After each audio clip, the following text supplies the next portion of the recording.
Test, test, test. Hello, everyone, and welcome to the April Fool's stream. Yeah, let's just call it the April Fool's 2026 stream, where I just turn my voice changer off for the whole stream. Welcome, Supernova. Welcome, Yerrick. Welcome. So I really didn't want to stream today since I actually have a sore throat today. But then April Fool's came about, and I just decided, hey, why not just do a stream during April Fool's? Not like everyone's gonna watch this, but hey, if it will get people to view, I'll just put in the title. I'll turn my voice changer off. So yeah, I am going to turn my voice changer off though. But welcome, guys. So if you guys haven't already, guessed who I was, I'm Mixer Freak. I'm the haunted doll VTuber. I used to be alive, then I kind of got into an accident, and now I'm not alive. And now I'm possessing possessing a doll's body. Yep.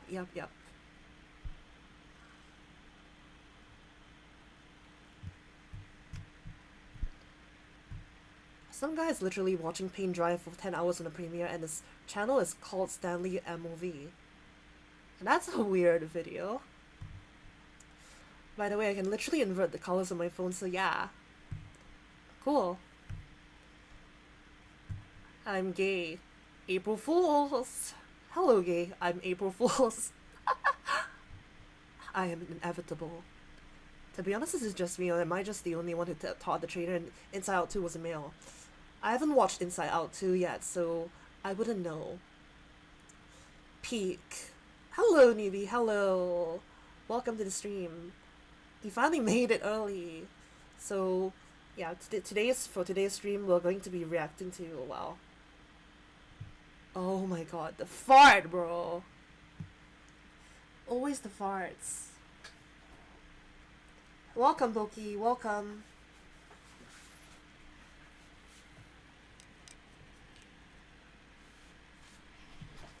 So, right now we're just going to try to turn my voice changer off. But before I turn my voice changer off, I want to actually just say that we're going to be reacting to analog horror, and today's analog horror we're going to react to is Vida Carnes. I saw someone in the previous Dandy's World stream say they wanted to see me watch Vida Carnes, so hey, I could watch there. I've been absolutely rotting in my room ever since summer vacation started, so I just checked in. I see. Well, I hope you get to do something cool eventually. I hope it's not too bad. To be honest, you look sick with inverted colors. Really? I wouldn't know. Let me get my earphones first, because I actually was trying to rush the stream.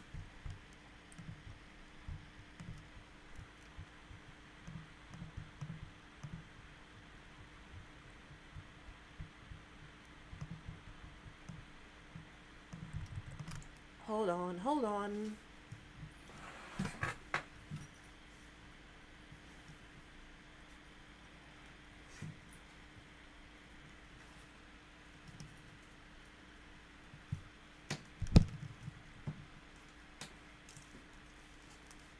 I got my earphones, now I'm just gonna plug them in.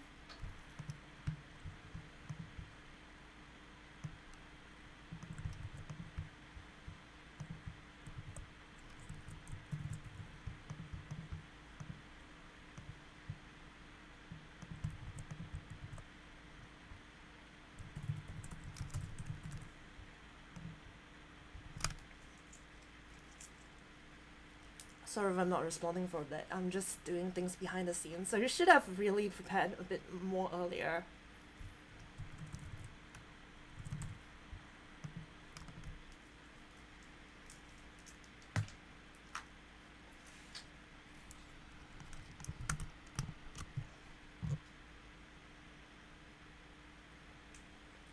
Alright, alright, okay.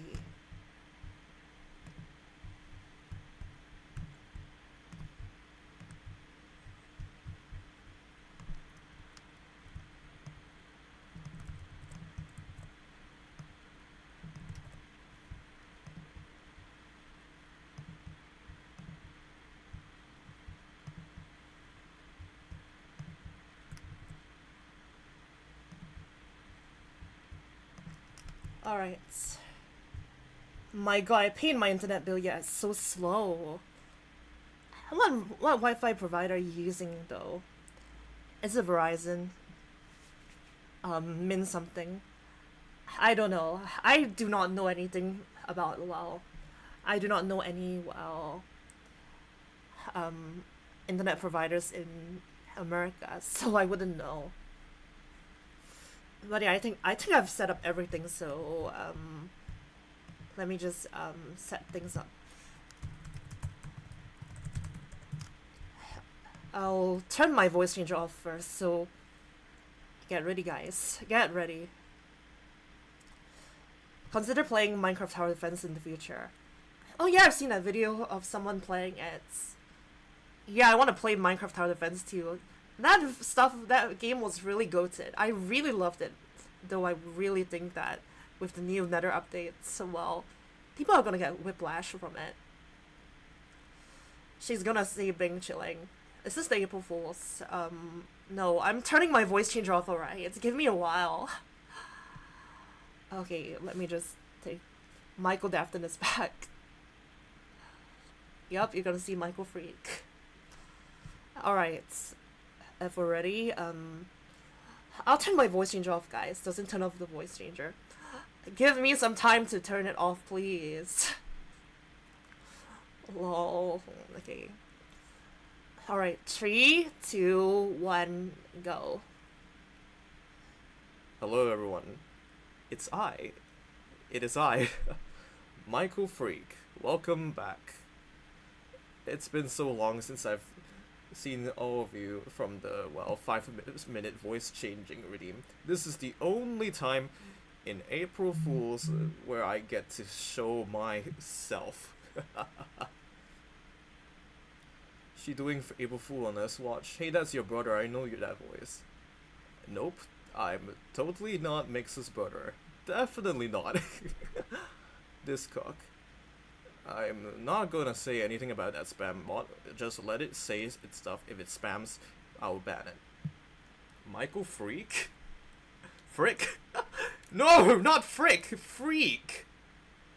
Like freak on a leash, not frick as of the F word. It's been so long since the last time I've seen your real voice, Michael Freaky. Michael Freaky, what the heck? Freak? Yep, like freak. Like freaky. Somehow both voices fit. I'm glad you think that, Vanny. I really appreciate that you think the voice fits. Well, when I did say I used to be a human being before, I used to be a guy. I'm not actually, I wasn't a female when I died. So you can see that being a male spirit and trying to possess a female doll kind of messed with my head, really. By the way, you have some British voice, don't you? Hi Mixer, hello, I'm Baxi. And make kettle sounds now, newbie? Okay, sure. Alright, let me try.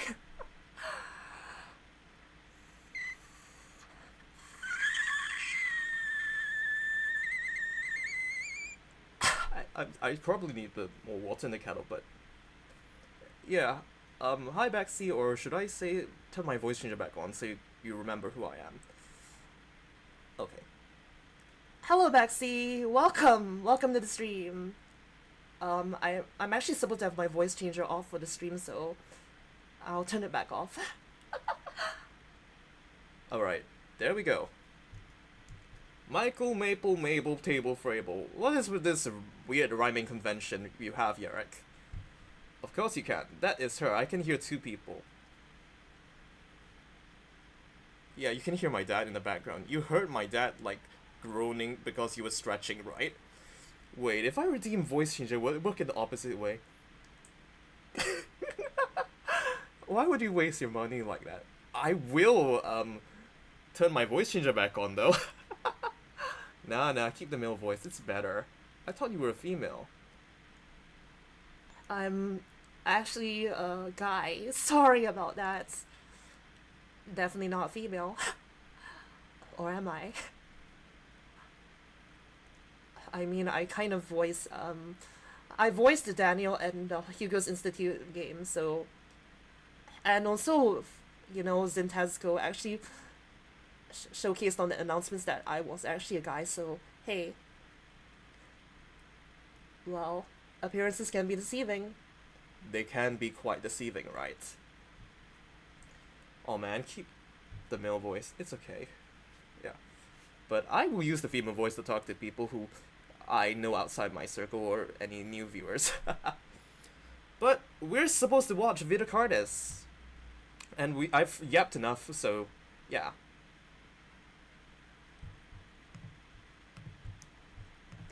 Introducing the game screen. And this is me. Mixa, the doll. Holding a gun. I like this side of myself. I like being adventurous with violence.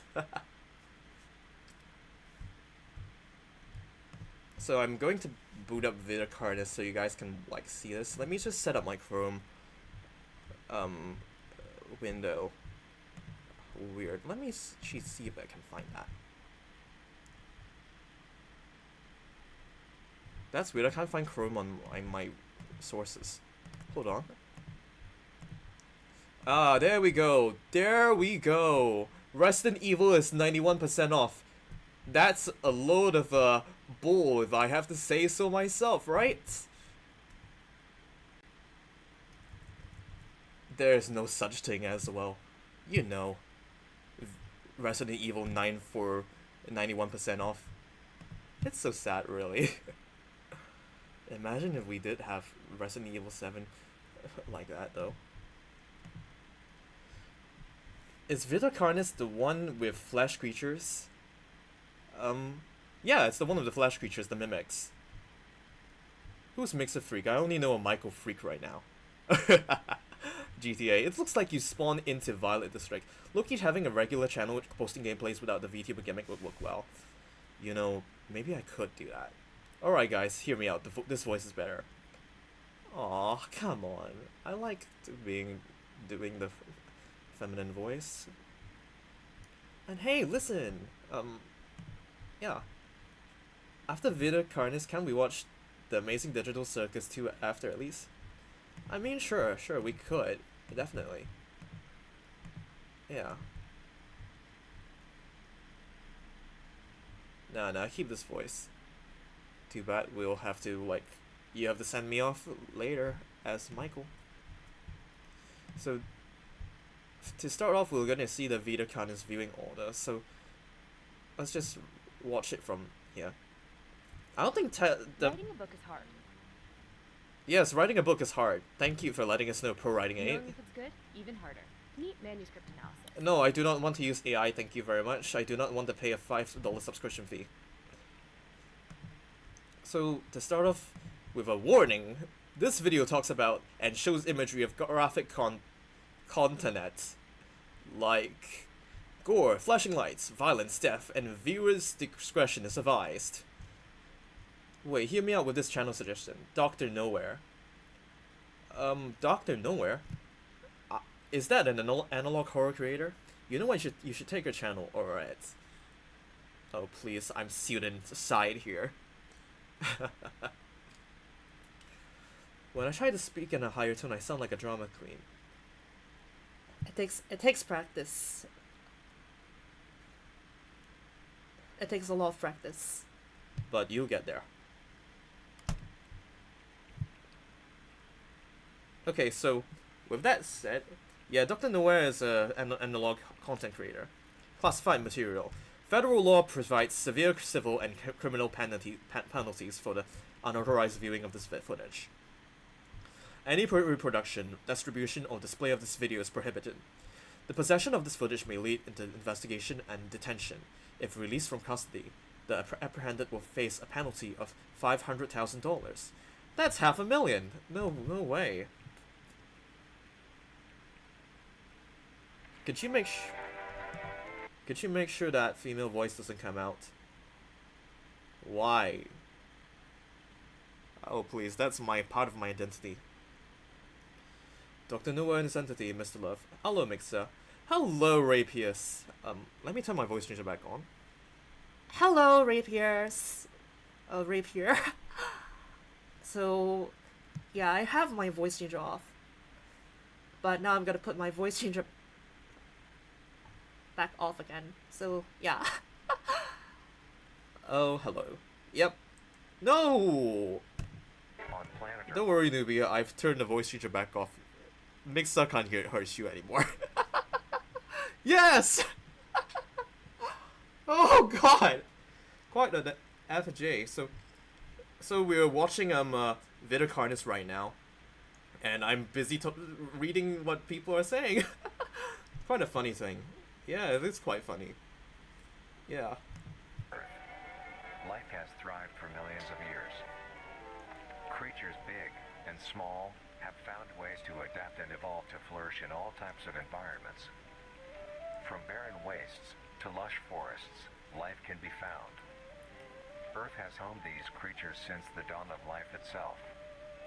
Only until very recently, things have changed. New life forms have appeared all around the globe and completely changing the balance of nature and What the heck is this supposed to be? An embryo? A dust mite? Yikes! I thought we were watching Fen. We're watching analog horror. But we're watching Viticarnus. Because surprisingly, I have not watched Viticarnus before. I joined the Discord server. Cool, Baxi! I hope you don't get disappointed from the lack of activity. Rapier, your name reminds me of Leaf Pier from Poppy Plate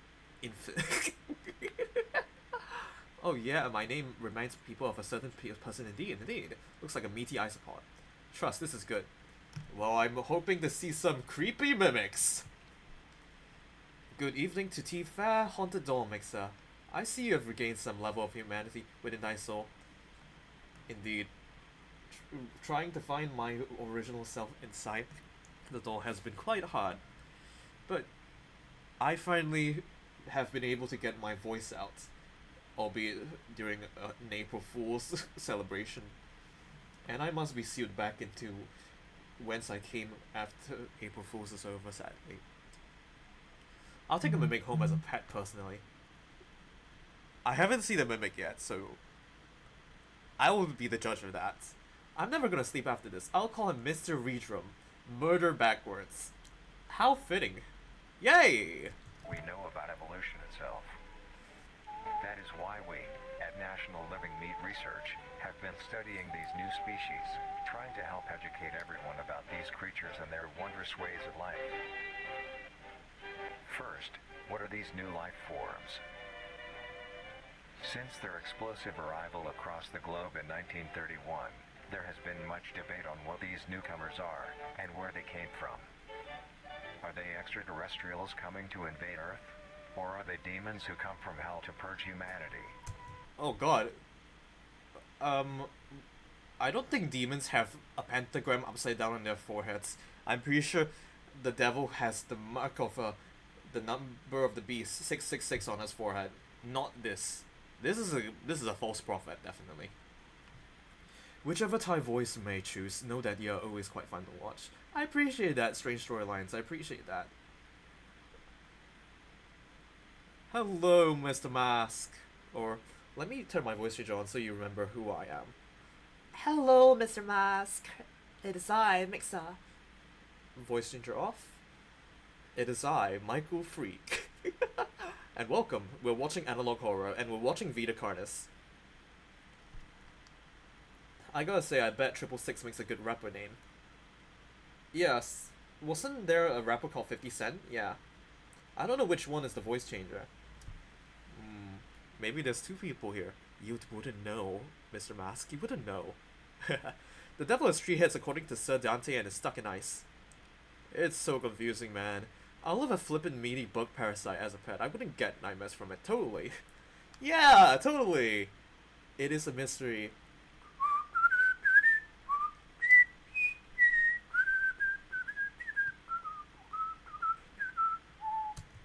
From what our scientists have discovered, no. The origins of these creatures are solely to Earth, miraculously out of nowhere. We don't know why or how, but one thing is... Nixon knows. Of course I do. Sorry, Michael knows. Yep, Michael. The devil from the Bible, the Bible, is simply the enemy of Shadow the Hedgehog. For certain, Earth is now their home. What these creatures are is mysterious and still not well known today. But here is what we do know.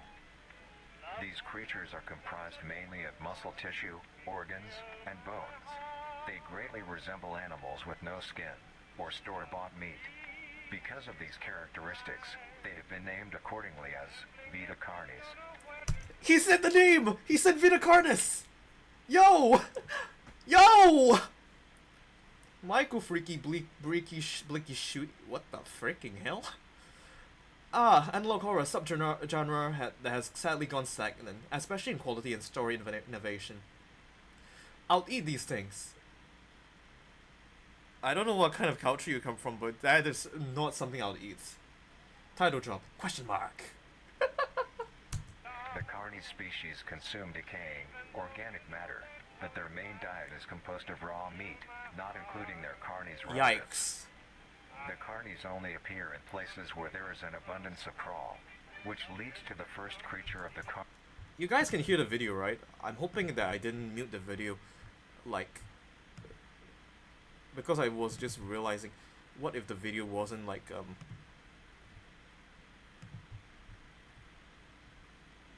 You guys can hear the video, right?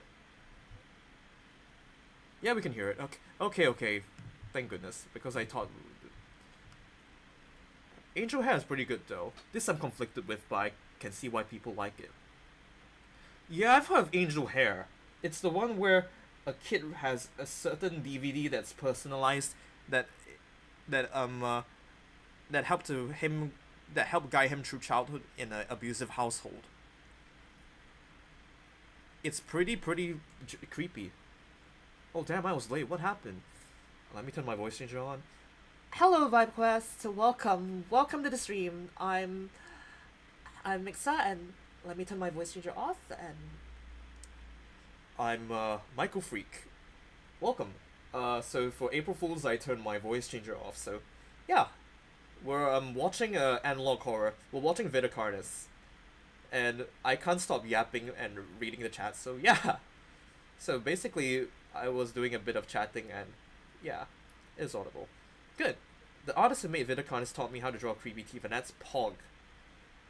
Ooh, that's truly poggers. Carnis species. The crawl.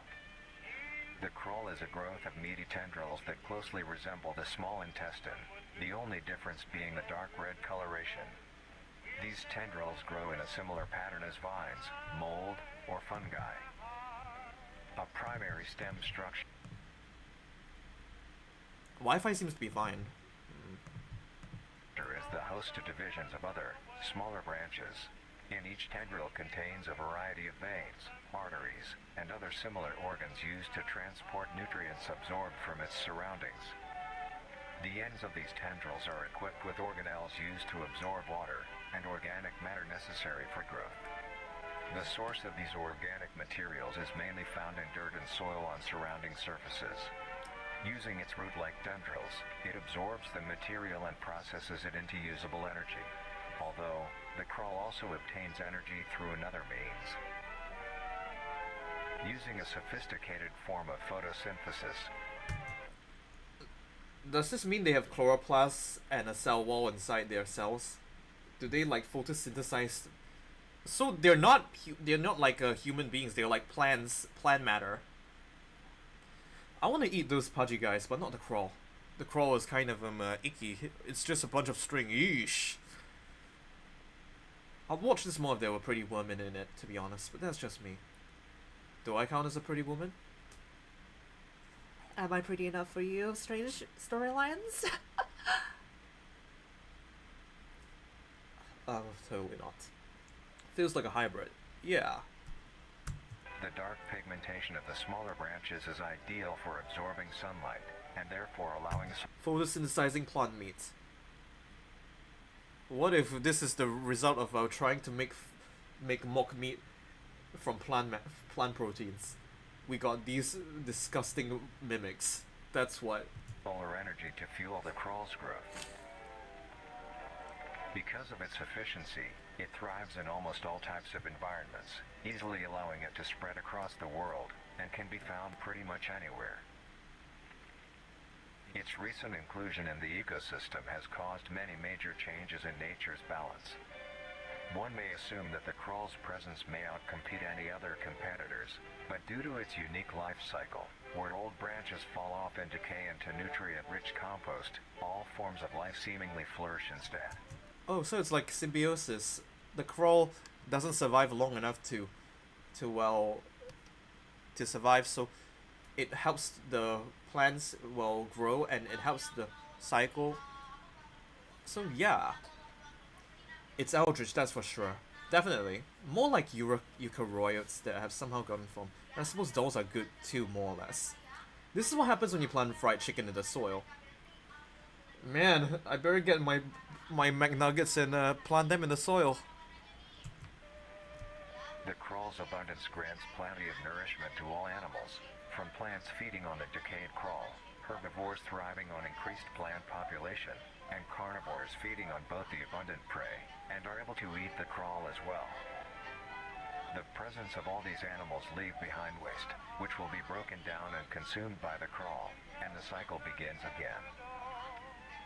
This form of symbiosis leads to an environment where all populations thrive. Wow, so the crawl is now at the bottom of the food chain. Yay! It's like Digimon, wherein you can grow meat from cabbage gardens. Money doesn't grow on trees, fried chicken does.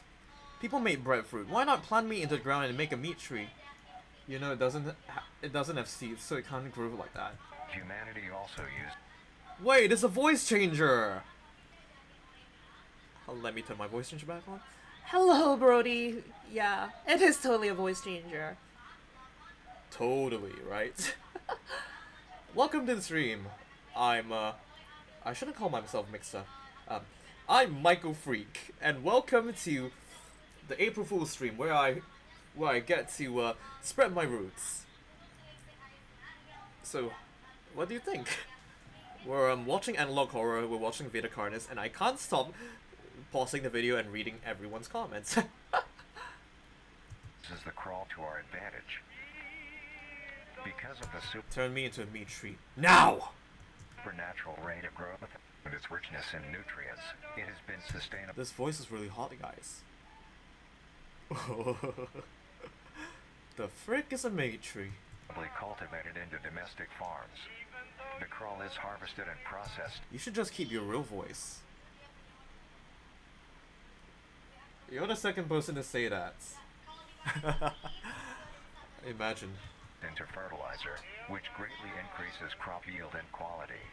Keep in mind, it's a full moon today, chat. Therefore, is there a correlation between full moon and April Fools? Or... I wonder if it's because it's a full moon, but then I would become a werewolf. And last I checked, I'm a spirit possessing a haunted doll. Not a werewolf. The crawl may also be used as a food source for humans, and reliably so.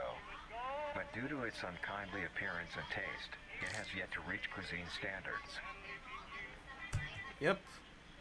I don't know what kind of person would stick that in their mouth and say, "Ooh, this is quite the cuisine. I rate it 10 out of 10." The crawl also plays a very important role in the next creatures that we have been studying. Sometimes, in a crawl-populated environment, a node of meat may develop on one of the branches. This node will fall off and grow into a functioning organism and go to live on as an independent animal. This leads us to the upcoming species that we will be discussing. The first of these creatures are the trimmings. Something tells me they would become more aggressive when they grow up. That's not gonna be good. Full Moon is when yokai and Kanto get really riled up, so maybe. Definitely not a werewolf, but what about a were-doll? A were-doll? What? What is a were-doll? Looks absolutely safe. Definitely safe. For, you know, we can make a meat tree, yay! I'm not gonna sleep, but the only thing that will up in my sanity is the Amazing Digital Circus 2, yeah! Thinking about meat spaghetti, I guess. I think I'll get it, yeah. Lurk, forgot the pink moons today, gonna go stargazing. Oh no, look here, lol. Alright. Thank you for lurking, Supernova.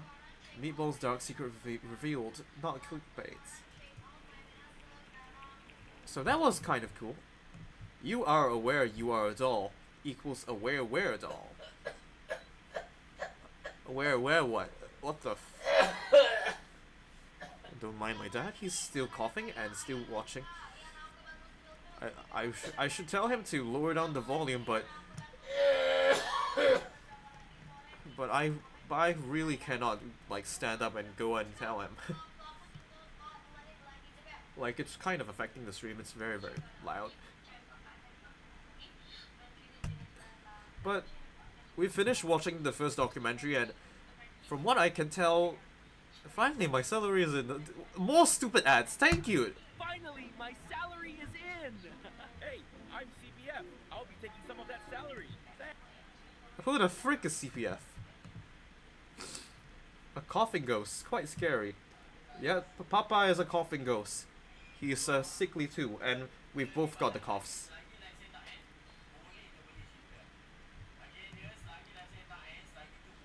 Son, I'm crying. The coughing. Yeah, it's very loud. Where doll is my ex who turned into wood at night? You know what? You should make him your voice.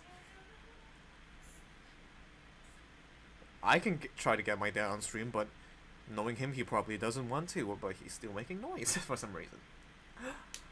But you guys can enjoy hearing his voice in the background, his ASMR. A coughing ghost, quite scary. Definitely terrifying. Vidicon is so friendly. Yeah. Granddad! I knew you were gonna play that, newbie. Thank you for playing that, Granddad. Hello, who you? Welcome. I think you already knew that my old identity from before, so this voice shouldn't be unfamiliar to you. Welcome. How was your Minecraft stream? I saw there was like 100 viewers there. Did you have fun streaming Minecraft on April Fools? Did you stream modded? I didn't really take the time to look. I was busy preparing my stream. AI ads, are we serious right now, gang? I don't know. The part in me yearns for uBlock Origin adblock. I don't have adblock. I'm scared of it. Were-doll? I'm not a were-doll. I'm a doll. A haunted doll. It's not possible for a doll to become a werewolf. It said graphic content instead of content. I know. That's what I said. Going a bit crazy recently. Unwatchable now. Forgot the space and V. Motion has been up. Where, dude? By day, I'm a haunted female doll. By night, I'm a haunted male doll.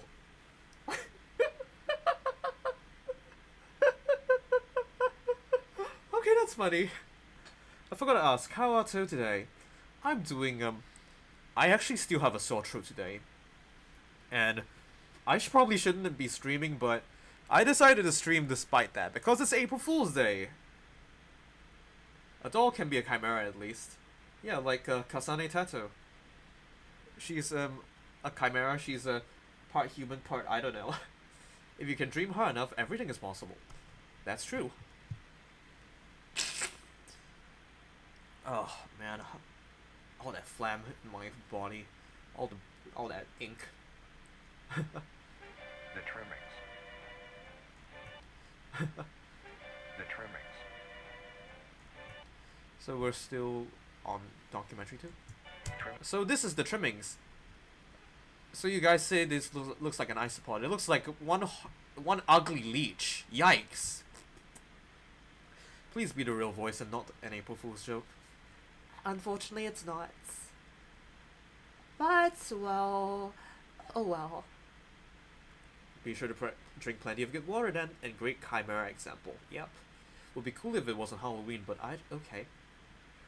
I could do it for Halloween, maybe. Chimera likes Shurubaya. What is 3y times 2x minus 8 minus 3 plus 2 equal?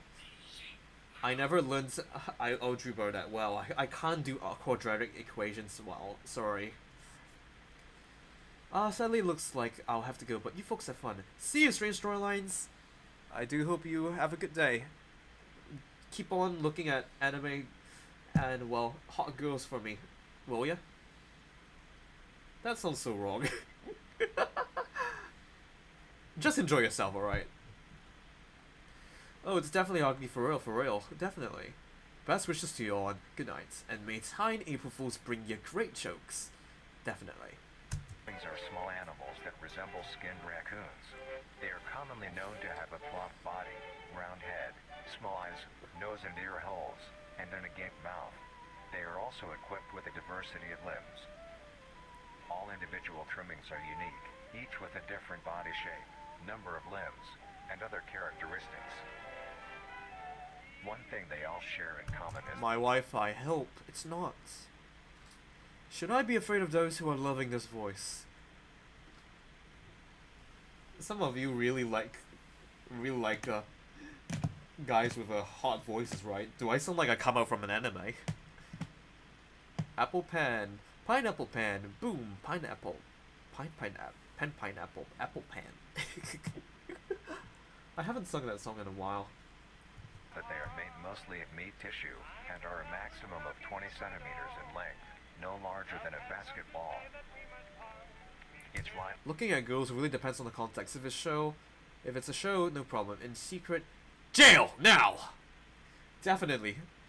Let's just make it so we're not normalizing looking at people weirdly, alright? That goes for both guys and girls. Starts with its separation from the crawl. It will wonder to find anything that is edible and able to consume. Although it is an omnivore, being able to hunt meat and forage for plant matter, trimmings are almost entirely scavengers. Their diet consists of rotting plants and meat, including, but not limited to, fruits, vegetables, roots, seeds, insects, and deceased animals. It just feels like I'm watching a nature documentary about a new extraterrestrial life form. When does it get freaky? This is kind of boring. Can someone give me the shotgun? Oh, I do have a gun in my, intro, the April Fool's intro, but too bad I'm out of bullets trying to, destroy my Wi-Fi router. Although its appearance is unsightly, it is a cowardly creature, That is disgusting. only fleeing, screeching, and hiding when threatened. Because of its lack of defensive traits, it lies near the bottom of the food chain, making it easily overpowered and picked off very regularly by predators. Naturally, its population would eventually die out. This is not the case. The crawl constantly produces a large quantity of trimming nodes, keeping up their numbers. This ain't horror, this is cozy. Yeah, it's very cozy. We're just listening to a nature documentary and you're listening to my voice, which is also quite calming. I'm traumatized. If this is the real voice, can you ban me for 24 hours? You haven't done anything wrong right now for me to ban you. Where the flip is his eyes? Can I get a number 57 without the pickles? But don't forget the stupid sauce. Last time you forgot stupid sauce and I didn't get stupid. Is this a TikTok that I should know about? Naturally, trimmings can be found wherever there is abundant crawl. Trimmings grow at a decent pace, reaching maturity at around 7 months, having a maximum lifespan of 2 to 4 years. Although they are plentiful, humanity has no proper way to implement trimmings into society. Their overabundance has even considered them pests. Due to them digging through trash bins and I mean, they are skinned raccoons. They steal my food. We need to get poison, pesticides, put some stuff to scare these little critters away. That's the Amazing Digital Circus reference. By the way, it's episode 4. I should definitely watch the Amazing Digital Circus, but I'm not sure if I'll get copyright struck.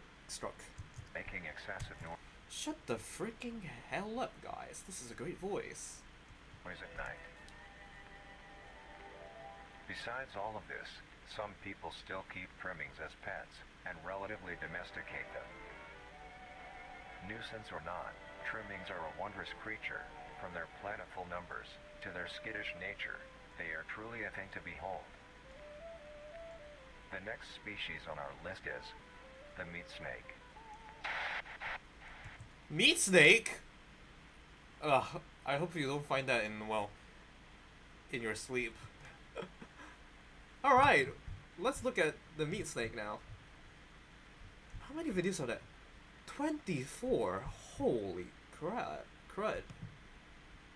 So what are these meat snakes?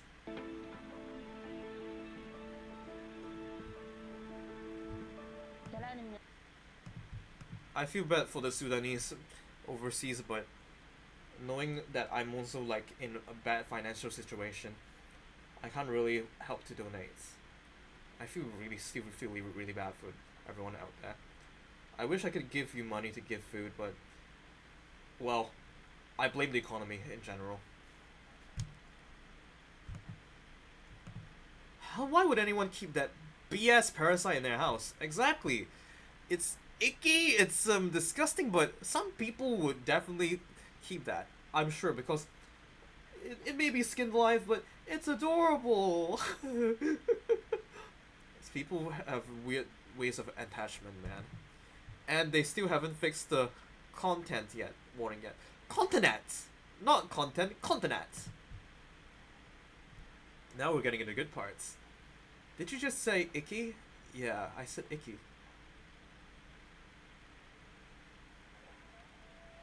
The meat snake. Ew. The meat snake is a worm-like creature made of a variety of types of meat, coated in a transparent, skin-like membrane. Its size varies during... I call a reference no one will get. I blame the economy to really hate the game if it's rigged. A reference. its lifespan, depending... Icky Licky? Oh no, I don't know this reference. on how much it consumes. When it first separates from the crawl, it is only a few centimeters in length. Ew, it's a parasite! Get it out! Eventually, it will reach an average length of 5 meters. Although, under extreme conditions, like natural disasters, war, or plague. War? War? What does war have to do with this? It can greatly surpass this length.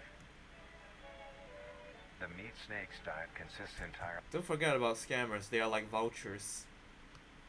Yeah, scammers are evil. People are already suffering out there, and you're preying on the weak, but at the same time I do get what you mean. It's a cutthroat world out there. Still doesn't hurt to be kind, you know. of dead animals. Ew, it's a, I don't know, yen, cent, pound, euro, yen, cent? Animals or parts. A meat snake is incapable of consuming a healthy, living organism. The meat snake locates its food by using a tongue-like organ covered in sensors to touch and feel its environment. The sensors catch particles of decaying meat, notifying the meat snake that there is food nearby. This process shares many similarities to regular snakes, hence the meat snake's name. Trademark. Once it locates the corpse, the meat snake will open its jaw and swallow the entire body whole. Once the entire body is consumed... Yep, that's definitely a snake. Is it a reptile? Definitely not. The meat snake's stomach will release a variety of chemicals. Some will break down soft tissue links and the connection points between muscles. Others chemicals will then ferment and preserve the tissue to keep it from breaking down for as long as possible. After that, the remaining flesh and bones will move along the meat snake's tract and slowly be implemented into its own structure, extending the meat snake. Unsatisfactory parts like skulls, pelvises, hair, and fingernails will be excreted. Speaking of skulls, the meat snake will take the skull from the consumed organism and use it as its own. Each meat snake has its own skull, each corresponding to what that one has consumed. During its lifespan, it will swap or replace these skulls if needed. That's creepy. Imagine seeing a snake with a skull. I don't want to eat these mainly because they stanky. Slop nuggets. And so I think every glitch has a secret message at some point. A meat snake's lifespan depends entirely on how much a meat snake consumes. The longest one has lived for was 28 years. The meat snake has no predators and is immune to disease due to its preserving chemicals. The only significant ways a meat snake can die is through starvation, burning, or complete destruction of the meat snake's membrane coating. Interestingly, the meat snake is the only Ew. Looks like an earthworm. member of the Carnies family that is able to reproduce. When a meat snake reaches an excessive size, and is in the conditions to do so, it will commence mitosis, splitting itself in two. Oh god, there's two of them! Anyway. I feel anyway because of the pauses. Sorry about that. Maybe I should just watch the video fully and then, yeah. I'm sorry about that. Then A snake with a skull mask sounds like something out of Monster Hunter. I'll hunt it. I haven't played Monster Hunter. Maybe I should play that. the now two meat snakes will go on their separate ways and live on as two distinct organisms. Meat snakes can only be found in moderate temperature climates, not too hot, not too cold. Their population depends entirely on the amount of corpses available. Where there is death, there are meat snakes. Humanity will use them to our advantage. Meat snakes are a very efficient and clean way of disposing of any meat products. The preserving fluid within the meat snake's body disinfects the carrion, preventing the spread of disease. Humans use meat snakes in butcher shops as a waste bin, dispose roadkill, within war on the battlefield, Well, I'm glad they found a use in, well, human society. to dispose of festering bodies and parts, and within zoos to dispose of deceased animals. They are extremely tame, not caring if any creature is around them, only acting defensively when it is within consuming a meal. Hello, John Reprieve from Grace. Welcome to the stream. I have my voice changer off. I can turn my voice changer back on, but I don't really want to. We're watching Vita Carnis, Analog Horror, so yeah. If you're into retro, you might love Freedom Unite or Turd for Monster Hunter. Cool. I'm cool. You know I am. So, how's your day, John Reprieve from Grace? I hope it's going well. This means they are very easy to tame. Overall, meat snakes are a marvelous creature with a very interesting way of sustaining itself. Wait, are you British? No. I'm Singaporean. I'm not British. Well, pigs are useless. Play the videos, good. It is an amazing experience to encounter one, as long as you don't mind the smell. Our next creature is the Mimic. The Mimic! Guys, he said it, the Mimic! Alright, we're gonna see the Mimic. Finally! We're getting into the meat of the, well, videos. How ironic that it's the meat. Mate, you British. I'm not British. Suddenly don't sound like one. Mixer is afraid of British guys. Yep. I hate British people. No, I seriously hate British people. That's not what I mean. I like British people. It's just that when I was playing the game, the British guy was being mocking to me. The secret of the Mimic! The Mimic! I'm gonna eat bugs, bye. Yikes. I hope it's not the crawl. I mean, not the trimmings. Hello, I'm not British. Well, good. We're scared of British people here.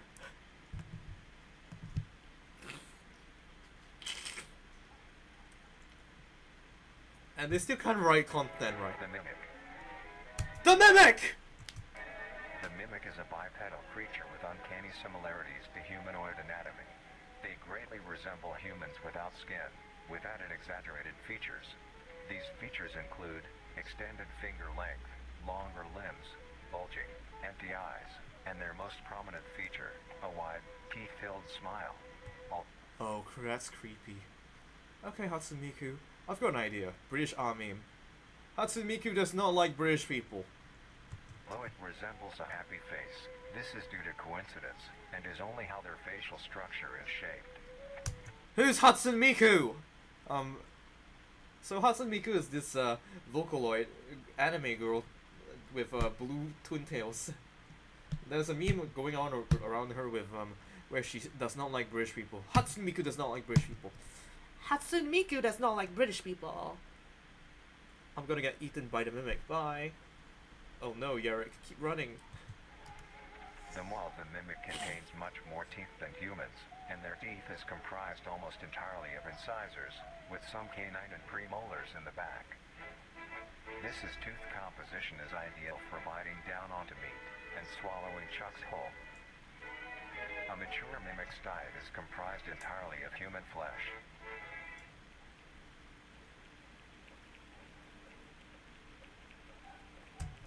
Human flesh.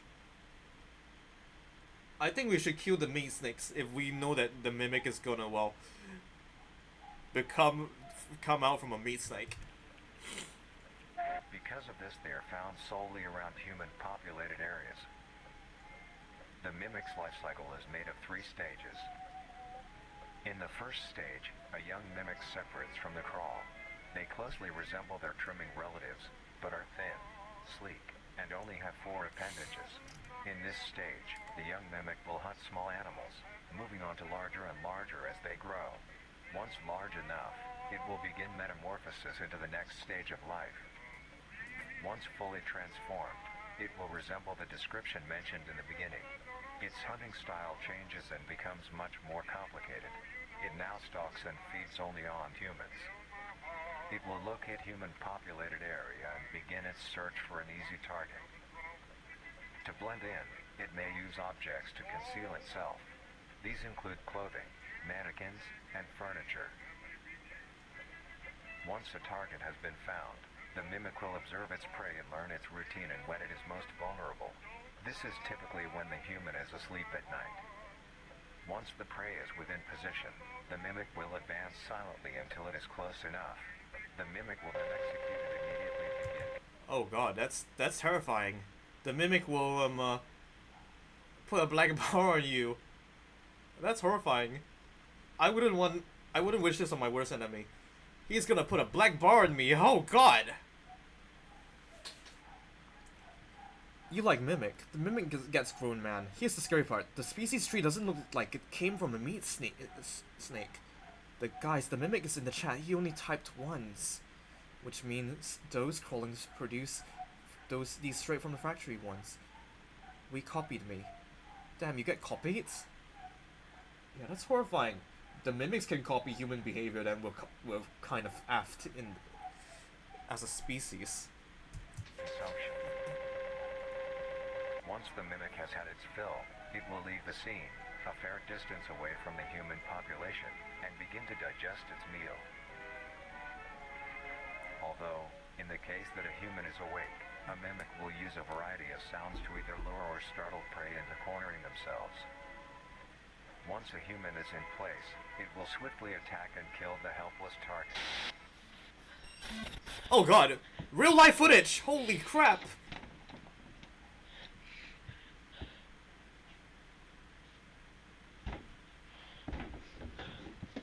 Oh god. Oh god. Oh no.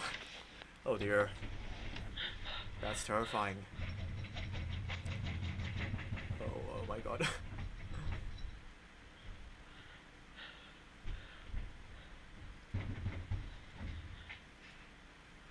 I'm getting goosebumps, man.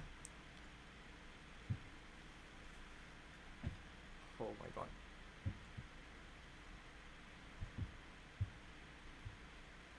Oh, the Mimic. Where's the Mimic?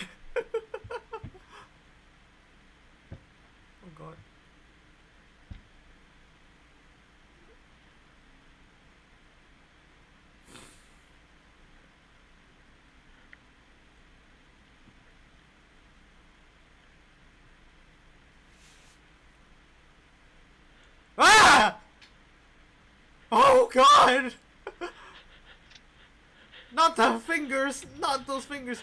Oh dear god.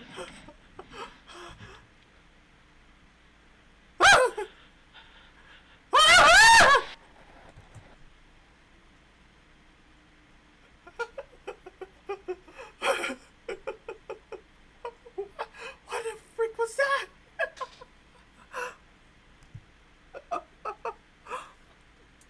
Let me just read the comments first. I'm kind of need a break. Not many people have such huge black bars. Yeah, how could a mimic produce such black bars, bro? Let's go! No voice changer! Hello, Latina guy. Welcome, welcome. I'm gonna turn the voice changer back off and Hello, hello. It is I, Michael Freak, and we're watching Veda Carnus. Sorry you had to watch me get jump scared by a big meat mimic, but yeah. Now I'll die. John, how did you... No, man. Not many people... Okay. How did you know it? British, sue him! There's a high chance that a crawling produces a mimic behind your house in this universe, and that would suck. You mimic. Mimic, hello. Damn, he's a mimic in a chat. Mimic, want some Girl Scout cookies? Now die. Oh, Grandma, what long fingers you have! All the better to caress you with, my dear. Girl Scout cookies? What? Oh, that's funny. You a girl? yeah. And also not a girl. I'm both. Back to the vid. Veda Carnus is dope. No. You're a girl! I am a girl. And a guy, too. I'm both. Not you, Yurek. Is Mix a Freak a girl? Maybe. Or maybe not. I'm a haunted doll VTuber. I'm a haunted doll VTuber. Yep. Damn you, voice changer! Make a secret third thing. Yep.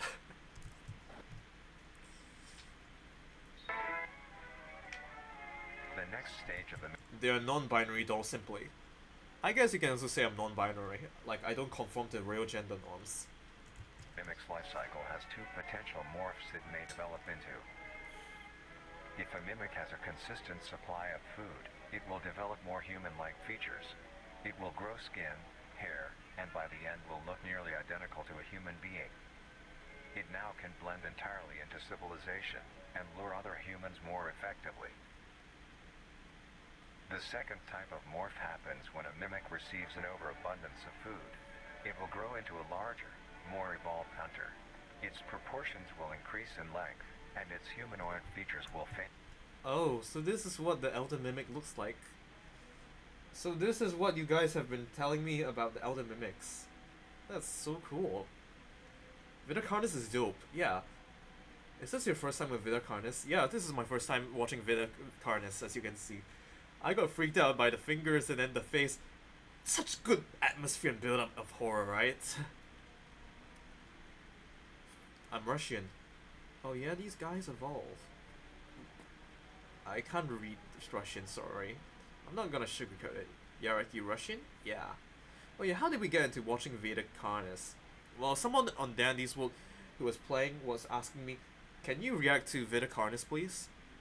I am reacting to Veda Carnus on his request. But I don't think he's in the chat right now, sadly. Once you're done, I genuinely recommend Gemini Home Entertainment. Another great series. Good suggestion. You might want to put that in the Discord channel, because I kind of will forget. In a way, it grows a thick, dark coating of a flexible skin, which is highly durable, and increases in strength the more the elder mimic consumes. This excludes the face, which is now coated in a pale pink skin. The mimic's teeth have also moved deeper into the mimic's throat, leaving its mouth a toothless grin. It uses the dark hue of its skin to hide seamlessly within a dark environment. Its skills have also been heightened. This makes an elder mimic one of the most efficient predators on the planet. Because of the obvious threat this poses on humanity, nations around the world have released instructions on how to be able to fend for yourself in a mimic encounter. Here are the instructions. 1. Avoid going out alone if your location is known to have mimics, or there have been mimic sightings. 2. If you encounter a stationary mimic, seemingly unfazed by your presence, quietly leave the location and alert your local authorities. 3. If pursued by a mimic, get yourself into a position where you are able to flee. Mimics will rarely attack if a person has a clear escape route. 4. In the event that you have been cornered by a mimic, roll into the fetal position, protecting your neck, face, and vital organs from attack. Oh, so they're like monkeys. they have a kill switch where they try to claw at your neck and kill you. Good to know. Vidicardis is a funky guy. Sadly, I have no Discord, but I do have plenty of recommendations. I'm on mobile, I have no Discord yet. Just watch Dog Nowhere, they make some fire. Yeah, Supernova recommended that too. I will watch that. I feel like the Elder Mimic will eat me at night. No, don't watch Dr. Nowhere! But Discord had a phone app since forever ago. Yeah, Discord is on mobile. Make as much noise as you can to alert any other people. 5. If you have a weapon, do not use it. A mimic is fairly resilient, and any strikes or shots on a mimic is not effective enough to bring it down in time. Instead, use it as a barrier between you and the mimic to block any attacks. 6. In a situation where a mimic is hunting in the immediate area and is not aware of your position, hide somewhere low, like under a bed or behind other furniture. A mimic will not linger too long to search for prey.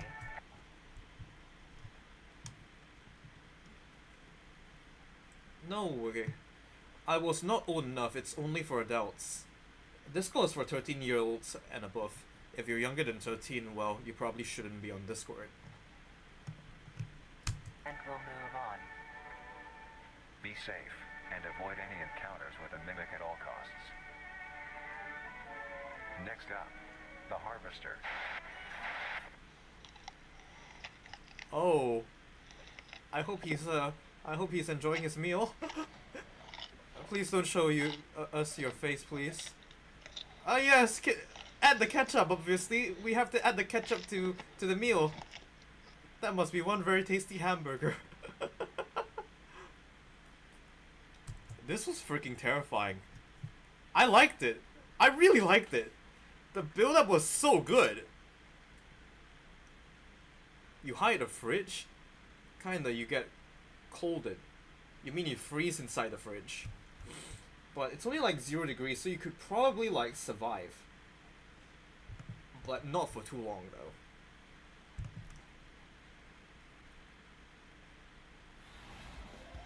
So what is... Oh man, Cookie Run Kingdom, I don't really want to play it. I don't want to get addicted to another gacha game, please. Graphic continents! My favorite content. That might be KFC. It was crispy. The Harvester. The Harvester is a large, bulbous mass with a large amount of tendrils spreading from the base. The bulb measures around 3 meters in height and 2 meters in diameter. The tendrils, on the other hand, can extend up to 150 meters in diameter horizontally. The Harvester is a specialized form of crawl that grows in a unique and deadly way. A harvester is created when a node that will grow into a harvester, instead of separating, continues to grow. Eventually, it will grow tendrils of its own. It uses the energy provided by its mother branch and expands its reach further, its tendrils, hidden just below the surface of the ground. The harvester is Let's cook the egg parasite. I don't think cooking it would do anything. What if it's poisonous? That looks horrible, like a tumor. equipped with 2 types of specialized tendrils. The first type is bulky and flat. They lie Ew! the closest to the surface. These branches are lined on each length of the tendril with spines, extending in the shape of a bear trap. On each side of the branch, those particular spines have a vein that feed into them, that pump 2 types of venom. On one side, the spines can inject a neurotoxin. which will attack the nervous system of whomever it is injected into, causing sudden paralysis. The other side can inject an anticoagulant, which when injected, prevents blood cells from clotting. Whenever a large animal moves across the area armed with these tendrils, the branches will clamp onto the animal and thrash violently. Once the prey has been injected with both venoms, the tendrils will rest and the prey will immediately collapse. The animal will be unable to move due to the paralysis, and the wounds caused by the thrashing spines will not stop bleeding. All the prey can do is lie patiently, until succumbing to blood loss. Once the prey has bled out, the second type of tendrils come in. They lie below the spine equipped once. These branches are thin, but very sturdy. They share similar anatomy to the small branches of the crawl, equipped with organelle that absorbs nutrients. These tendrils sense the blood, and move their way to the surface and begin to absorb the vital fluid. Once the blood has been consumed, the tendrils will wrap around the body and begin to shuffle downwards. This movement loosens the soil and slowly pull the body underground. Once secure, the tendrils will continue to feed until there is nothing but scraps. The nourishment absorbed by the tendrils will be sucked back into the main bulb of the harvester. This bulb houses all the vital organs and the Yikes, this is an ecosystem destroyer. Maybe pluck all of those fruits from the crow, right? Before it turns into this disgusting monstrosity. I hate these things. Yeah, this is disgusting. This thing can paralyze you and then make you bleed out and prevent you from healing from that wound. That's horrible. They strike from below. Yeah. and glands that pump into the spines. The nutrients are then converted into usable energy. The remains underground decompose, providing a rich soil, causing very prominent plant growth, which then attracts more animals. A strange behavior the harvester displays is its choice of diet. The spines will only activate on larger animals, allowing smaller ones to pass by unaffected. The spines will also not activate on some species of bird. There are a couple theories as to why this happens. One, it could be that attacking smaller animals would cost too much energy for what they get in return, making it not worth the time. Another could be that smaller animals may attract larger animals or predators, allowing a safe place where prey may thrive and lure more predators. It truly is astonishing. Although it is Yeah, it is very interesting. That is a very, very good evolutionary perspective of it. It's very, very interesting to see this. Give me the bazooka and make this thing Granny 2.0. Kinda, that's a trap. Yeah, it's a trap. a spectacular creature, it is also very dangerous. The harvester is decently rich. I wonder, Mixer, ever watched Iron Lung before? Oh yeah, I just watched Iron Lung like last month. Yeah, I watched Markiplier's just trap himself in a submarine for like, you know, a whole like for 2 hours. Give me a while, let me just do something in the background. That's something I have to do.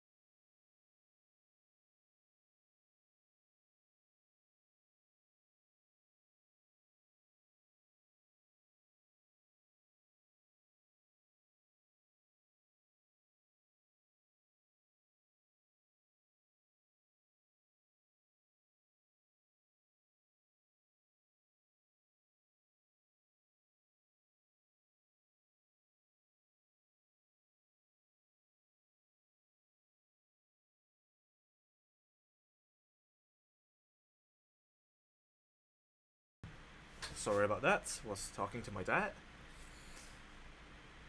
Man, this makes me stupid.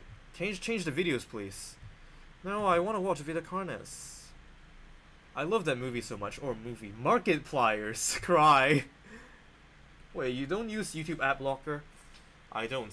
I can't use YouTube ad blocker because it'll block my YouTube from being used. And I have no idea how to install ad block, so no one actually taught me how to do that. So okay. Sorry about that. Let's get back to the video. Sorry I had to take a delay. Rare, only populating sparse areas in the northern hemisphere and woodland forests. If you are stung by a harvester, there will be no way of helping you, being that there is no cure, and fatality is 100% positive. The best thing you can do is avoid encountering a harvester in the first place. If you are hiking, take note of any warnings or signs saying that there are harvesters around. Why not just fucking shoot it?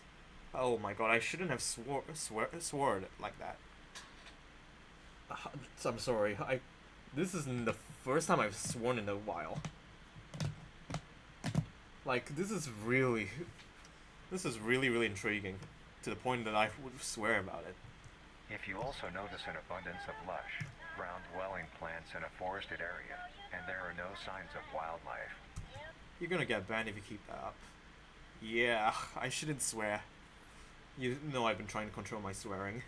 this is suspicious and you should leave the area, staying close to the base of large trees or rocks.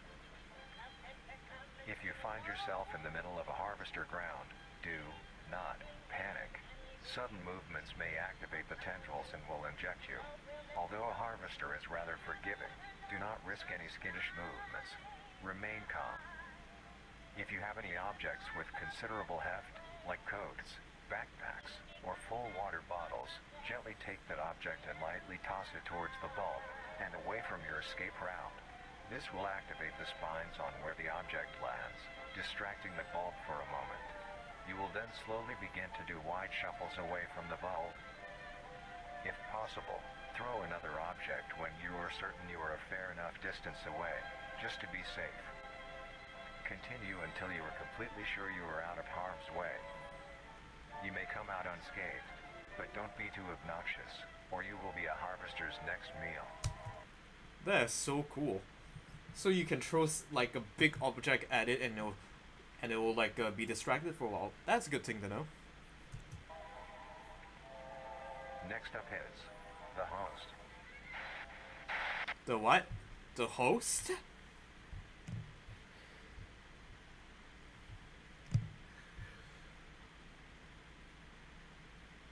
Host of influence. And it still says continent.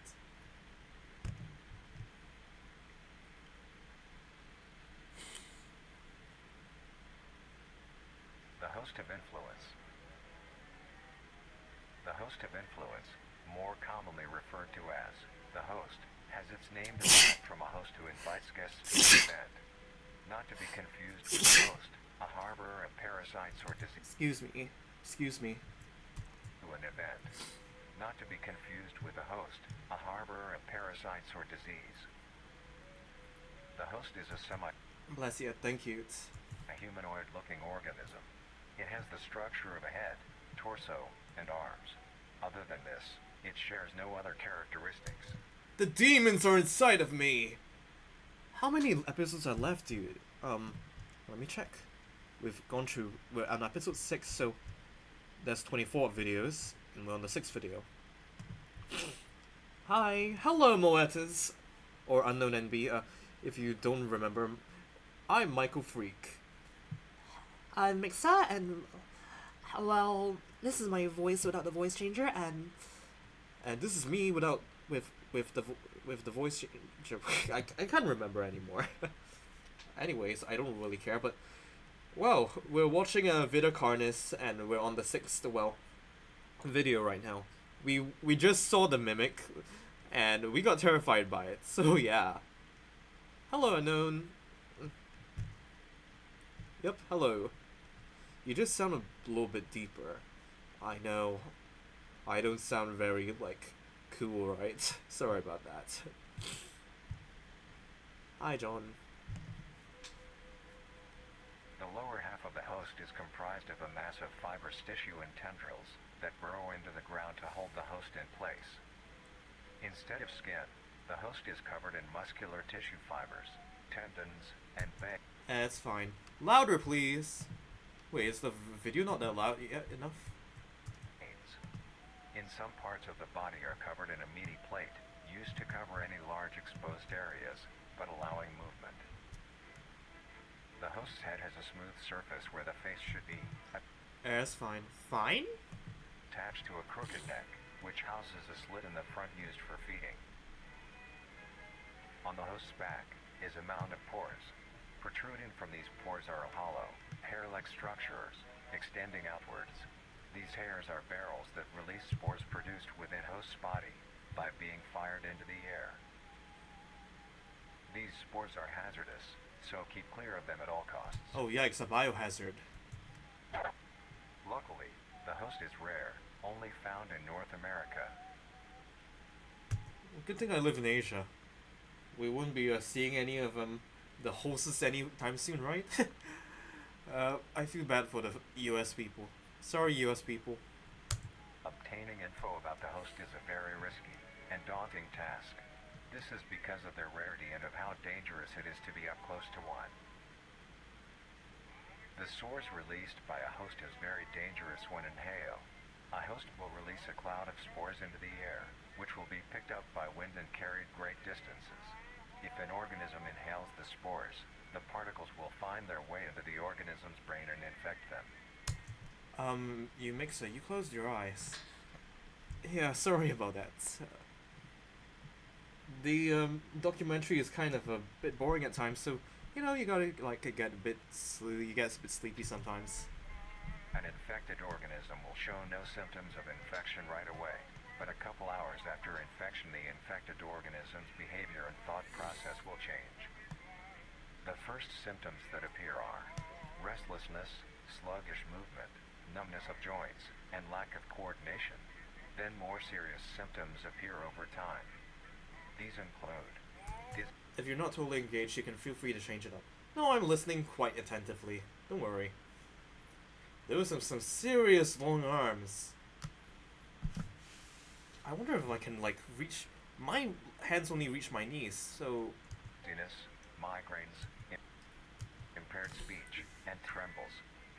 If you or someone you know show these symptoms, contact poison control or emergency services. After a total of 6 to 7 hours after infection, the organism will cease all activities they were previously doing and begin to walk. The direction the infected will walk. Ooh, real feet, real shoes, and they walk to an infected. Oh no. I think some genetics got long arms, but it's not to the point of reaching knee heights. Yeah. Walk is towards the host whose spores have been inhaled by the infected individual. If the infected makes their way to the host, they will kneel down in front of it, expose their vital organs, and the host will promptly gut and remove those organs. Oh The host no. will consume them and discard the leftover scraps. However, if an infected organism doesn't reach the host within a 36-hour span or is treated for their infection, the effects will wear off and return back to normal. Oh, thank goodness. If a host is unable to find prey or doesn't like its current location, it will unroot itself and move to a new location. Their scarce numbers and the hazard of being around one makes getting info about the host very daunting. All you need to currently know is that the host is extremely dangerous and should be avoided at all costs.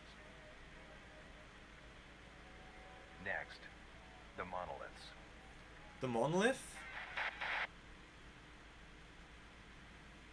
Wow.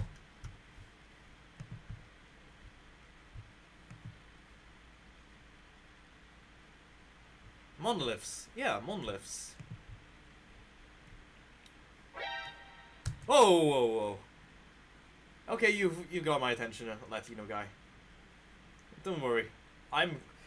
So basically, I'm not sure about the host being that scary, but I know that the mimic was more terrifying compared to the host. The host is just some plant thingy that breathe spores that make you move to it and makes you unalive yourself. I finally have it, Lamau. Take this, male voice.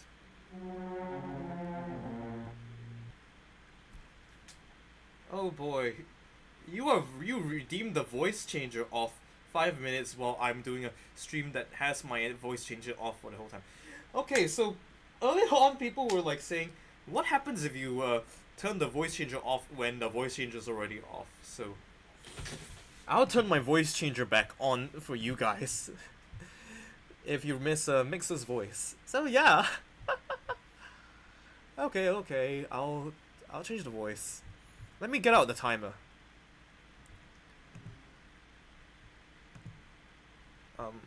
The stopwatch is not right. Give me a bit.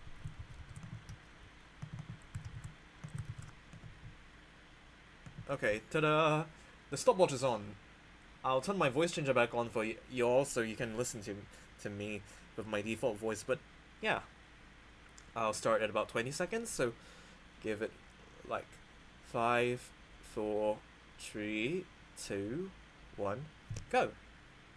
Hello. It is I, Mixa. Oh, thank you for the hydrate, Eric. Let me get my water bottle.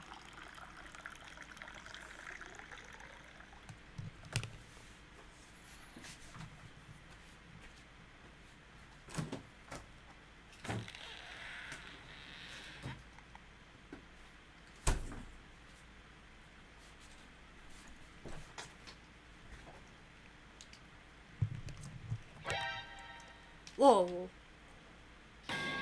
Aye. Ah. Why do you have to play that metal pipe sound and then alerts? I want to drink some water, bro.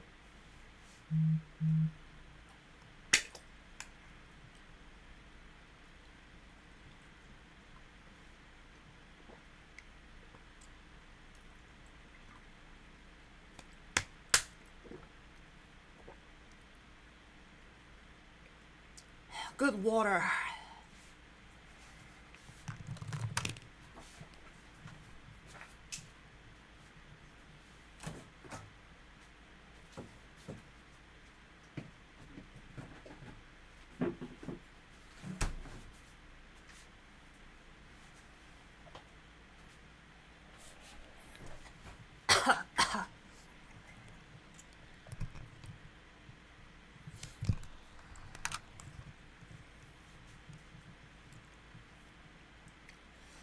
Alright, so welcome back. So I've already spent like whole minute, so I'll use my voice for 5 minutes, so we'll watch this video and narrate things here.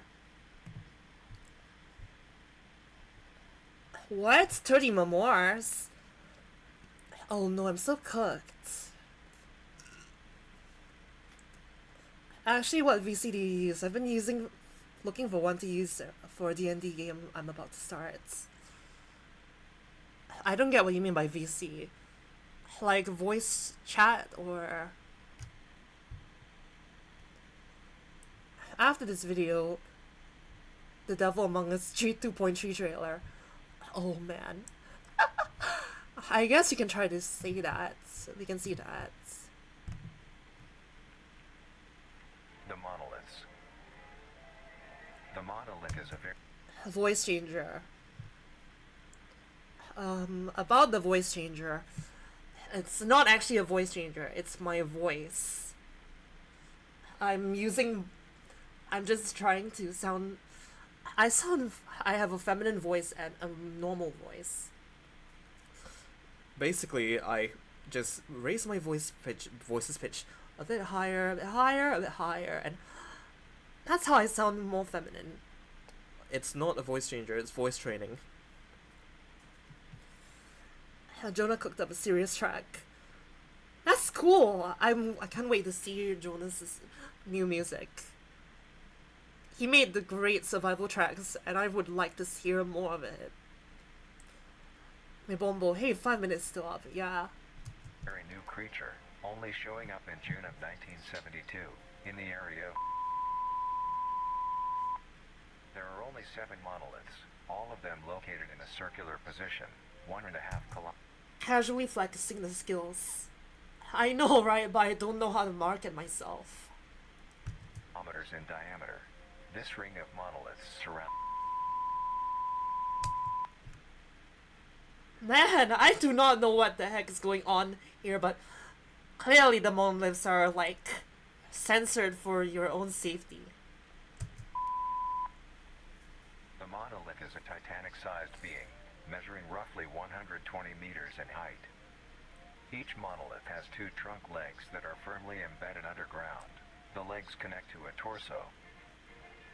The creature itself is made of hundreds of thousands of meaty strands, tightly woven together to form the structure. These strands end at the neck, fusing into a solid mass of hardened flesh in the shape of an upside-down triangle, with a hole in its center. On each side of the monolith where arms would be, there are dozens of long, rope-like appendages. These reach just barely to the ground. At the creature's feet, the strands go deep into the earth and extend towards... Ah! What the heck? You can hear the revamped OST. It's on its own channel, but it's still work in progress. The new ones are on the way. Cool. I'll listen to it later. horizontally a decent distance away. What the monoliths do is... Why was that dude swearing though? I heard the bleep. I know he was swearing. I think he's trying to censor it, but I don't know. Simply stand and do nothing. The only activity documented that the monoliths have done was in... During this period, Yep, they're censored. they were extremely aggressive. When the group of... were making Man, I sure love hearing beep, beep, beep, beep. I can't understand anything. their way to the city, the monolith that they had passes roared a deep bellow and swung its appendages at the team, completely wiping them out. When military vehicles were dispatched, once they got close enough to top the monolith, it roared another call, this time releasing an EMP blast, completely knocking the vehicles out in the vicinity. Finally, long-distance rockets were fired and struck the creature. So did the rockets do anything, or...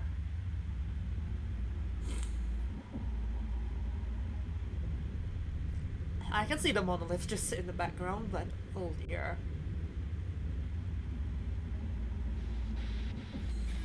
Although damaged, it regenerated at great speed and resumed its stance unscathed. Eventually, the area has been fenced off and is now restricted to all.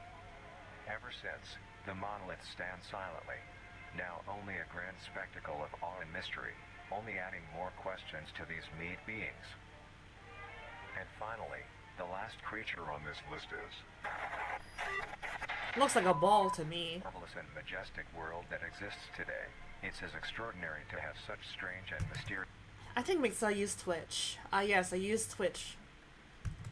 beings appear all around us. Thank you for joining us on this journey of exploration and discovery of the lives of these living meat creatures. So wait, what was the ball supposed to be?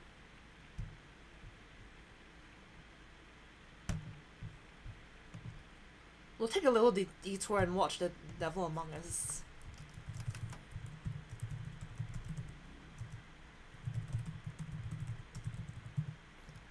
I'll just watch that first before, like...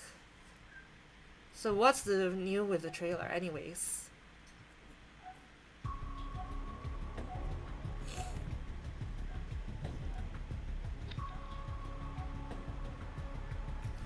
Gotta go, bye. Bye, John. Yup. So far it looks cool. So is this the campaign, or... Oh my god, Resident Evil house.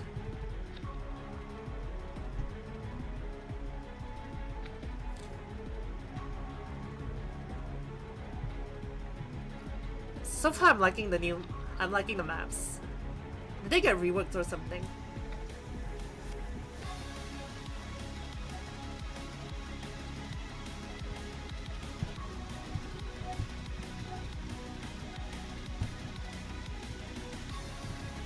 no, man, you can also fight your own fallen comrades. Oh dear.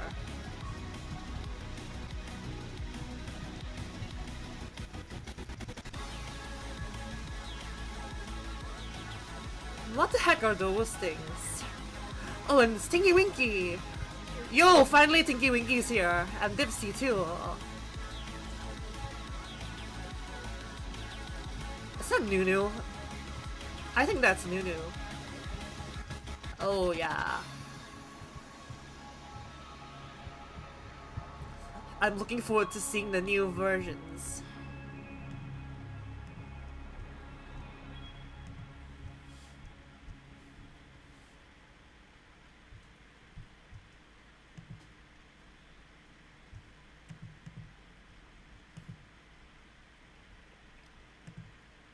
You said okay if when I asked if you could watch The Amazing Digital Circus 2, we'll be watching it later.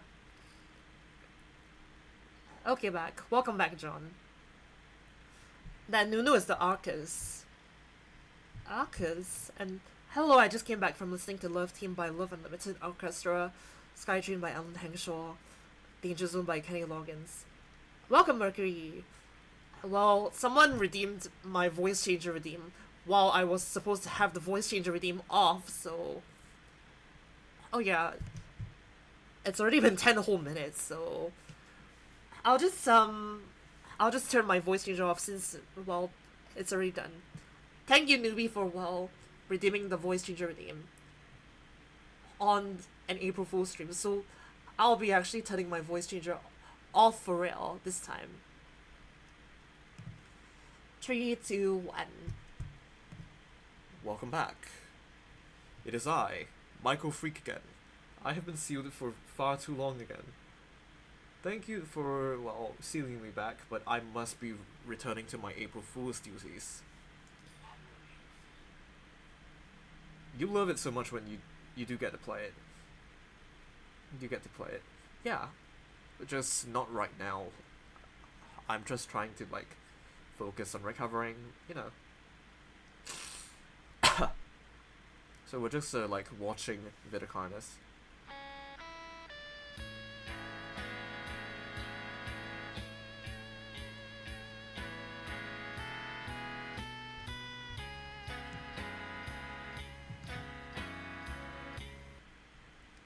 Oh man, Sisyphus, bro. Sisyphus. Oh, you're still sick? Pray you get well soon.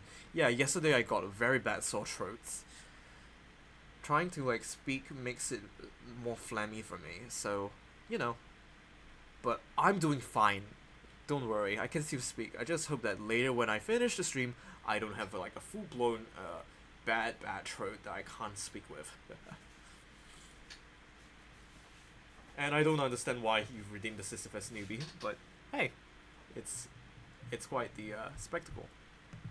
So, we've already seen the monoliths, so what's on Living Meat Documentary 8?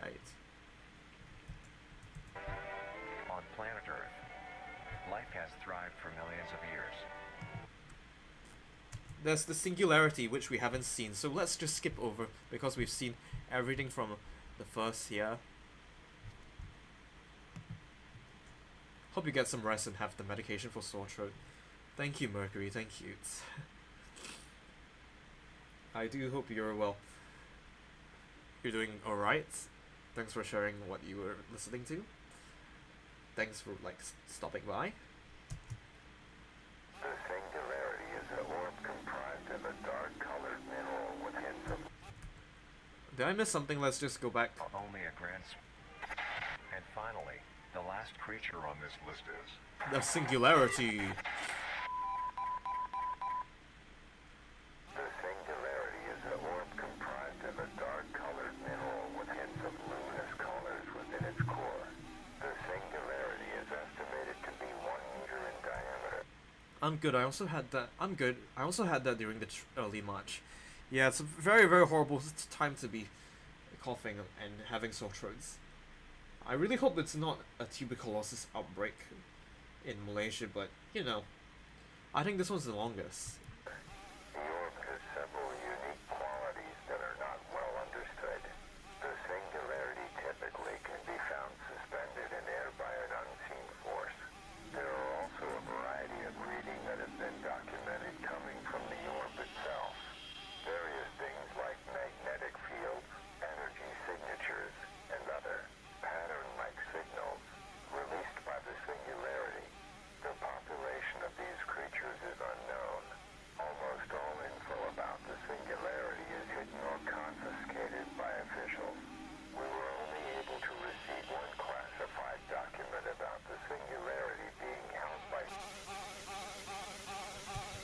At least it's not the beeping sounds.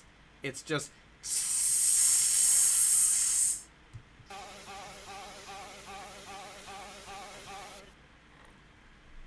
So. Marvelous and majestic world that exists today. It's as extraordinary to have such on. And yep, that's the singularity. It took us 7 videos to see the singularity, but now let's see the next videos. Hopefully they're not too long, right? I want to see more mimic action. The mimics are clearly the most scariest. Thank you for the hydrate, newbie. I actually put my water back in the fridge, so let's go back and get that water. Damn! Yeah, damn!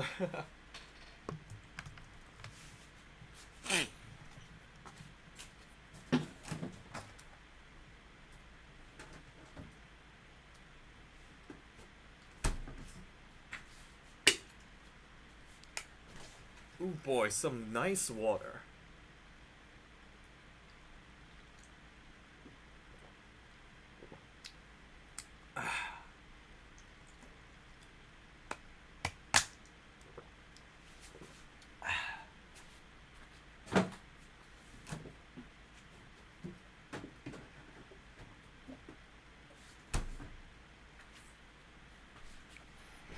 Thank you for the water.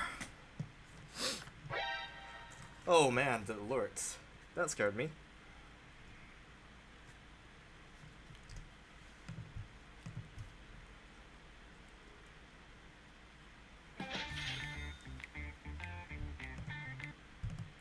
I'm not sponsored by McDonald's. Go away, but I would like to eat a burger sometime soon. Crazy, no voice changer. Yeah. Hello, Lena. Yeah. I'm going to turn the voice changer back off. Yep, this is me without the voice changer. Welcome to the April Fool's stream where I turn my voice changer off and everyone is gonna hear how weird I am.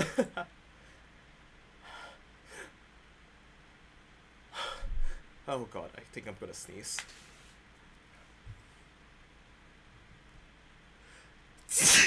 Excuse me. Bro secretly wants McDonald's. I mean.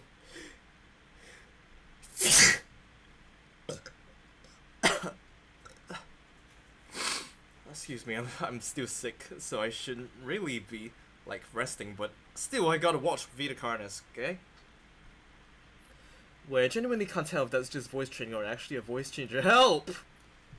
It's voice training.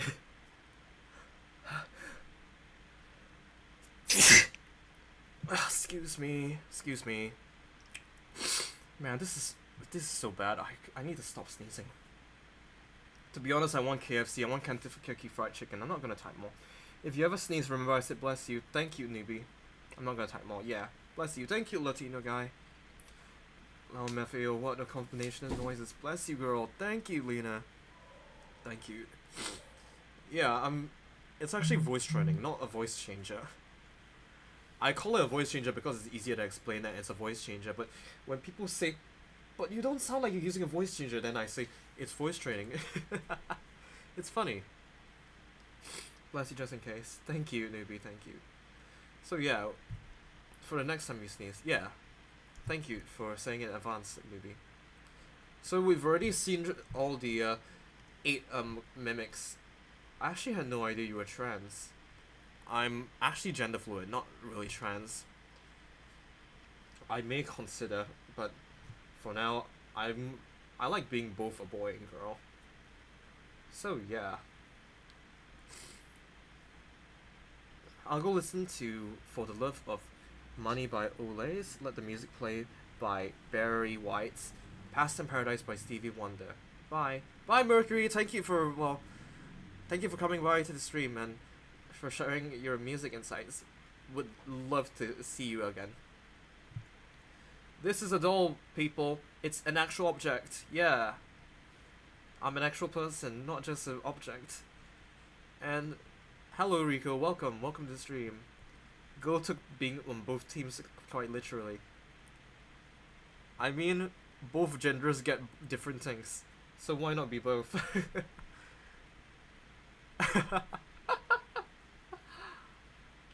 Yeah. This might be a hot take, but BBNOS is cringe. I do not know what BBNOS means. Can I drink it? Don't know. Yeesh. Well, so we've already seen the Vita Carnes, but now we're going to see the Vita Carnes cook at home kitchen. Cheese crawl pan cook along. Ooh, trees. You can cook things with the crawls. Let's see what this person is gonna make. You know, hiring trans is a really good idea. Yeah, let's just say the trans scene in Singapore is not quite accepting still. Baby, no money. I gotta head back to work. Have fun on the stream. Bye, Latino guy. Thank you for coming to the stream. Good luck at work. Don't get in trouble, right? You have to pay him less and make him work more. Yeah. To them, you're not a trans person. To them, you're just manual slave labor. In fact, in real life, I'm still being treated as a manual slave labor, so it sucks. I'm feeling hungry. Give me the crawl. Let's look at the crawl recipe. Let's go. This could be the greatest discovery of the age.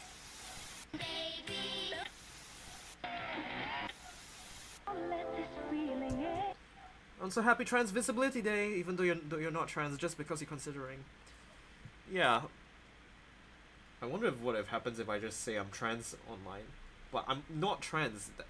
I did make a post supporting trans people with a blah hi. But yeah, I'm not trans. I'm gender fluid actually. Pay him like a woman, work him like a man.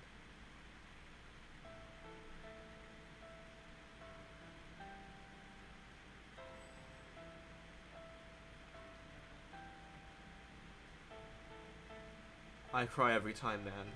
I truly cry every time.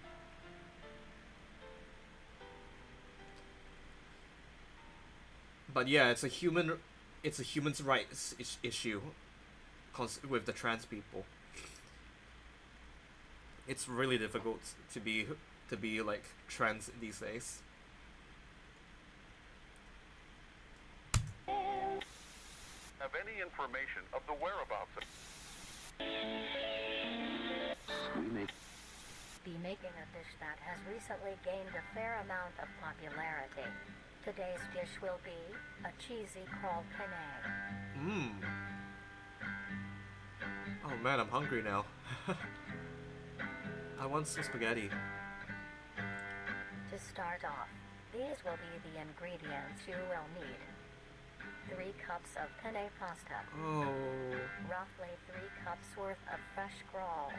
Try to get a variety of sizes when you buy yours, or when you harvest them yourself. Wait, they're selling crawl in real life? Ooh. 1 cup of cheese. Mmm. Half a cup of green onion. Yum. 1 teaspoon of salt. 2 tablespoons of Cajun spice. 2 tablespoons of parsley. 1 tablespoon of dill. Dill? 1 tablespoon of garlic. A pinch of pepper. And finally, the most crucial ingredient, Nutrier Company's newly released flavor enhancer. To bring sauce. out the richness of flavors within each and every meal. Hello. Hello, Nora. Well, you already know what I sound like, so. Hello, Nora. Welcome to the stream. I hope, your project has been going well. Gonna turn the voice changer off and... Hello, Nora. Yeah. So basically, for April Fools, I decided to turn my voice changer off, so yeah. I hope your project has been going well. And, I saw the, project animation. It was really nice. Didn't know you could do editing like that. It's really cool. I wonder how the mimic tastes like. Probably like human meats. But, yeah, so basically, we're just watching a Vita Carnes right now. Analog horror. And we just got to take a look at the scary mimic, I wouldn't recommend looking at it. Freaky. Ooh, surprise! I'm done with my project. I'm working on your commission right now. Thank you, Nora. Thank you for the updates. Yeah. I was wondering when you would get back to it, considering that I did say you could take your time with it, do your project, and I saw the project, so yeah. Thanks for updating me.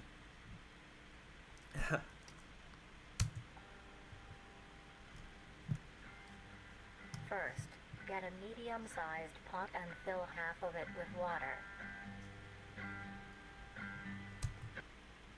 Well, we're still watching analog horror, but it's a cooking show.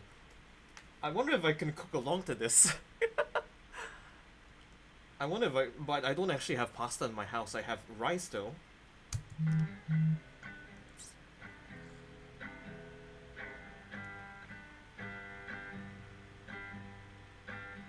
How to cook a mimic.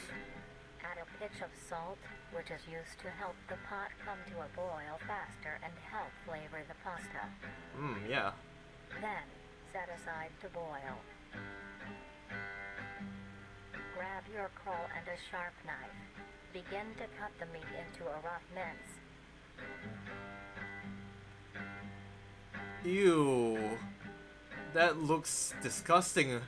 Can I just get chicken instead of what the hell this is?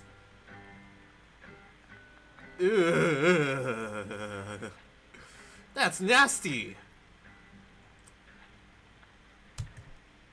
Cooking a mimic, interesting. Yeah. I wouldn't eat mimic meat though. I think I would just prefer some chicken and call it a day. Or maybe some pork. Oh wait. Maybe not some pork, if you're Muslim. Give me the food enhancer, I can add that to my food. I cooked and kaboom, I'm a chef! Anyone can cook. Just throw in as many sauces as you can and don't care if it tastes like a mush, like slop. So yeah.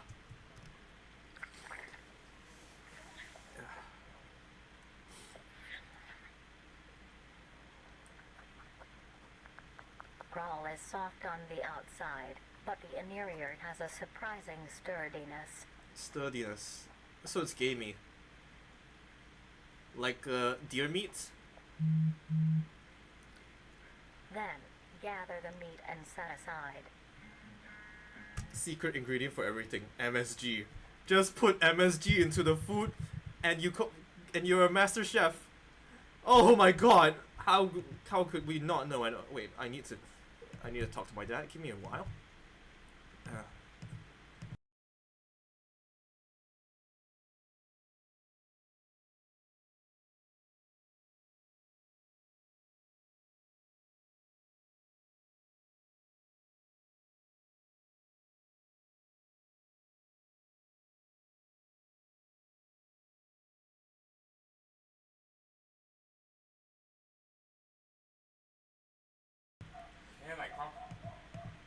Yeah, you can cough. Okay, so back to stream. USA capture mimic research. China capture mimic. Use it in food products. Genius, absolute genius.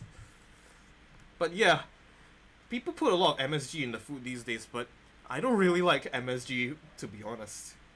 I know I'm probably gonna get hate from a lot of Asians, but I really don't like MSG because it makes the food makes you more thirstier for some reason. It's like even worse than salt for some reason. It makes you so thirsty that I have to drink like 3 bottles of water to like even wash it down. It may make the food taste good, but dang if it doesn't make you thirsty as hell. Looks like if shrimp and bacon had a baby and shrimp cheated with nightmares. Yeah, that's what it looks like. It looks nothing like seafood, and it doesn't look like chicken either. It's horrible. If you're afraid of monsters, go to China. You can see them in the fridge. I don't think China eats insects, or do they eat insects? I'm Chinese. I wouldn't know. We eat like Chinese meat, chicken, and dog meat is just bootleg meat.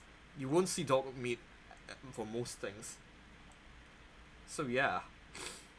But they will eat deer you know, deer pee.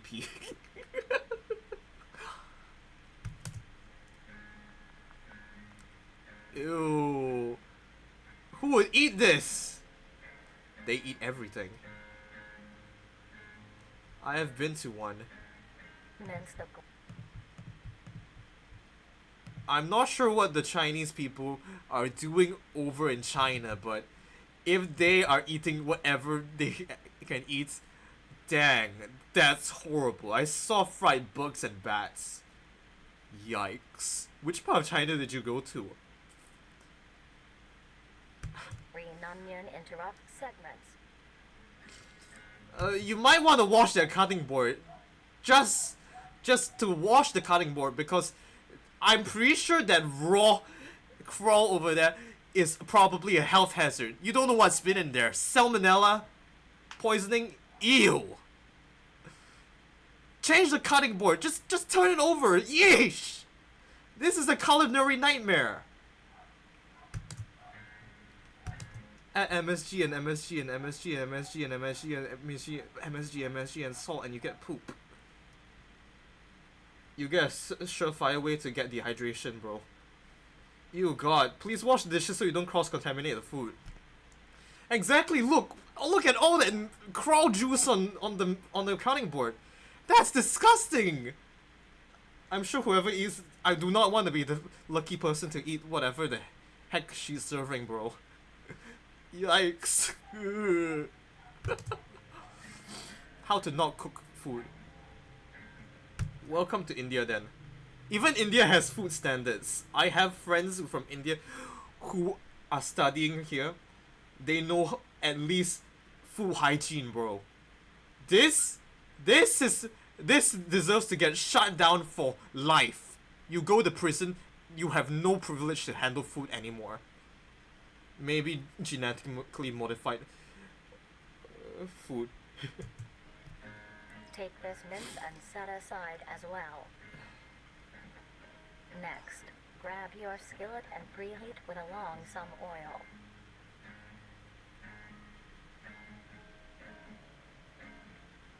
Ew, I don't like the Take the mince appendage. ball and spread it evenly across the skillet.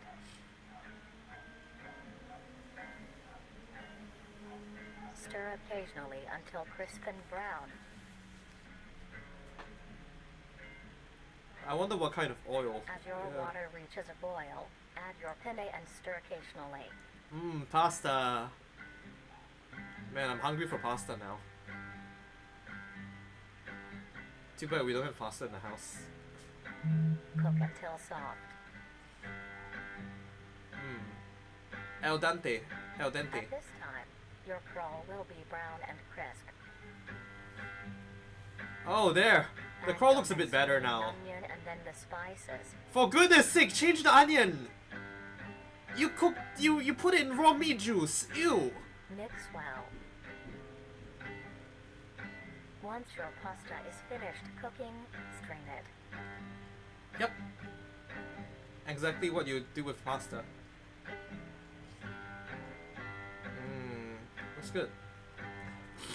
Lay your cooked penne evenly into your dish. Oh, nice. Wait, why is she wearing a mask? Is Then add is the the crawl crawl like topping. is the crawl not safe for consumption? Or does it just smell bad? Does it smell horrible?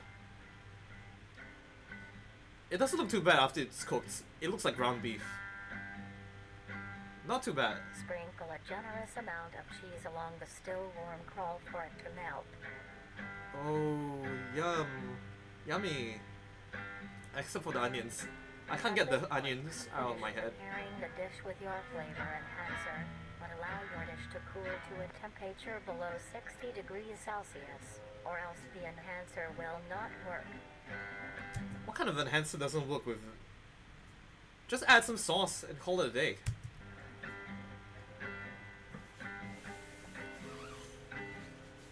And now, you may serve and enjoy. I probably wouldn't touch the fried onions with with a 10 feet pole. But I would probably eat this. Looks good though. Looks kind of nice. I just hope the crawl doesn't taste disgusting, like bugs. Ugh. I fear this chef. She should be arrested for cross-contaminating the onions. Like, jeez. There's raw meat juice on those onions. Raw meat juice. That's what they all say. Now always remember, you will never know what ingredients was used for your food. And that's terrifying. I remember eating like fried rice overseas in Malaysia, and I got like food poisoning. Horrible. One of the worst cases. But overall, most places should be safe to eat. And you just need to, well, be careful. Trust which place you eat from. Don't just eat from any place nilly-willy.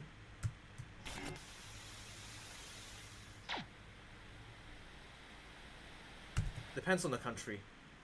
You can still get food poisoning, but it's quite rare in your home country. But even in, well, a country like, say, Malaysia, the place which I'm currently streaming from, the food is very good, and food's hygiene standards are still pretty nice. They're still good.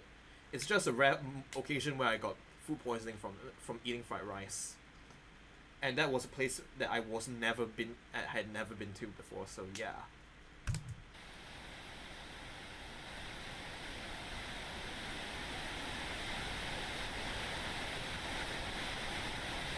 Who are they?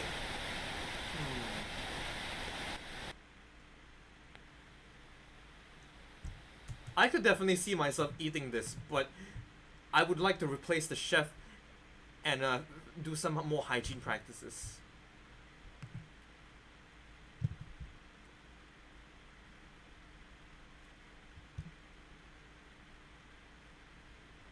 Guide to owning a pet trimming. Oh yeah, in the trimming documentary they were talking about pet trimmings. So trimmings are like a skinned raccoon. They resemble skinned raccoons. So let's see what they have to, well, you know. For companionship. They form bonds and grow relationships with these animals, even to the point of them being considered a part of the family. Most people get dogs or cats, but maybe you want something more interesting. Then, you may want to get yourself a trimming. Ew, what the freaking hell is that? It looks like roadkill. There were germs you didn't get used to. If this germ, yeah, the crawl is an alien life form. You don't know what alien germs they have. But, yeah, maybe there were some germs that I didn't get used to, but it was Malaysia. I've been living off Malaysian food for quite a while, so I don't think it's the germs. I think it's because of the food that was prepared quite badly. The place was quite, so I usually eat from, food stalls that have very rundown standards, but at least they follow some sort of like food hygiene.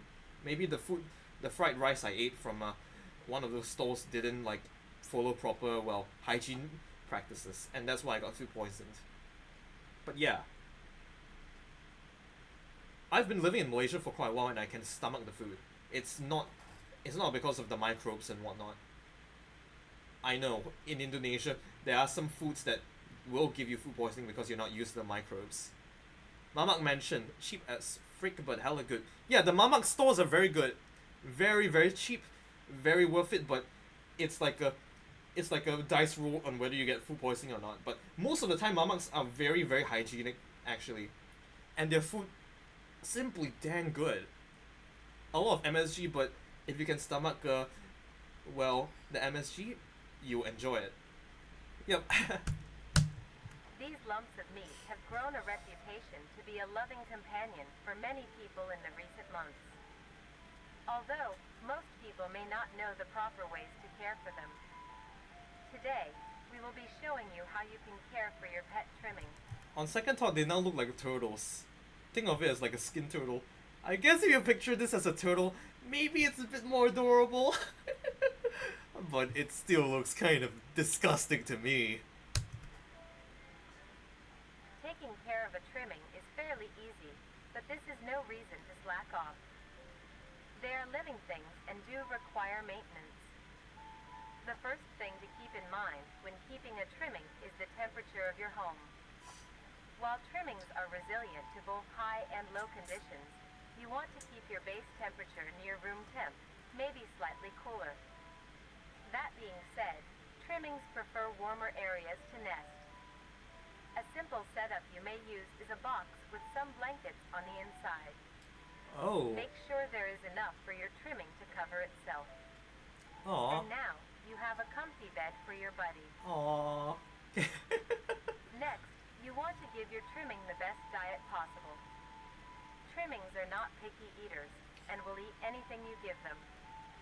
To keep your trimming healthy and strong, a diet of dry cat or dog food that is high in protein, provided 2 times a day, is best. As a treat, Oh, they even named you may it. give your trimming any scraps of your food. Things like apple cores, banana peels, or eggshells are a perfect snack. Mmm. A thing to remember is trimmings are nocturnal and make plenty of noise.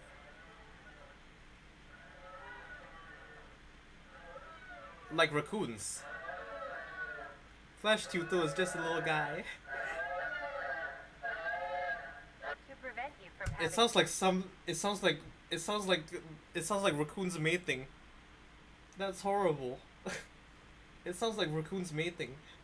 sleepless nights, try to give your trimmings first meal in the late morning or afternoon. This helps them be active during these times instead. Another thing to consider if you want a pet trimming is where they will be living.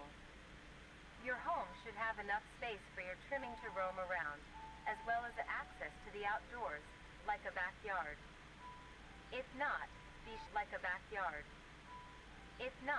be sure to take your trimmings on regular walks.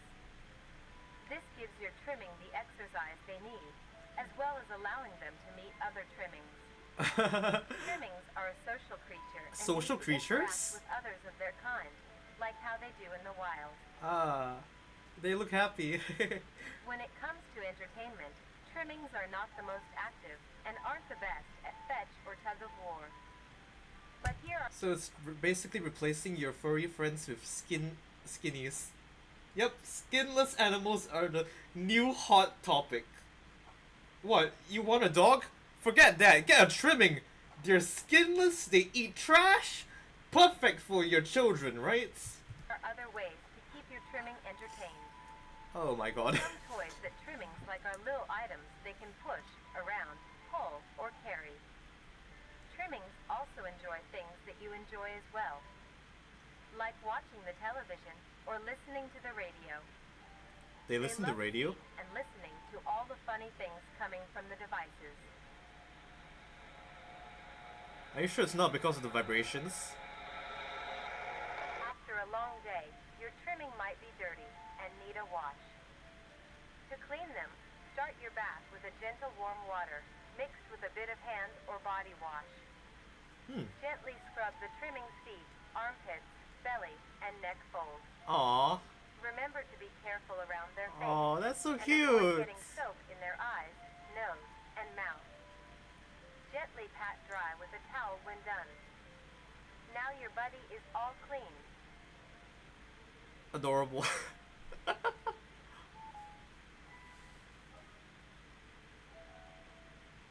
And lastly, as said before, trimmings are social creatures, so be sure to give them plenty of affection. They love receiving pats, scratches, and pets. They also love to sit with you and cuddle. Since they communicate with each other in the wild, it is best to replicate this behavior with them as well. Simply talking to them is plenty enough.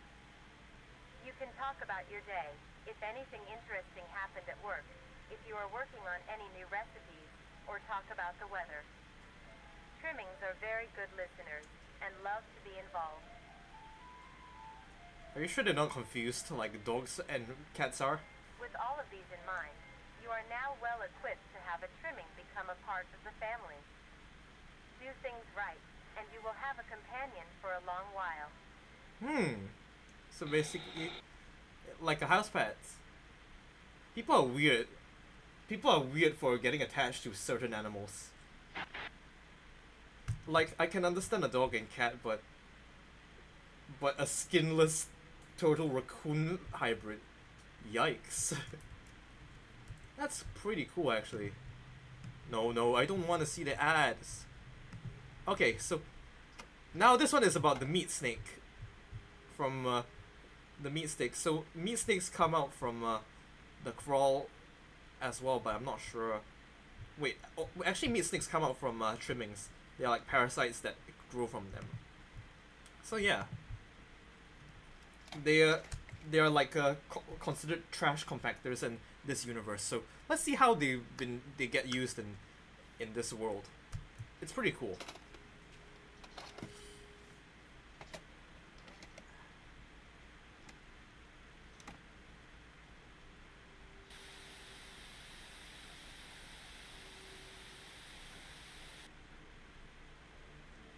The unauthorized reproduction, distribution, or viewing of this following footage is strictly prohibited. Infringement of these instructions leads to severe penalties enforced by federal law. Discard this tape immediately! In the year of 1945, with the war finally ended, the cleanup process had started. During routine sweep of an underground train tunnel, the cleanup crew made a grotesque discovery.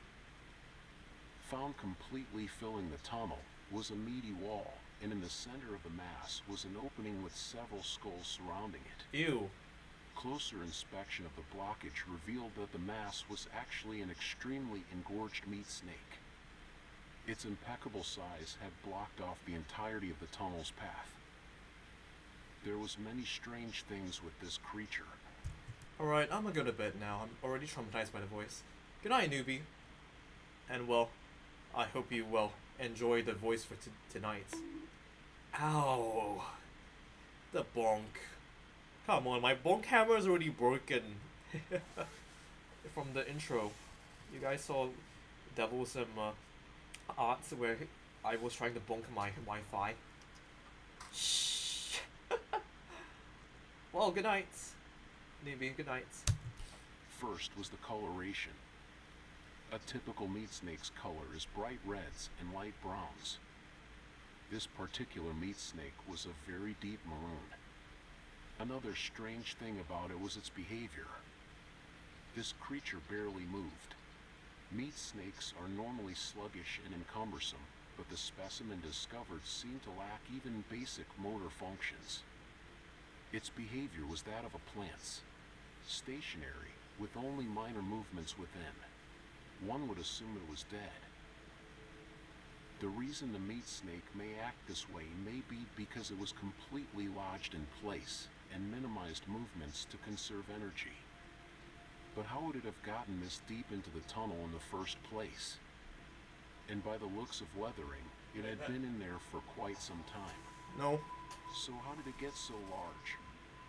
The answer was discovered by a different cleaning crew, who found the other end of the tunnel. They followed it until it met with the other end of the meat snake. Alongside it was a huge pile of A huge pile of what? This meat snake's skin also displayed great amount. Meat snake looks like one of them sandworms from Dune. Yeah, it looks like the sandworms from Dune, right? Those big giant snakes, sandworms that eat people. I remember seeing one of those sandworms in Dune: The Battle for Arrakis. That real-time strategy game. Terrifying.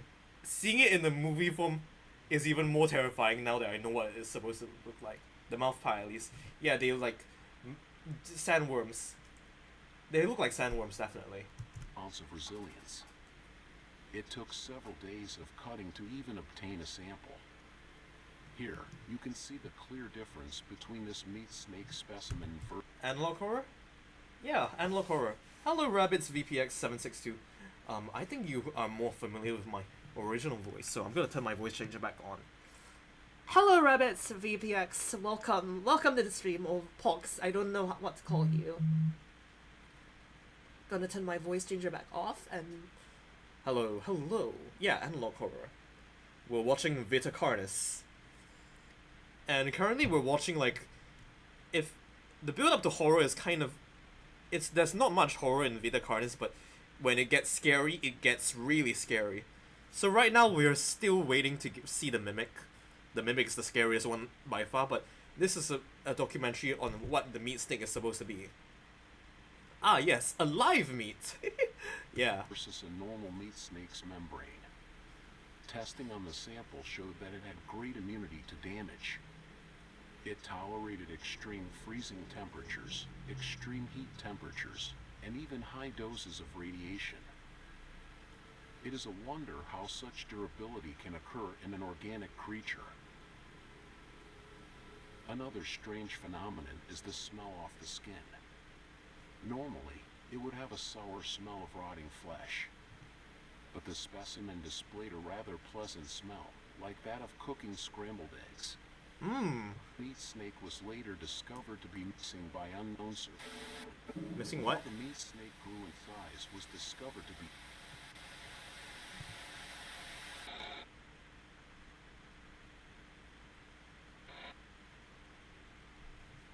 Well, we know that the meat snake was stuck in a tunnel, at least. Ooh! Now we're gonna get into the real meat of the video. So this is what you came for, guys. The Mimic! We're gonna get defense tips against what to do against the Mimic.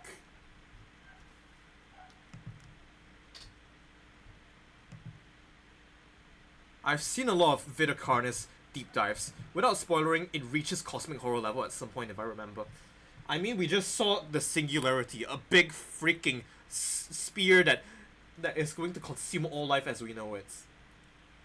I don't know what part of that plays into the lore, but I just know that the Mimics are obviously freaking terrifying. And this one, the video, will probably be very terrifying. So guys, if you're expecting some horror, this is where the horror is beginning. We're gonna watch a Mimic defense instructional tape. Let's go! Real meat of the video, pun intended. Yeah, that's where the real meat is. Yeah, that pun was intended. Uh-oh.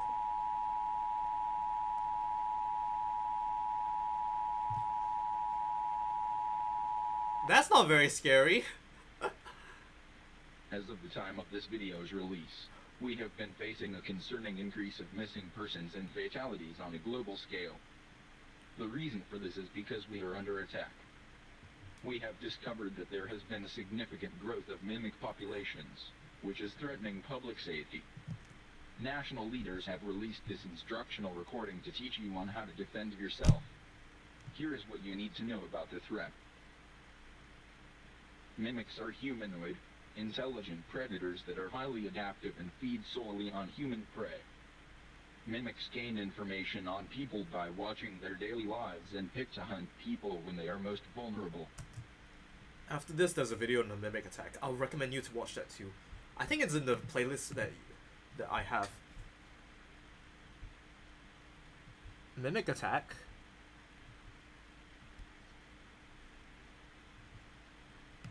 Mimic time! Yeah. Yeah, I've seen the I just saw the Mimic attack earlier in the documentary that was talking about the Mimics.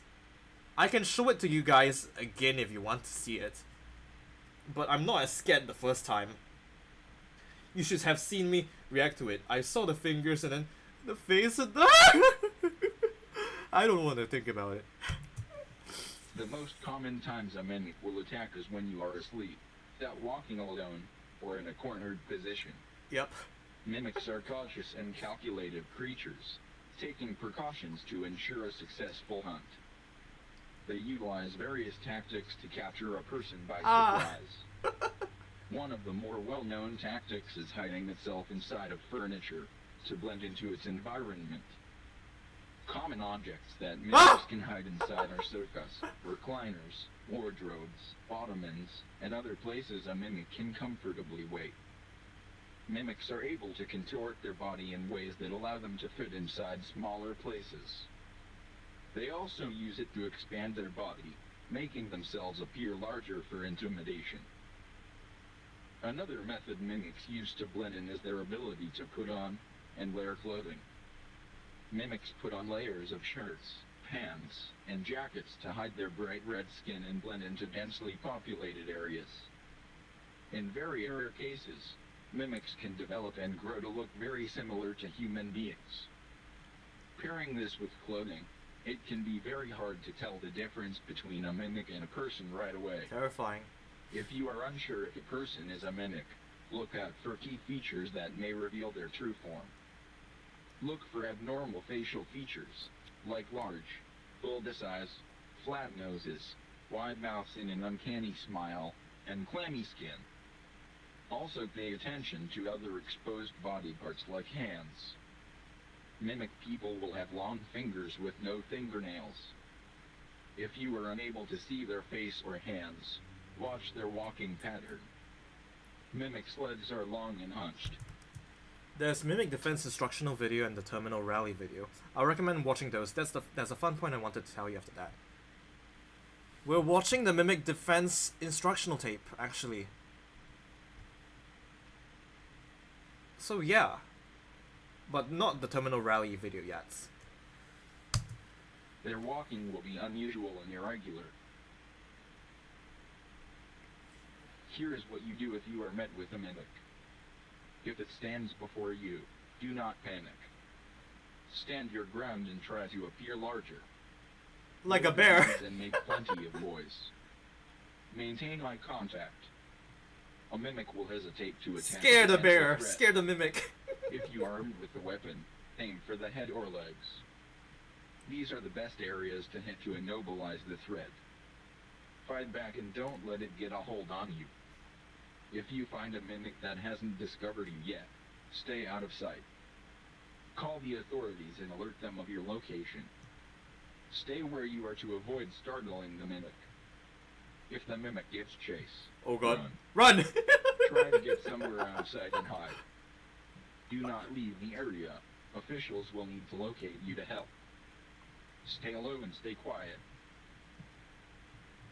With the information you have learned, use it well, and stay safe. Okay, so that's how you survive a mimic.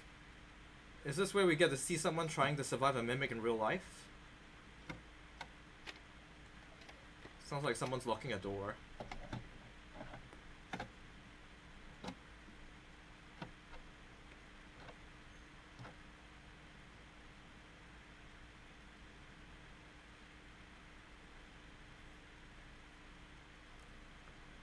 They spell immediately wrong.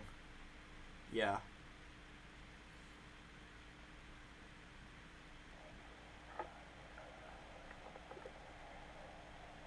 Got it. Let's see.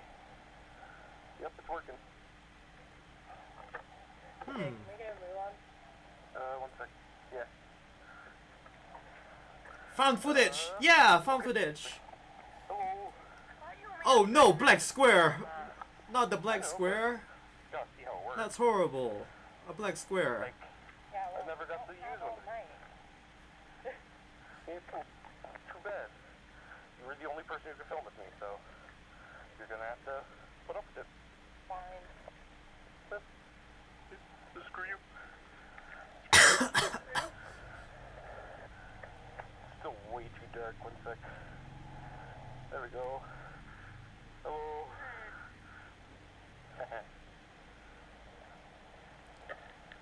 I'm really getting sick of seeing people just point their cameras on the ground and put a flashlight there. That's not scary. Oh, look at that over there. You can't see anything unless I like point directly over there. Yeah, Like, that's creepy. nope, can't see nothing. Are you sure we should be out this late? Fine, I'll cook you stuff when we get home. Don't worry. I'm hungry. Yeah, cook her some food. Why go out on a walk like this when you can just be at home eating something?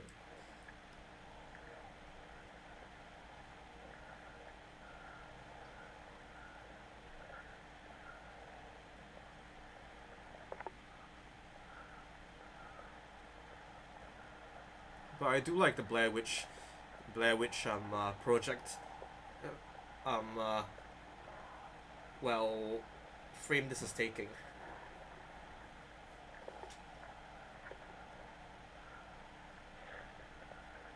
I'm getting a bit dizzy seeing the light go up and down though.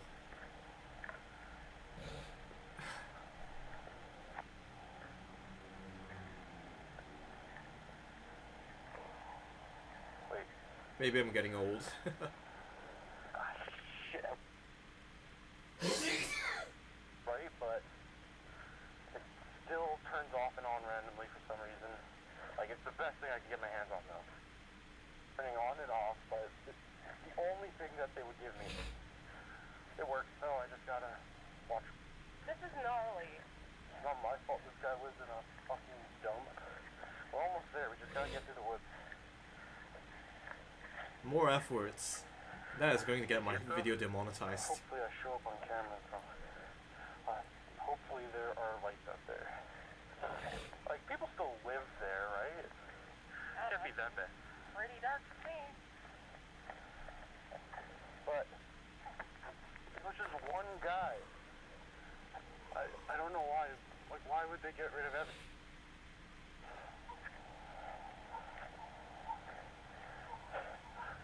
Dogs barking are never a good sign. No. Nope. Yeah, dogs barking is a bad sign. Thing can't capture it.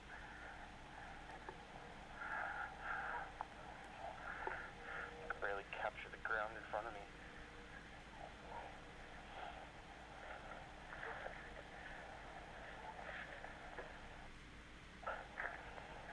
So, what are we doing out here exactly? Well, supposedly they found some guy. Like, it was like a grody scene. Like, it was disgusting. Like, they had to get rid of the trailer he was in, and then like they didn't let anyone nearby. And it was like this big conspiracy. So we're filming that. Hopefully, I get a good mark for it. Man, the build-up is taking quite too long. There we go. We're getting close. I'm already getting dizzy from seeing the flashlight just move left and right, up and down and out of the frame. It's just... Where's the atmosphere here? I can get the atmosphere that's like in a dark place, but geez, can they make it a bit more... Get the pacing a bit better? Ugh.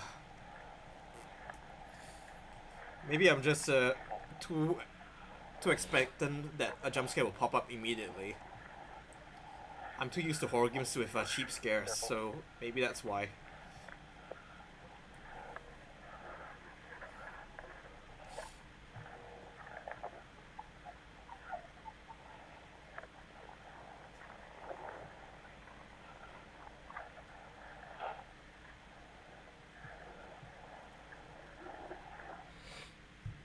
You know where we're going? Yeah, we're almost there. We're on the road. We're right next to it. Like, it's literally up there. Okay. Understandable. Yeah, as someone who likes horror, I've been spoiled by too many games that don't prioritize atmosphere. They just make scary Five Nights at Freddy's jump scares and just stick them on you without doing anything with the atmosphere. This one is too much atmosphere. I'm just spoiled for it. But I can say that it's a dark place and it's kind of like scary. Should have been named Yapping at 3 AM outside. Exactly, it's yapping at 3 AM outside. Bro decided to go outside, yap at 3 AM instead of going home to cook food for his girlfriend. What type of irresponsible cloud chaser is this guy doing, bro? Come on. It's not too late yet. Hungry. She's hungry. Cook her some food. Yeah. Still hungry. Feeling okay. Almost there. It'll be like 5 minutes. 5 minutes. Okay? Dedicated yapper. Exactly. Almost there. Exactly, dude. Exactly. Make the way to the trailer park. Then we can go home. Okay? Just show us the mimic for goodness sake. See, we're right here. You go ahead. You can't see a thing. Where am I even going? Just up here. There should be a path. Right there, yeah, right here.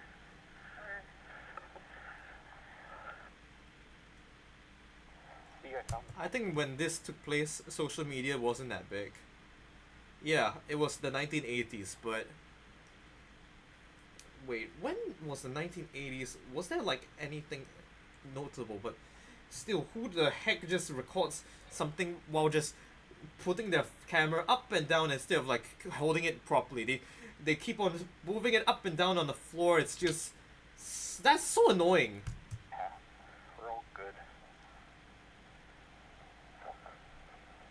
5 minutes of this video. 5 minutes. I swear if we skip to 5 minutes and we don't see a mimic, I'm going to be so pissed off. At 16 minutes, if we don't see a mimic, this video is just so slow.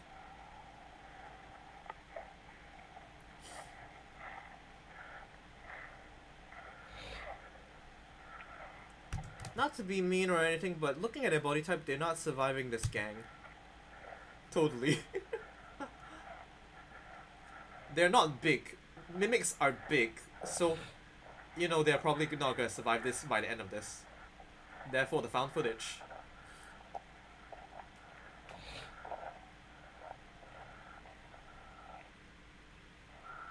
Okay, this is better.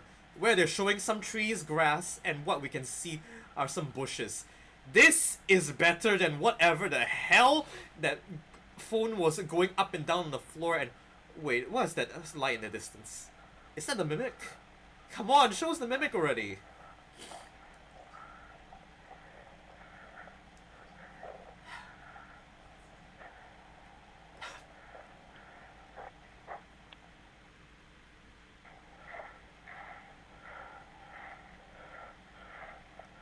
Yeah, breathing loudly at 3 AM in the morning.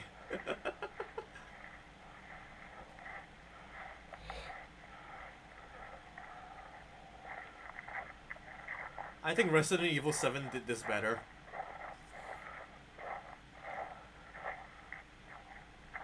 This way. I think this way. Yo, look at this. I didn't see this on my way over here last time.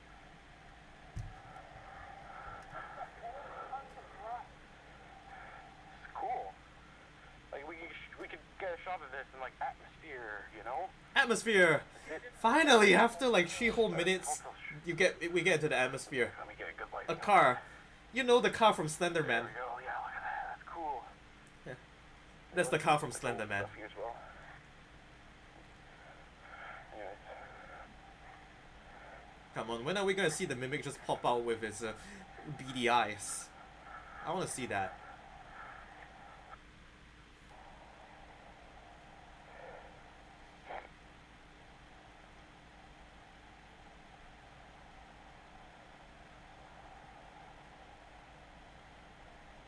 No, they're just looking at the trees.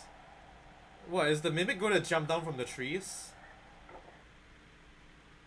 We're on the flat part now. Yeah, we're close. Trailer should be right up ahead.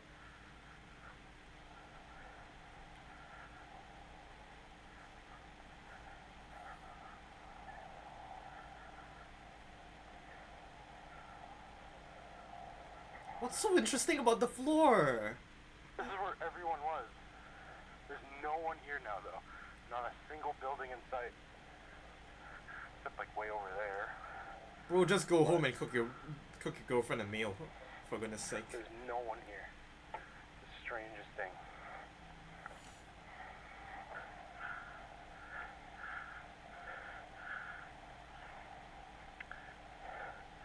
This is the spot. Right here. Yeah. This thing.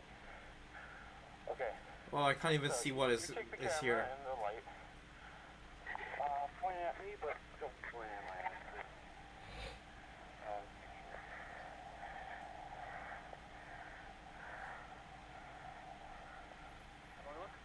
We don't I even got get to, bag. we don't even get to see his face. Ugh. But I do get it because he's redacted because, yeah. Alright, give me a second.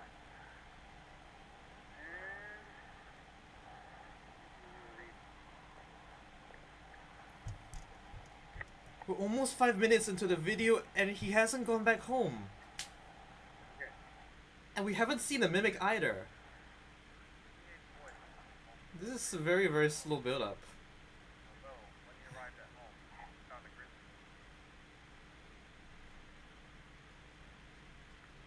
Hail Gerard, his father, when he came home from school, was found dead. Grizzly seemed like the forest. Police were called, and came to investigate. The strange thing, though, he immediately closed off everything.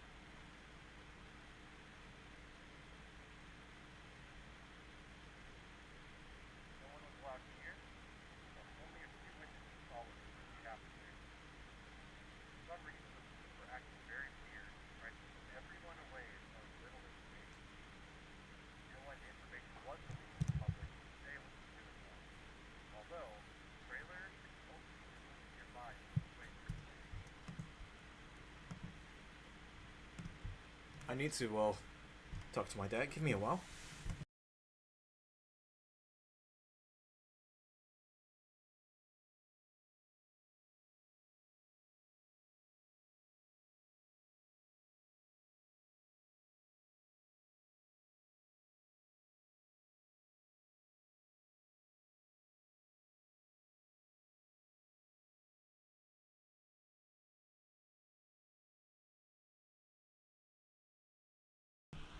Alright, back. Sorry, I had to do something.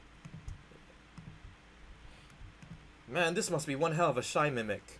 I mean, they're stalkers, but we don't see them stalking properly. Ugh. Police say it was suicide, but witnesses that did catch an eye what happened to him hunted this death. But police haven't found guy, and that's why I'm here to answer what really happened. And that's it for now. You said grizzly way too much. What? You said grizzly way too much. Grizzly way too much, Yeah. huh? Okay, should I retry? Well, he yapped too much. Sure. It's not he said grizzly too much, he's just yapping way too much. Out alright, I think. Yeah. Yeah. Wait, why is it rolling? Did you get to that? Oh, 30 minutes to film and yet. I needed someone to film. Alright. No hard feelings, okay? Okay. Pretty skinny over here. I know. I understand. Yeah, like, back there was the perfect time for us to jump out and grab us, you know? Cut it out. Fair enough as is. Chris? Chris? Oh my god, this is one slow mimic. Where are you? Is the mimic... Did the mimic get Chris? Come on! Come on! Come on, did the mimic get Chris already? Oh my goodness, finally! Finally, we get to see some action after 18 minutes of waiting. I'm going home without you. I'm cold, tired, and hungry. If you want to stay out here and play games, you can. Yeah, what an irresponsible prick. If your guy takes you outside and asks you to do something stupid like this without caring about your well-being, dump him. Girl, dump him. It's not slow, it's stealthy. But yeah, the build-up, I have to say this is one of the less fun videos to watch because all I just saw was a guy waving his phone camera on the floor for like 10 whole freaking minutes, dude. That's not fun. I wish I saw like a bit more grass than just grass and stuff. Hell, even touching grass would be more fun. The plot twist is the video is a mimic. It has a terrible disguise as a horror video.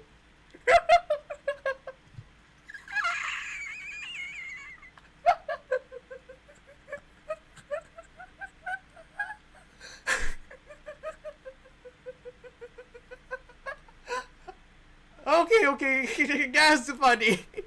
That's funny.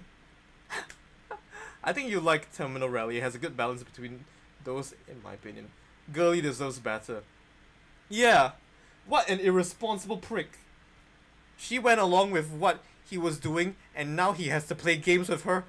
What a prick. Dump his arse, alright? Dump his arse.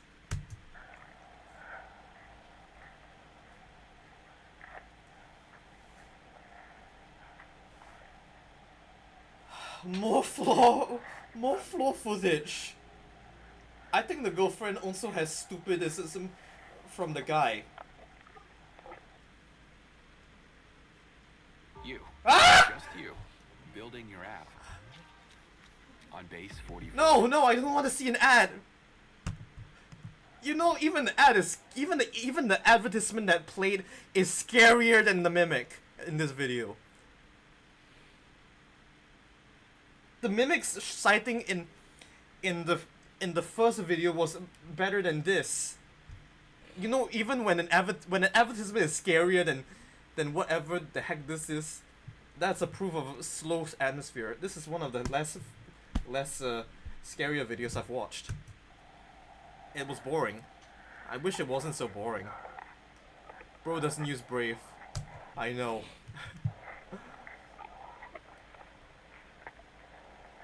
I don't have ad block, sorry. Jump scared by ad rather than the mimic, lol. Yeah.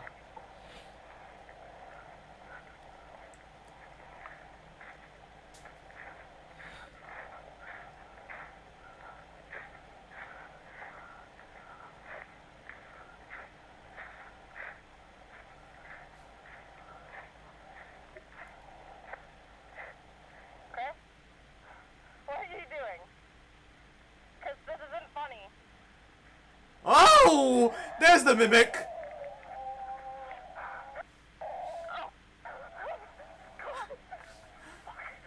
Oh, that's the mimic!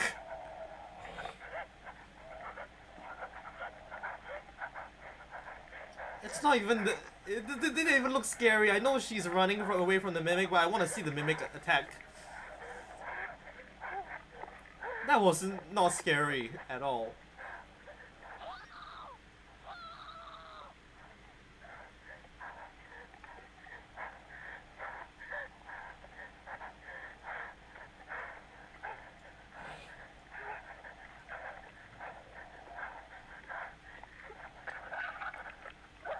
Oh, she was gonna trip. And oh dear, the mimic is, now it's the mimic's turn to, consume. Oh dear.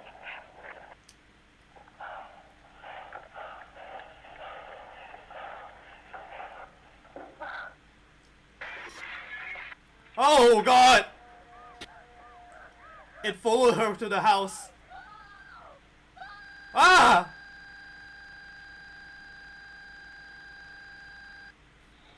Okay, that's terrifying. It took us like 20 whole minutes to see the mimic. 20 minutes to see the mimic. I have to say it's a bit disappointing that I had to wait 20 whole minutes to see one mimic.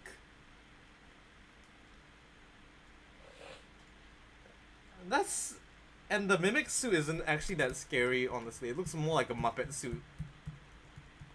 Like, can we see how the mimic looks? I miss when the eyes here, they don't look like they're bulging out that much compared to the last one, but it is kind of like very scary if you were seeing this on your first look. Oh, yeah, that's the mimic. And then you can see the mimic here. But this is actually very scary. The hand going through the window is scary. That is scary. Seeing the mimic like this at the face, and you see that the eyes are just part of the suit instead of like CGI, it just feels a bit disappointing, to say the least. I think I preferred the mimic in the first video. Let's compare them. Like, the mimic in the first one was scarier. It looks like one of the mascots from Garten of Banban or something. Yeah, this is where the video fell off. Like, this one is scary. I want you to see this. This is scarier than whatever the heck I had to wait 20 minutes for. It will swiftly attack and kill the helpless target.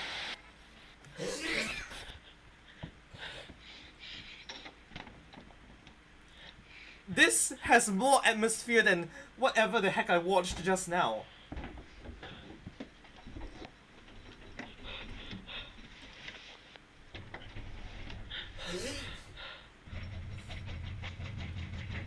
Don't mind my dad sneezing in the background. We've both caught the same disease, I think. I mean, look at this. This is so scary. You can hear someone banging on the door. This is clearly good horror. This is where it builds up to be scary. You're just left in silence and wondering when the monster is gonna come out.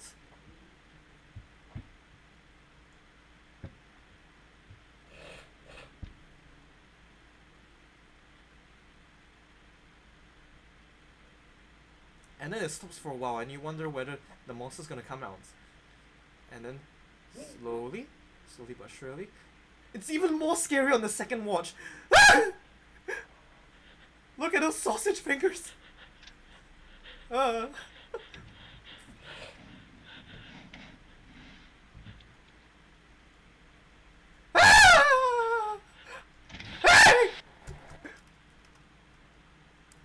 Yes, this one's scarier. This is scarier than whatever the heck I watched earlier. You look at the eyes.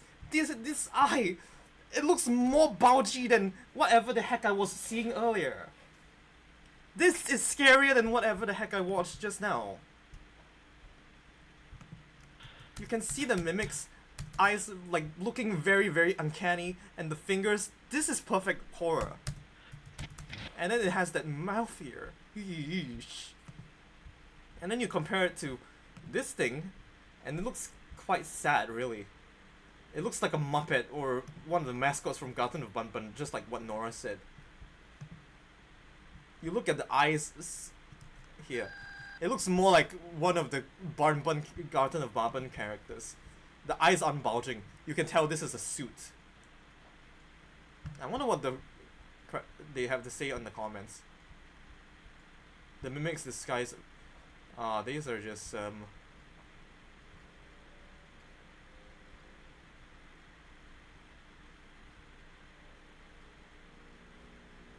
but yeah, I think there's some constructive criticism and on that this is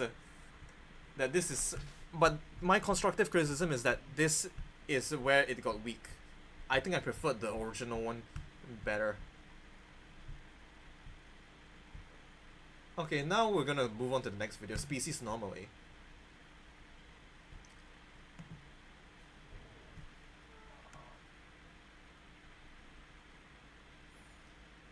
Finally, he fixed the graphic content warning.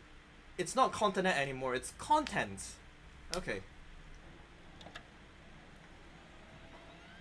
This is a video of the host, I think.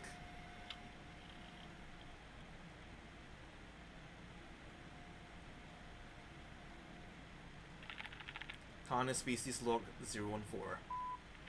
Abnormally... oh, it's the harvester. Abnormality documentation. Harvester. Notable population density shift discovered between the dates of 1989, August 1st, and 1989, October 1st. Or maybe I'm not used to the thing. I don't know what the dates are in the US and Asia. I live in the Southern Hemisphere.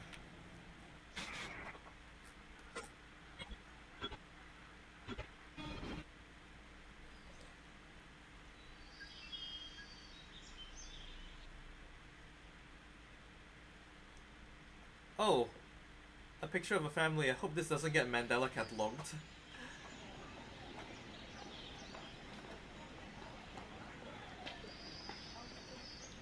Yeah, this feels like Mandela catalog all over again now.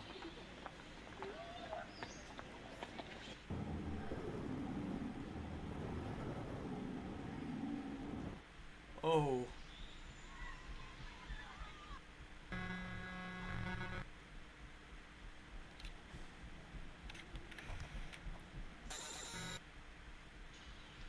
wonder what's with the chromatic aberration with this.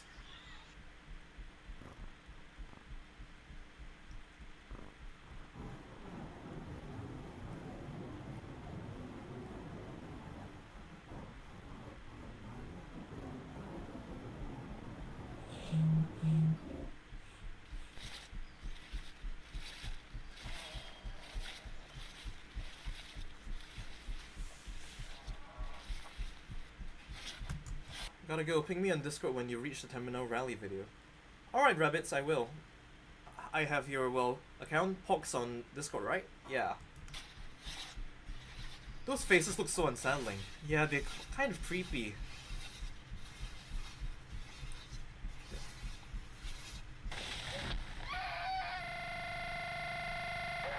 Oh, that's loud.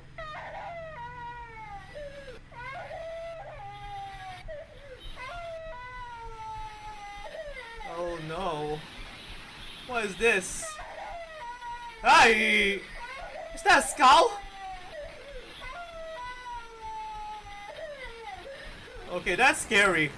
This is scary. I don't like this. The big crushing is very scary. Ah! And then there's this decomposing. What the hell is happening? This is definitely meant to... Is the person dying the child?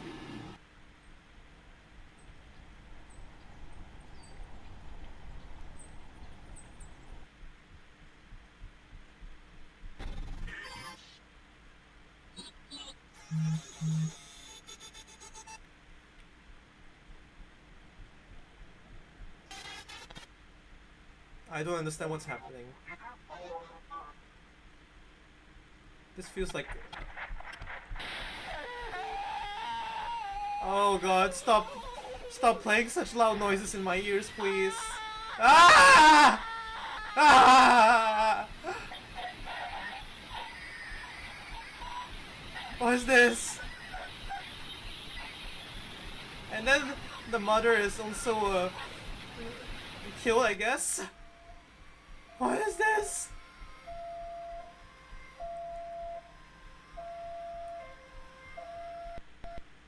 This is out of the ordinary. What the heck is happening?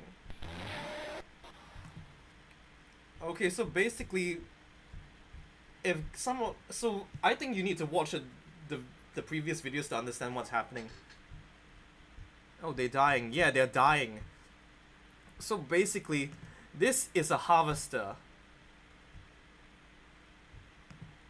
So this is a harvester. So what harvesters do is that they're like egg sacs that produce some roots that dig into the person's leg and cause bleeding and paralysis.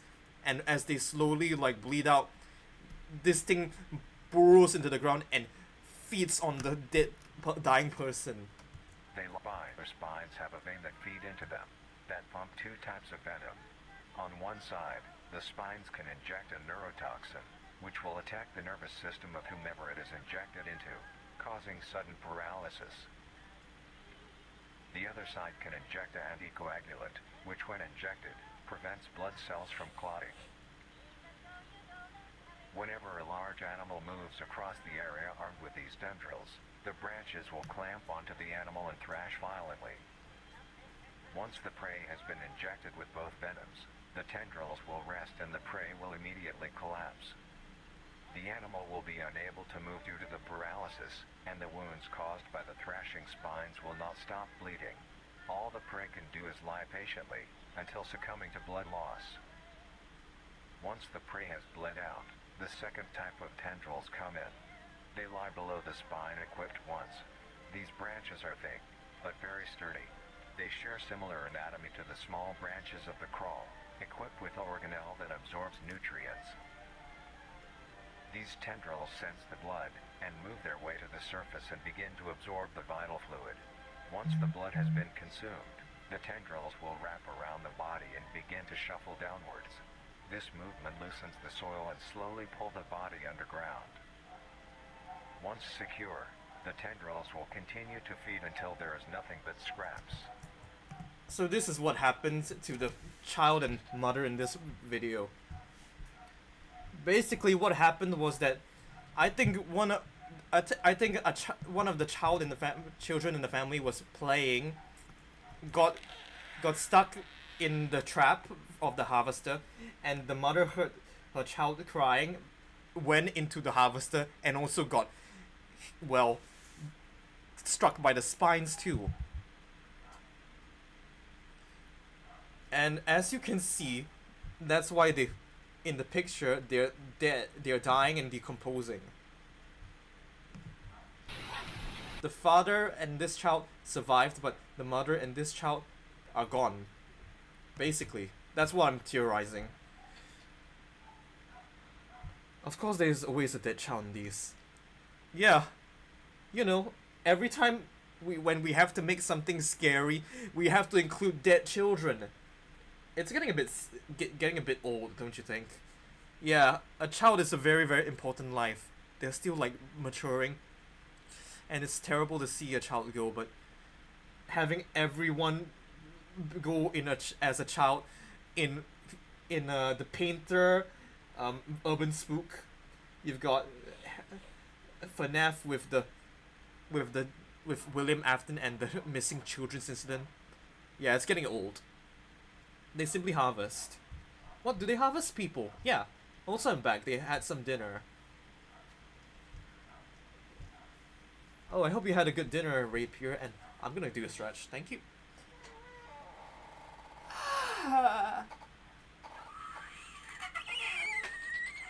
Oh man, that feels good. Ooh, Vitacarnis! Hello, NGAV! Welcome to the stream. I actually have my voice changer off, so what you're hearing is not my actual voice. Let me turn my voice changer back on. Hello, NGAV. Welcome to the stream. It is I, Mixer Freak. I'm a haunted doll VTuber. And I can also sound, well, female and male, you know.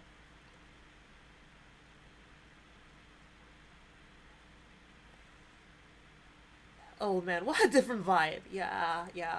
But I have to turn my voice changer off, so yeah. Okay, my voice changer's off, so yeah. Welcome. Oh man, what a different vibe. Yeah. Yep. Now you're left wondering if the streamer you're watching is like male or female. I don't know. I'm gender fluid, so I don't really care. But yeah, we're watching Vitacarnis. We're watching the harvester take a mother and child's life, and this father and other child is going to be very sad later, so that's really sad. We just saw the mimics earlier, and I have to say the mimics were terrifying. So now we're going to watch a flavor enhancer commercial. So there's like a host on influence, so maybe this flavor enhancer the flavor enhancer uses the host's spores maybe. Hey Mick, who are you? Where am I?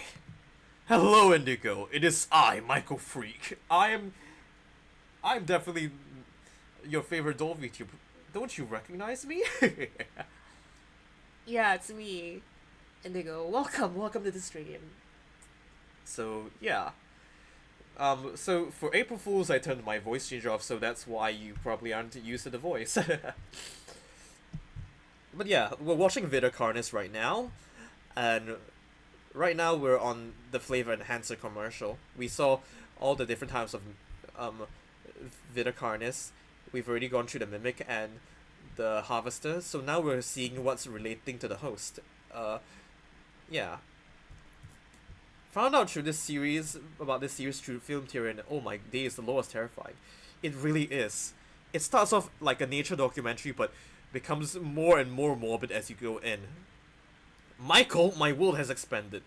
Yep, though definitely not named after Michael Afton. Someone named it when they first heard my voice on stream, so yeah.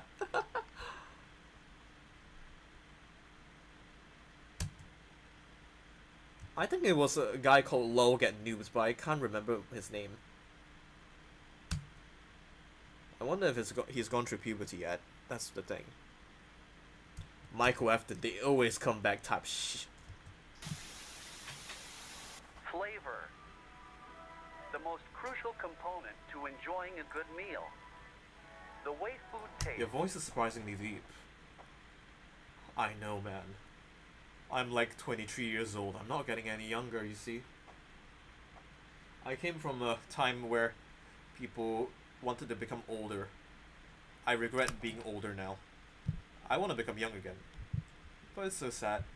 You children, well, you have it good. You have like a whole amount of technology for you. For me, I was like a child when I was on the internet, like when I was like about 16 or 14, I think. Holy vocal range. Yeah, definitely. Yeah, I have quite the vocal range. Don't say you're like 4 years older than me. I'm literally 23. I'm not getting on. I'm getting on years, please. I've already got my eye bags. I've already got like forehead lines, and my hair is starting to get, well, thinner. You ain't that old. I'm a child at heart. Don't worry about that. I'm but a fetus with telekinesis. Oh my. So you're like Yoda. Is what makes eating so pleasurable. Hey, I have Ibex too. Join the club. Now, I wonder how I can get rid of these Ibex. Superpower type of child. What if you could savor every little detail you could possibly want? That is pretty much Yoda. Yep, you're Yoda, pretty much. That's why yeah. we, at Nutri Co., have made it so that you may enjoy every single bite you take. I got mine from college. Don't worry, guys, she's still a child at heart. Yep, I'm still a child at heart. I'm literally the best girl failure you ever meet. Or boy failure. I'm not neither girl or boy, so just call me a failure. Real. With our product, the flavor enhancer. I'm already scared. Turn it off, turn it off! It's just food, Indigo! It's not scary! The flavor enhancer won't kill you! To be fair, my makeup homies mask it up with foundation. I don't use foundation, but that's how they hide it. Pronouns fail/ear. I'm so sad. You can extract every last morsel I'm of allergic. from your plate. With Not scary overwhelming yet. demand for this essential product, even since our start earlier this year, we have delivered what you wanted. Now introducing the Flavor Enhancer Deluxe. Deluxe! Now packaged Without in an E. a larger size and modified recipe, there is now You could say you're not a mistake.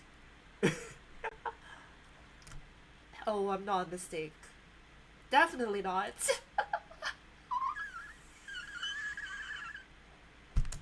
even more savory good. It's seasoning, guys. Are you guys afraid of flavor? Yeah, it's just seasoning.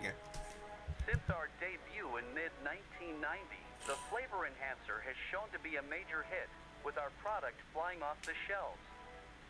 The Flavor Enhancer Deluxe will allow us to satisfy your growing, tasting needs.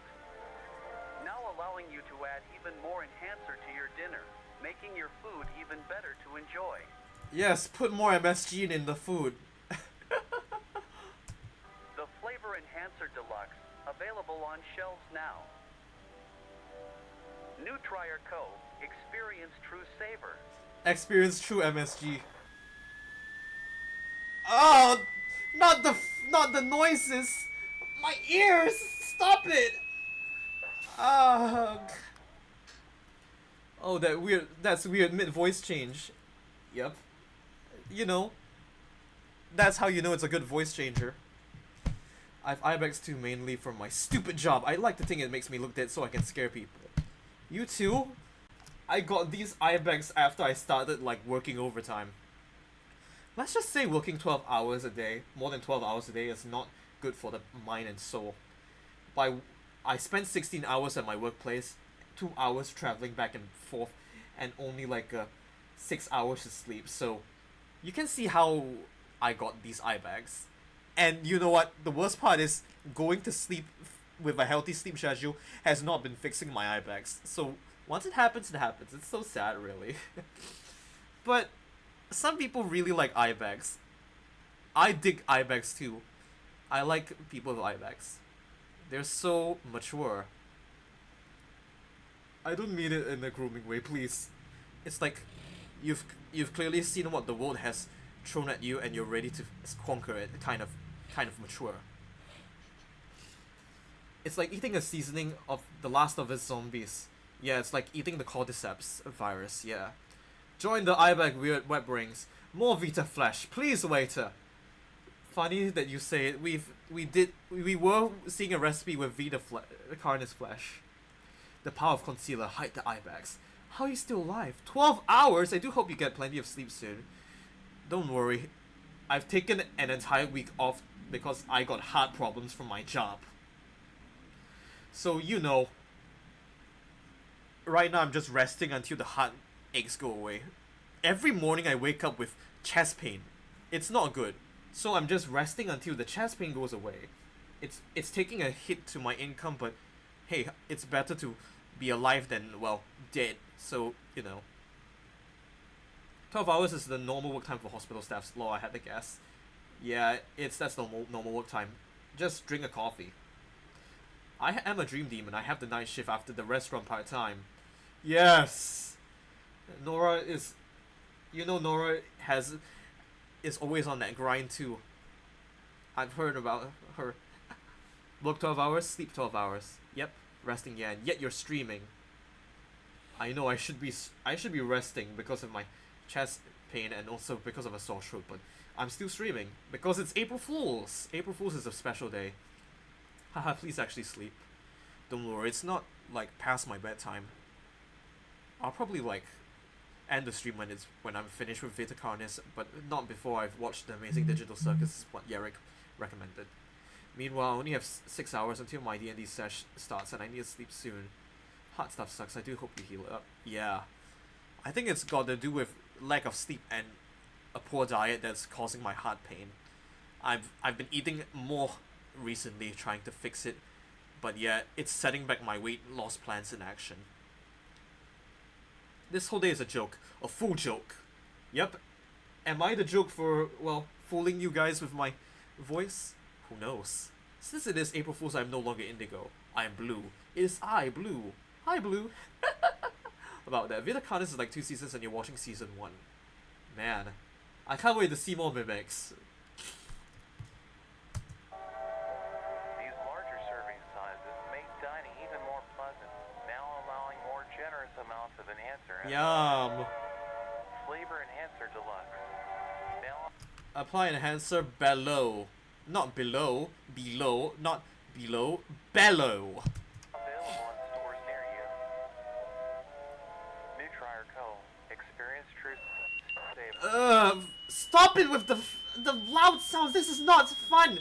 The sound design is horrible if you have to rely on such horrible sounds. Make your taste buds pop with the new deluxe size. Make tasting even more awesome.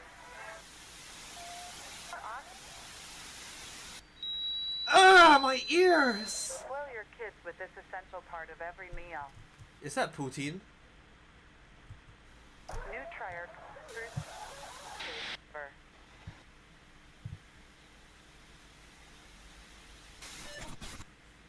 Flavor Enhancer Deluxe. A piece of toast, a piece of bread.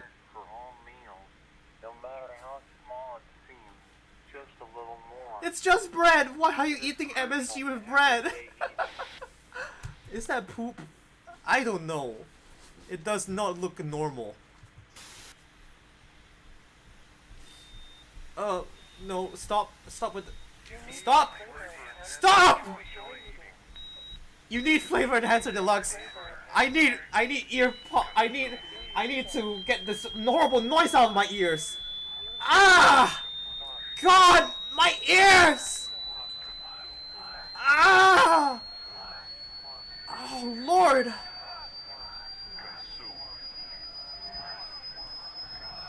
Who can make sound design this horrible? Yeesh!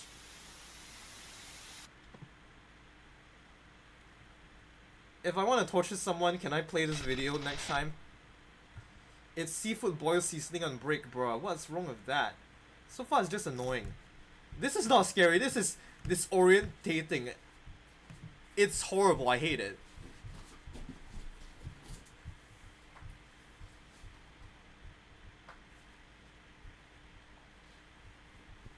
I love that from 308 you can start hearing a low voice say consume, which blends in the word you must, making me hear consumers.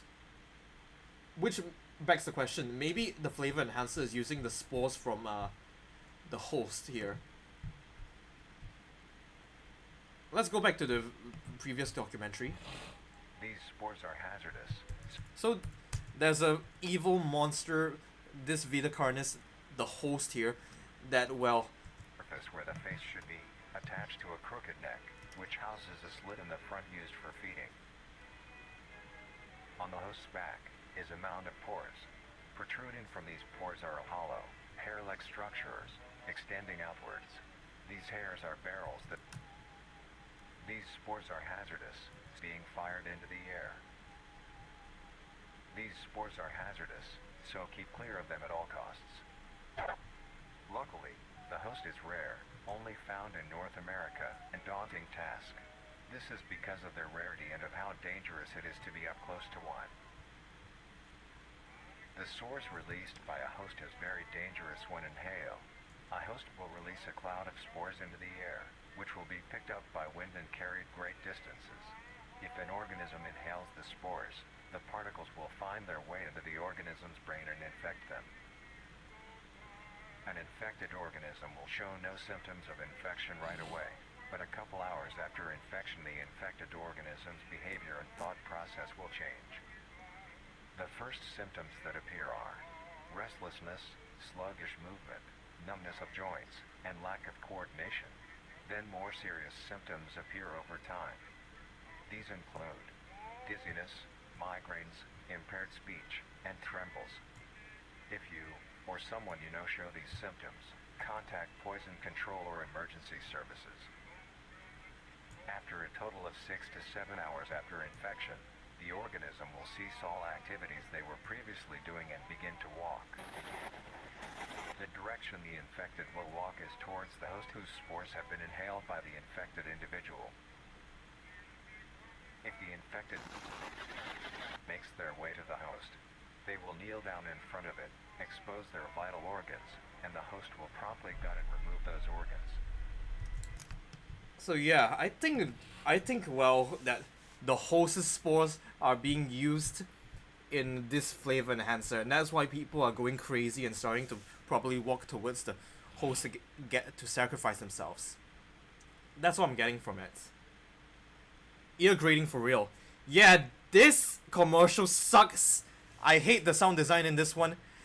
It's supposed to be scary. I like that it's trying to create the illusion of the what it feels like to undergo a mental breakdown, especially if you inhale spores from here, but this is horrible. I think it works, actually, but man, I don't like what my ears have went through. Question, who's poisoning these people? That's a good question. It's the company who's making this flavor enhancer. Most crucial what is their company name? every single Nutriaco. It's Nutriaco. Established 1990. They're using the spores from hosts to poison people, it seems. Is she sleeping? No, it's my camera that's bad. Also, have you seen glimpses of the prince, perchance? I don't know who the prince is, sorry.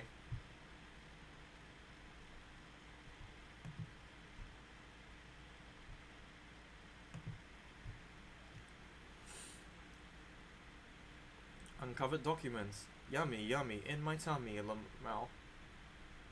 Ah, a bunch of ants. Is this about the monoliths?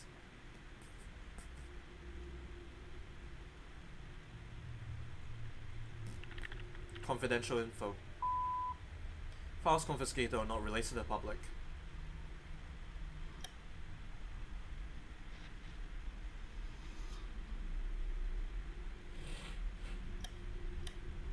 Nutriaco is is facing charges after numerous reports of sickness after consumption of their product, the flavor enhancer.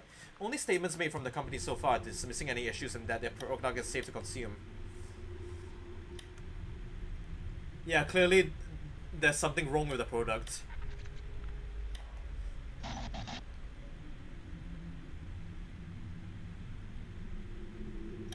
Wait, do the ants have like cordyceps fungus infecting them? That is... Oh man.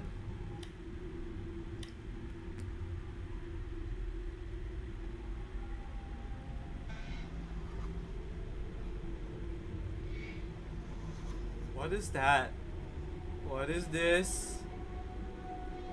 Oh yeah, that's the cordyceps fungus! Yeah, ants like get to high places so that the cordyceps can like bloom from their heads. That's right. It is the cordyceps fungus. And similarly, the spores from the hosts, the flavor enhancers using the spores from the hosts. That's what's happening.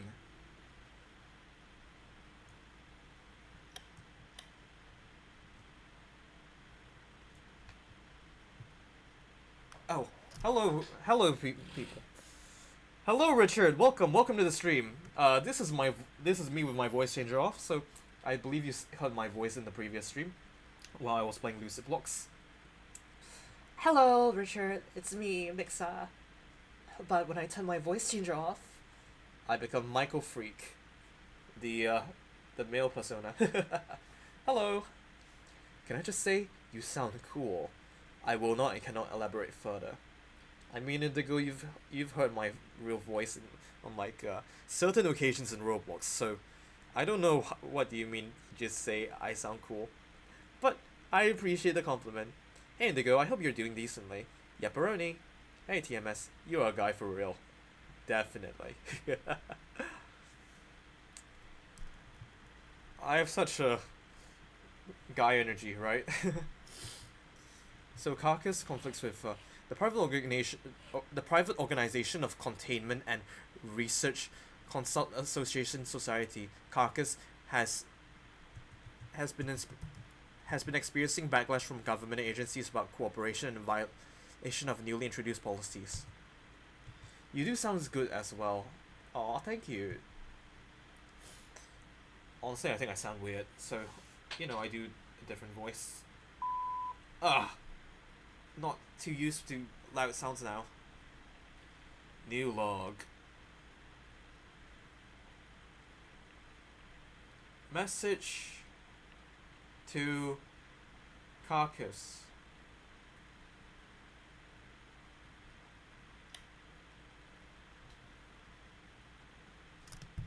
Not sure what this is supposed to be. Sorry, I just meant you sound like a guy, my bad. Oh. Yeah. I get that sometimes.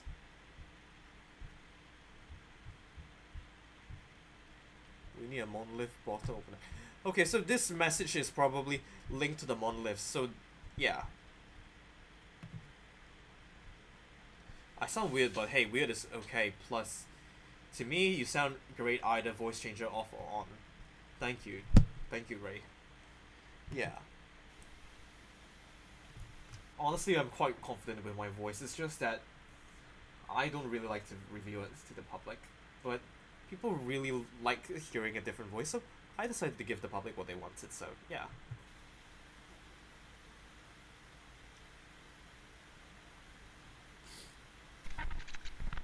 In the distant horizon, the group of monoliths stand vacant. Although closed off to outsiders, their stands can be observed well outside the perimeter.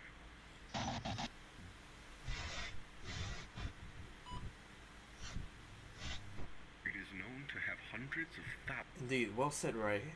Yes, well said. Thousands of fibers that weave themselves deep underground, all connected in a grand mycelial network. You might be confused as to why you received this package. This was left to you because we share a common goal. I'm aware that you study the Carcass and research their properties.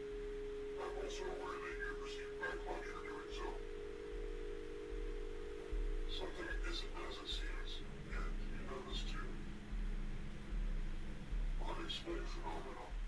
Countless casualties, missing persons, fatalities. And yet, no proper action, and a notable silence about these affairs. Ah, Vita Carnis. Yeah, we're watching Vita Carnis. Sorry, I didn't say what we're watching, so... Yeah, we're watching Vita Carnis at Analog Horror. Yeah. Maybe I should have introduced what we were doing, but yeah, I kind of forgot. Oh dear, what the heck? People are afraid and confused. Why is nothing being done? Because they don't want us to know. We've been kept in the dark, while those above us slither amidst the blind.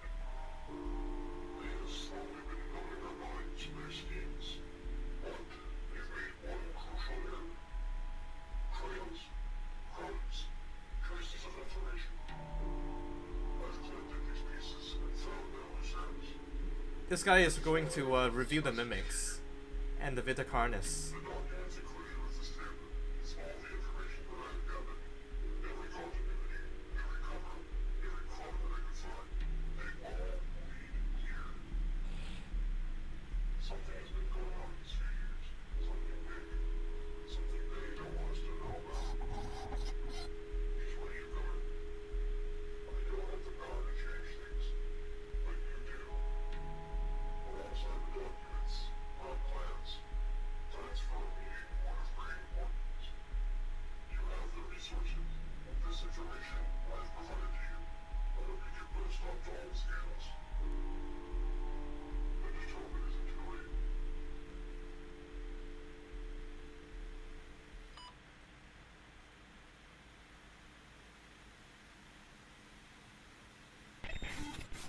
The monoliths are truly an astonishing sight to behold.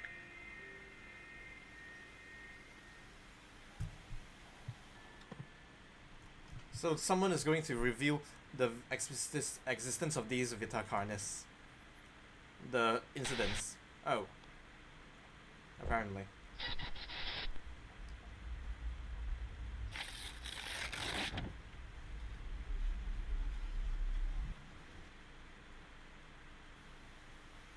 I wonder what's in. Okay. So let's go on to the next one. Facility Zero. I wonder what Facility Zero is about. Is it going to show us the singularity?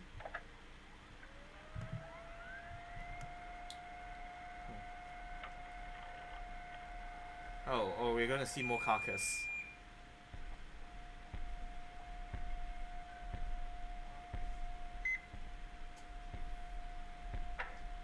Mission brief.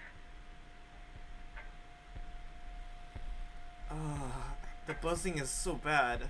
3 ground teams are tasked with infiltrating a previously abandoned mall titled Facility Zero, which is located in the restricted zone based on our info. The mission will take place in 3 stages: infiltration, encirclement, and ambush. Are they going to capture a mimic? Primary objective is to capture the facility and seize the items of interest for extraction. Numerous armed guards are located within the facility. Avoid detection and keep up your guard. Oh yes, several spears of weird singularities. Facility Zero. So this is definitely about that spear we saw earlier. Alpha team, in position. Beta team, in position. Gamma team, in position. Copy. Beginning phase 1. Actually something else, the orb. Yeah. It's a harvester! Watch out! Are we gonna snipe it? Pathway cleared. Give it a green light. Oh, it's covered by harvesters. Okay. So by killing the harvester, they have a safe spot. Begin phase 2 in advance. So you can shoot them. Good. Those things are... The harvester seems like something that would come out of Australia. Definitely. Alpha team, copy. Beginning advance. Alright, we're heading out. Move, move, move!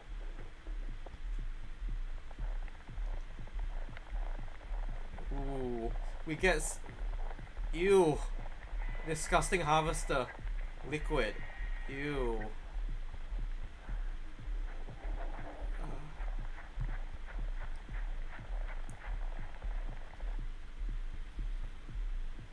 But at least we know that killing it off kills the roots as well, so you can like walk through safely.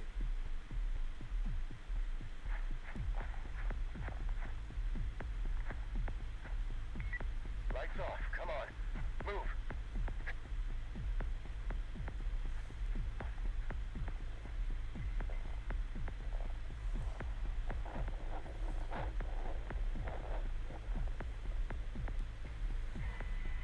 Is that a monolith?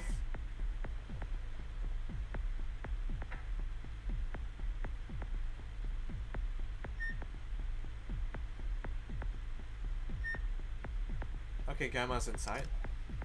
That's good. Keep your distance. Single file.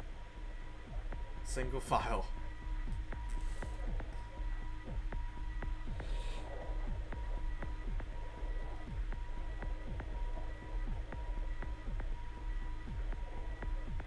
Halt.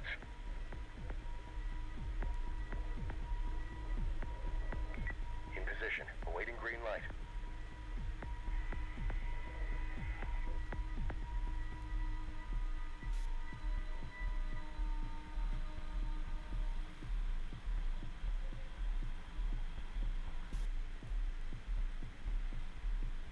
Why does this remind me of like the Valley View mall from the oldest view? This kind of reminds me of that.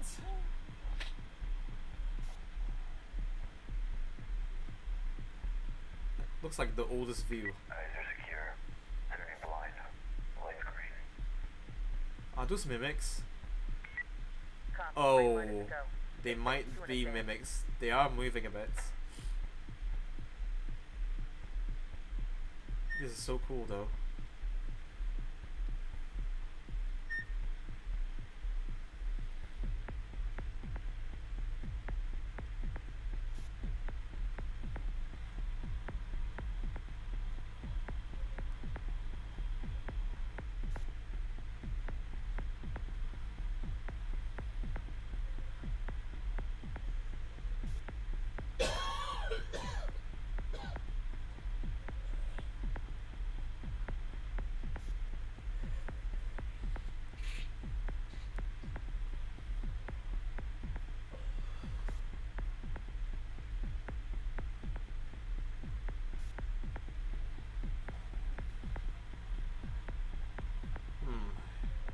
At least this is better than the mimic walking through video.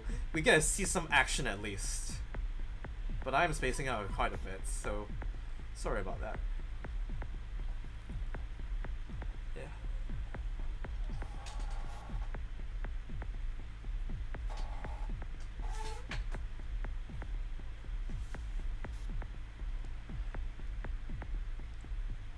Oh, and they killed the mimics. That's good.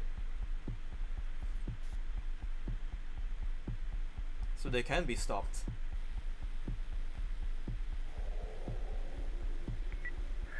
Alpha team in position. We are experiencing mechanical interference. Should we resume? Copy. Phase 3 is still a go. Preparing for breach.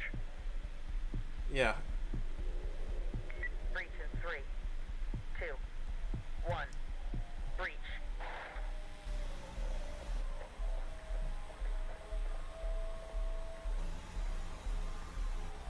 I wonder what's through the mechanical interference. I hope it's not the marker from Dead Space.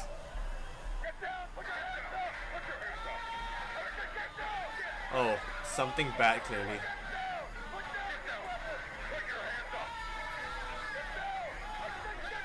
Is that Gigius? You cannot handle the true form of Gigius. From Earthbound.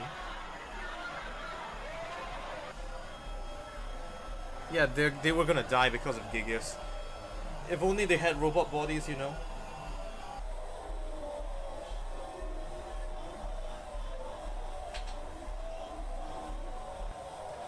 Man, these people are so stupid. Yeah, why did they go inside even though there was mechanical interference, right? But good soldiers follow orders. How would they supposed to know that this thing would kind of like mess with their heads? I think it was like a bad planning, really. They wouldn't have known. And that is Vita Carnis, Season 1 finale. That was cool. I really liked how the world building came out, but there were some episodes that are just not like up to standards. And some of them are just, how can I say, ear rape, literal ear rape. Oh, it's Gianni Matrograno. Gianni is a good voice actor, and voiceover Requiem too. I know him. I know the voice actor.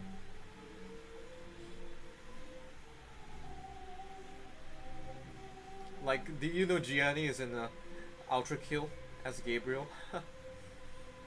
Oh, and 8-Bit Ryan in Film Theory. And Minaxa too. That's nice.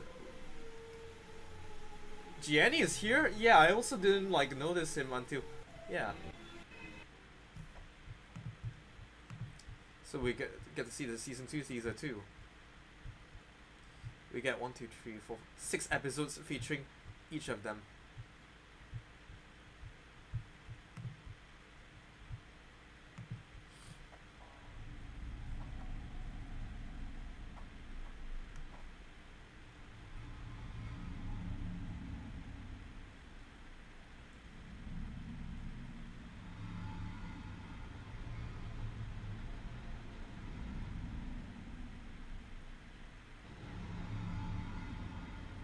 I wonder what those red lights are doing. Is that the meat from the mimic?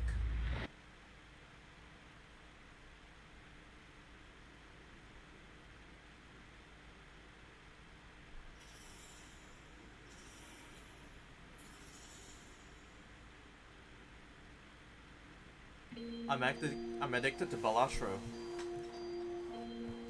Oh yeah, I should try to play Balastro. I just bought it recently. Would you like be willing to watch a stream where I play Balastro? I also have Look Outside too if you want to see me play that.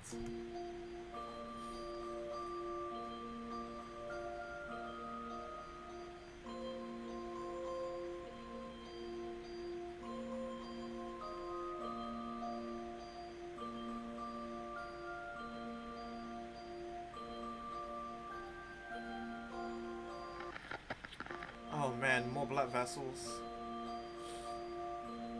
Absolutely. Oh, more mimics. Hopefully the CGI is better. Oh yeah, it's the trimmings. Ah! Okay, that's scary. That is scary. This is better than what Season 1 had earlier. The second encounter. I would be willing to see a remake of it. And the monolith. The monoliths are still here. And there's 7 of them.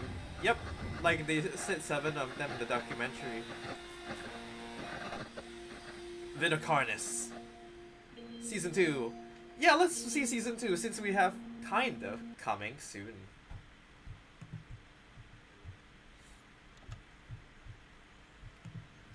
Oh wait, we missed something. Carcass in mirrored form. It's the guy from Pillar Chase 2! I don't play enough Pillar Chase 2 to know what this guy is coming from.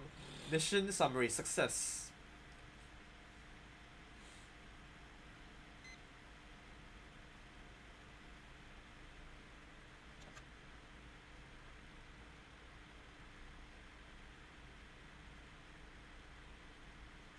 Vidacarnis, new beginnings.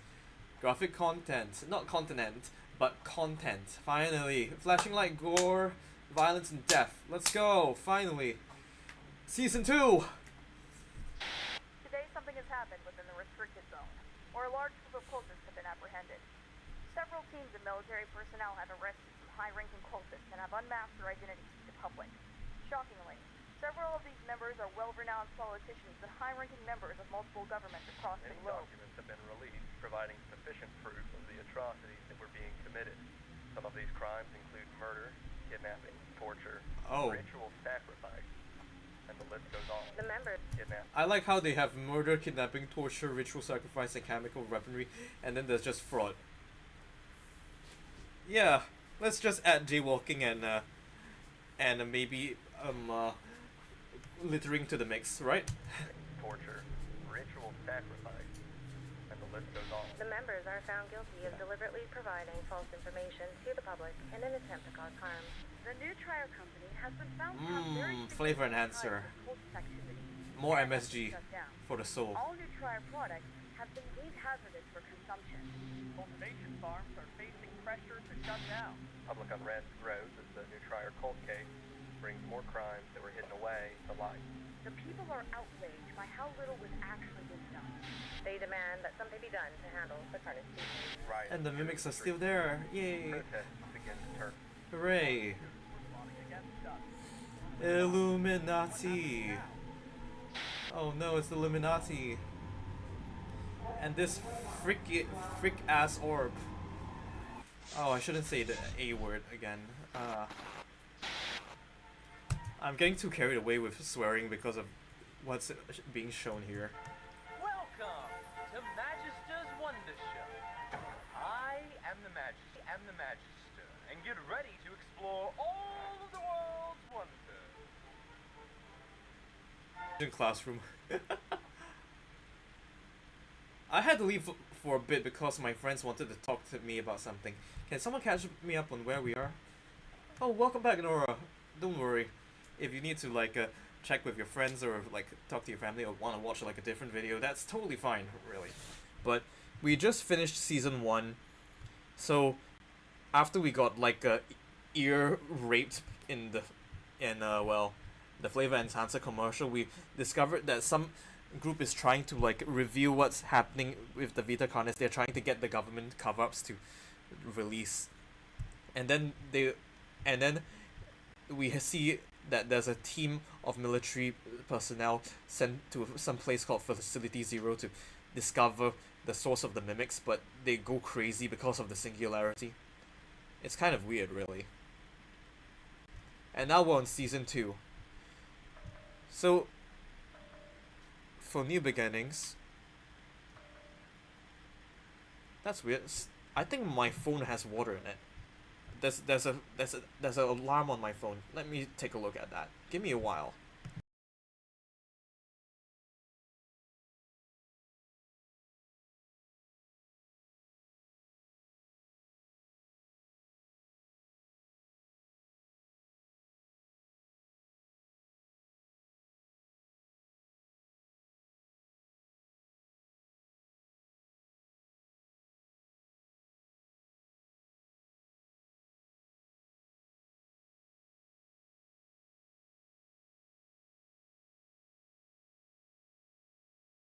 Back. I think it's because my phone overcharged, that's why. Oh dear.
Welcome back.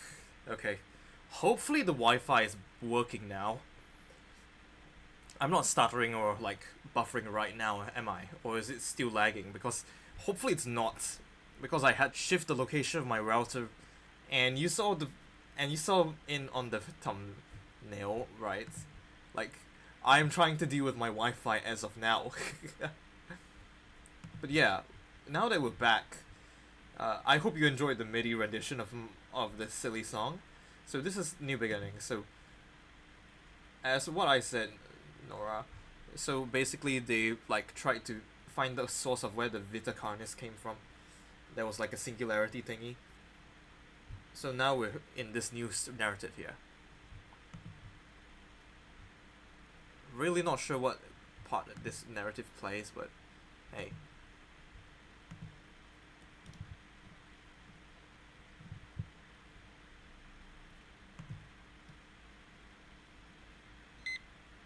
Dr. Marshall Trudeau's. Test report number 4. Is that Gianni? Very little about the nature of the entities. Yippee! There are 7 singularities in total. Each singularity is roughly 1 meter in diameter. They are made of an unknown material, although it looks and feels very similar to glass. We are unable to sample it in fear of causing potential damage. Yeah. The material is very dark in color, but has red shimmers of light swirling inside. There are some hints of other colors present, but is mostly dominated by the red. Each entity hovers above the ground in a stationary position, although they can be moved with relative ease. Our equipment can detect some subtle pulses of energy in rhythmic but random patterns. Hopefully stream goes well, sadly. It's slumber time for me. Bye-bye. Oh, sorry, Ray. Well, yeah, we were going to finish Vita Carnis Season 2. But yeah, it seems like it's 12, 10. Okay, so if we're assuming that this is 20, and this one is also like 40, 1 hour, like 1 hour 20. So this would be like another hour 30 minutes. So yeah, it would take about almost 1 hour 30 minutes to finish, and with commentary it's probably gonna take 2 hours. So yeah. Good night, Ray. Hope you have a good day. Sorry. Good luck on the D&D session. Nice watching Vita Carnis with y'all. It was very nice to hear your commentary. Thank you.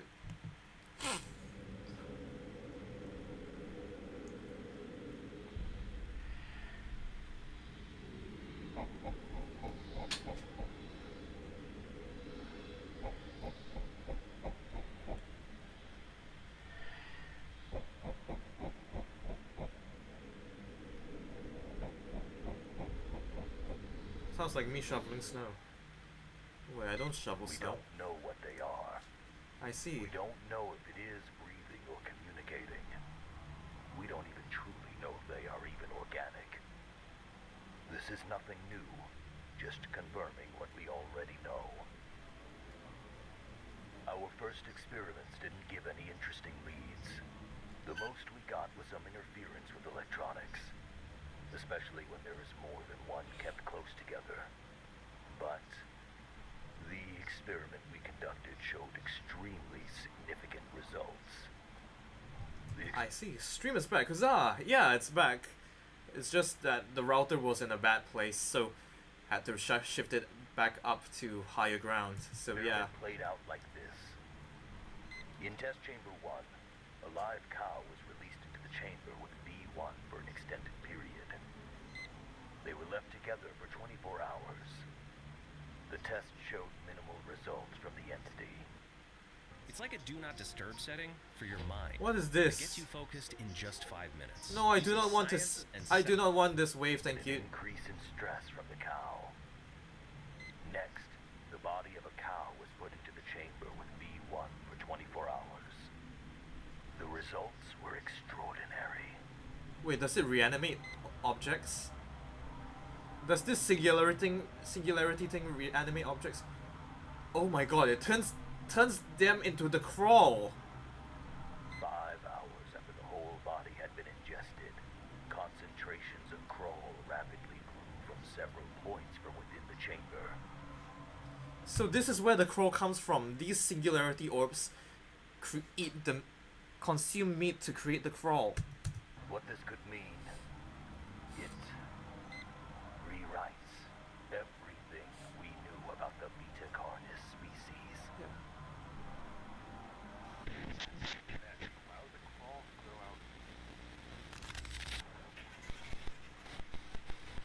Is that an elephant mating? I gotta grind Dandy's wool again. If you need to grind Dandy's wool, feel free to, Indigo. Thank you for dropping by if you're gonna go.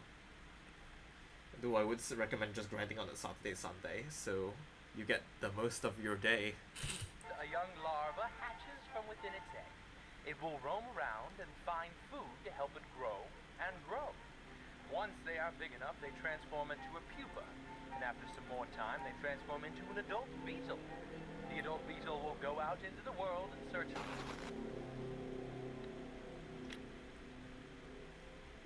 Audio log. Progress report for crawl samples. Cultivation has been successful. So far, we grew them with 3 specific environmental factors. 1 is our control group, 2 with access to additional nutrition sources, and 3 with exposure to radio signals.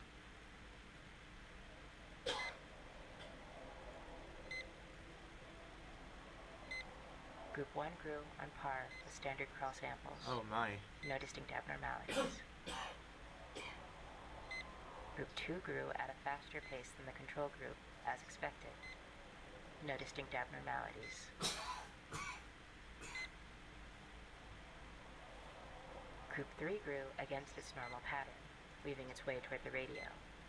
Once the device was claimed, it switched to usual growth patterns. Again, no distinct abnormalities. In conclusion, the samples that were grown in V1's test chamber don't seem to differ from others grown from other sources. Still, we will continue with more factors and further groups, just in case. There have been some developments in the propagation group. I wonder what this samples have is. seemingly been able to produce nodules at a slightly quicker rate than wild samples. Control groups show that V1 samples begin node development a few days faster. More time will be needed to say for sure. As for the nodes themselves, there aren't any distinct abnormalities. We have successfully hatched a dozen Carnish juveniles, several trimmings, 2 meat snakes, and even 1 mimic. Oh We will man. be sending them to the enclosures after everyone's reports get sent out. End log.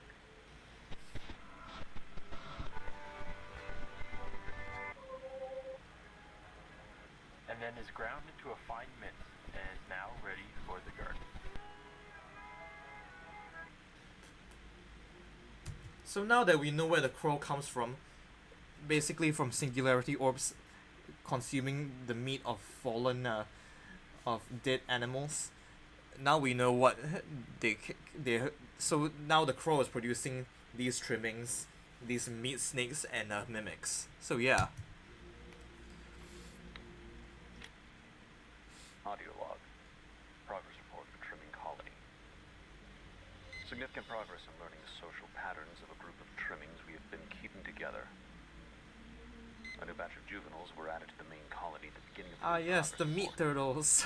They were accepted into the community immediately. No conflict or rejection observed. They did provide the circumstances to document more of their interactions. Trimmings communicate through a series of vocal cues. Colony members meeting the new batch with squeaks and squeals. They also are not afraid to show us when they are upset. Trimmings also use some physical displays as well. For example, trimmings do a chewing or chatter motion with their mouths when they're happy or interested in something. I see. The experiment that we performed was to explore the extent of their communication skills. The test went like this. We took one of the trimmings and had them in place in a modified enclosure. The speaker would play 2 separate audio cues. A positive cue would play, followed by a treat. And a negative cue, followed by a small spray of cold water. Oh, they're trying to We domesticate did them. several rounds with both audio cues to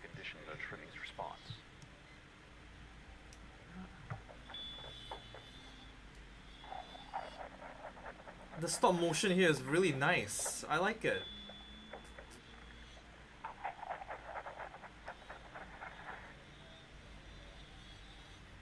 That's so cool.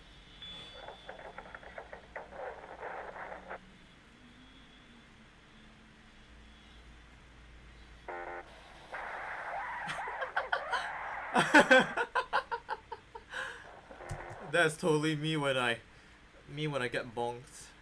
You know.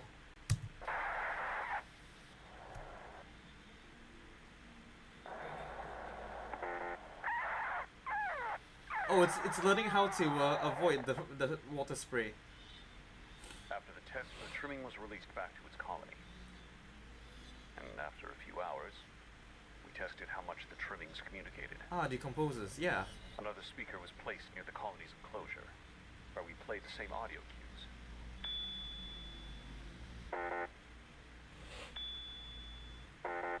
Oh, they have a hive mind. It is incredible.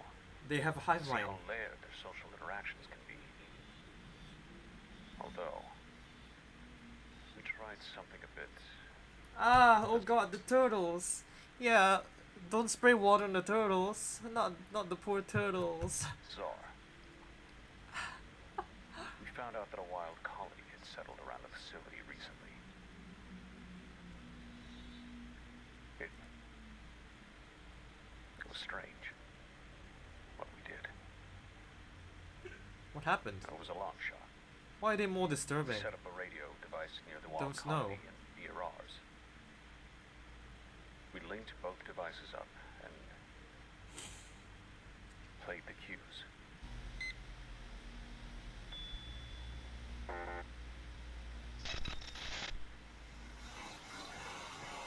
There's many dangers out there in the world.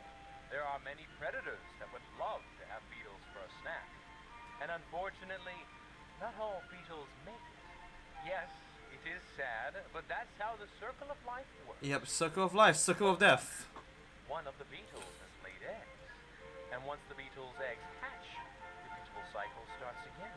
Yeah. And life Goes on. continues on. Life goes on, it gets so hard. The wheel breaks the butterfly.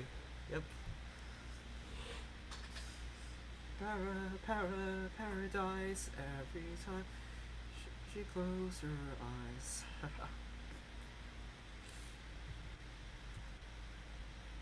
But this is so cool. I like it. This is basically taking the research documentary and making it a bit more open budget. I really like the documentaries. They're so interesting to look at. And also the mimic, when it gets scary, you know it means business.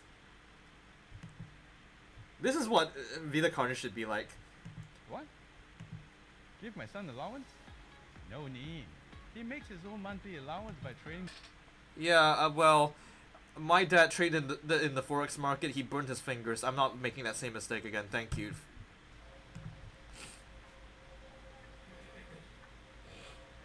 I don't know how to trade stocks, so don't tell me.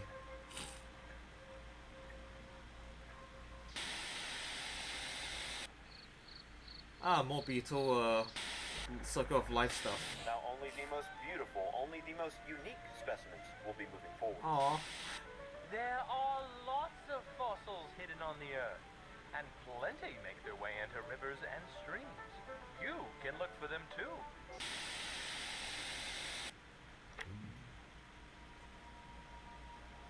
So this is going to talk about the meat snakes now. Progress report on the meat snake recreation project.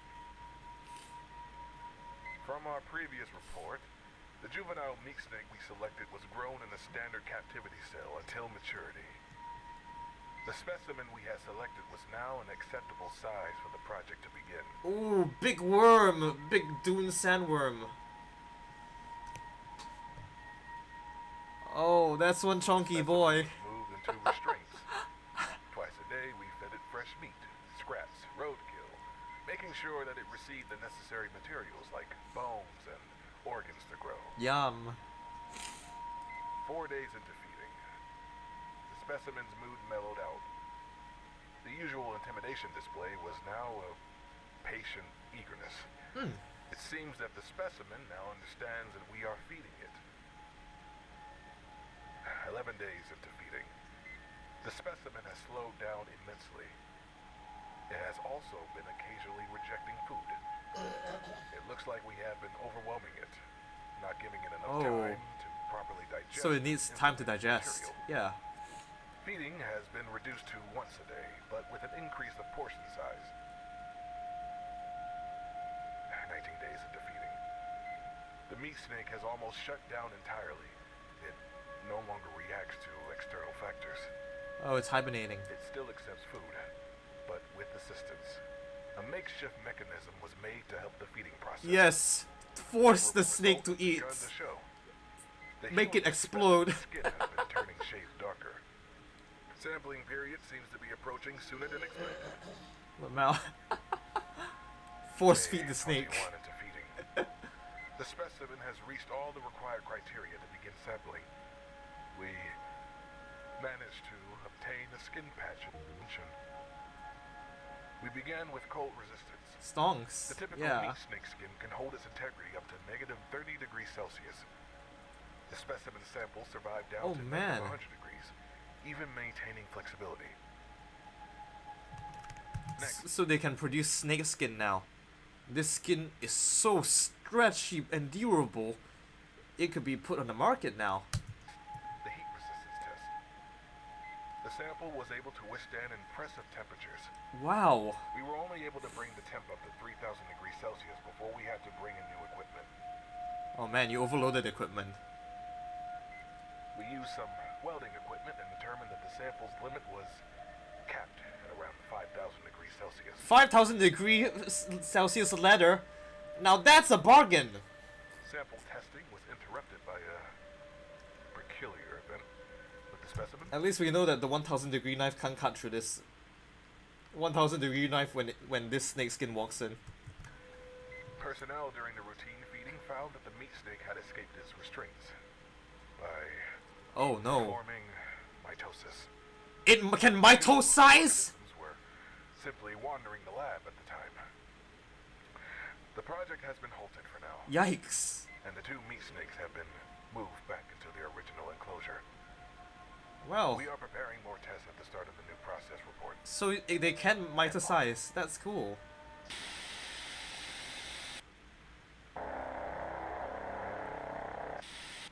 There's two of them now.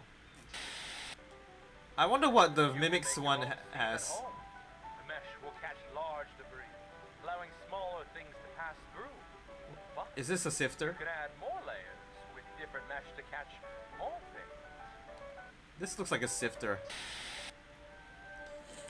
Lovely contestants so far, but there can only be one winner. And this year's winner is... Oh, they have trimmings beauty pageants. I get dog pageants and cat pageants, best pet, but trimmings. May the best skin turtle win, I guess. That's not turtle. Okay, the mimic experiment. Let's go. This much progress, albeit a little bit late by a few months. Anyways, it's been a bit slow, but there have been some fascinating findings. I guess I'll start with the juveniles. Feisty fellas, already chock full of hunting instinct. Their hunting patterns are similar to other ambush predators. So far the Wi-Fi seems to be okay. That's good. Wait and then catch their prey with the element of surprise. Oh man. They prefer to hunt prey smaller than themselves, stuff they can take down easily. But once they are older, So they're like bears. Are getting a little cockier. But they have Oh, man. techniques to back it up. They usually aim for the throat or neck to deliver a kill Like as fast as monkeys. possible. But once they metamorphosize into their adult form, it's harder to determine their patterns. Oh, so that's what a mimic looks like. Oh. The juveniles we do manage to get into their adult form don't last very long. They simply hide away, rejecting all food we provide. As it is well known, adults only eat human flesh. The adults we have all die to starvation. Aww. The best candidates for research are the ones we capture out in the wild. They last longer, most likely due to them already having food and nutrients in their systems. It's not something I dwell on too often. I am thankful for the ones they bring. It is going to be very, very difficult to conduct experiments considering that this will become very inhumane considering they eat human flesh. I am interested to see where this will go though. And for me, we got several adults, even a few humanoid ones. Oh. We're able to understand a bit of how they work before they eventually whittle away. The hunting tactics of the adult forms change drastically from their previous form. Hunting now takes much longer as they observe and watch their prey. They are very cautious, waiting for the best opportunity. They take advantage of anything they can to get an upper hand. Their most popular tactic nowadays is climbing inside of furniture. Freshly metamorphosed adults are roughly 160 centimeters in height, but can fold themselves tightly into small spaces. One was even found inside one of those old-fashioned mannequins. And older adults still fit exceptionally well in tight places.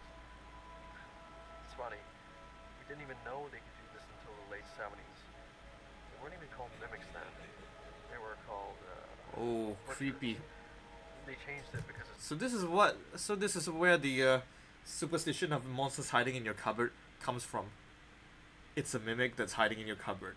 Its name better match the description of characters in some kid's board game.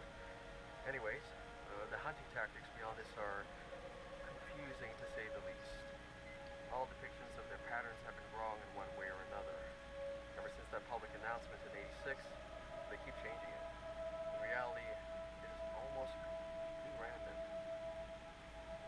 Oh god, so the mimic was the turtles. Each in the wild is different, and it's hard to determine why in captivity.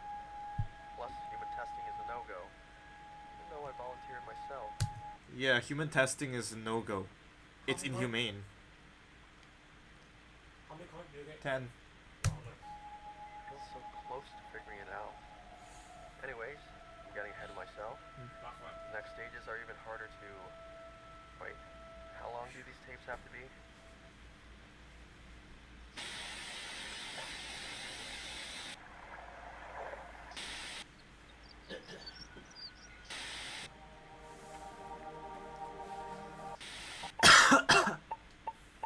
What the heck is that? Look, this one would have fallen Bees? through our first sift. There are plenty of other fun things you can find as well.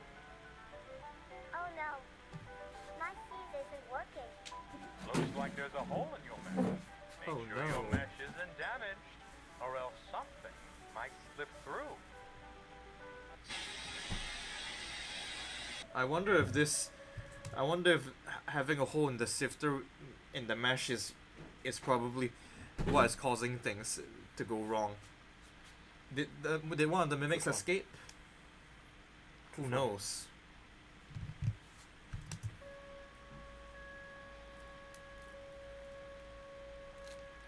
Don't mind if I eat something first.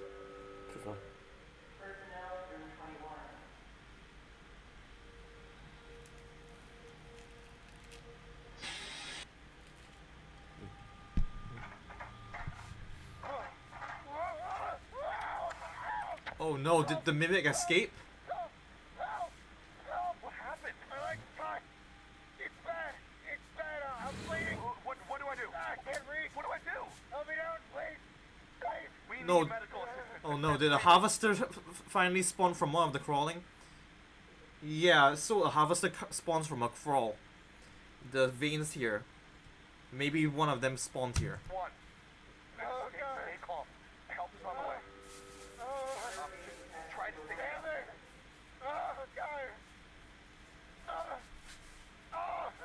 Oh dear. That's not good. Alright, we're here. We're going to help you. Lower the ladder slowly. This is going to hurt. I feel like the mimic is gonna be living rent-free in my head for some time. To be honest, I've seen scarier monsters than the mimic.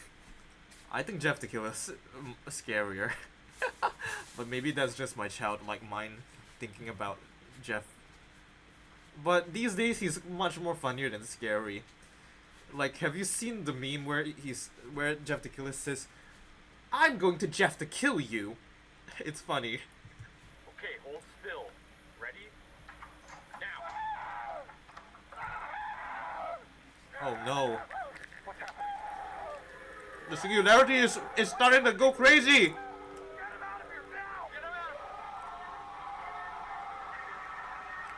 Oh no. A nuclear meltdown is happening.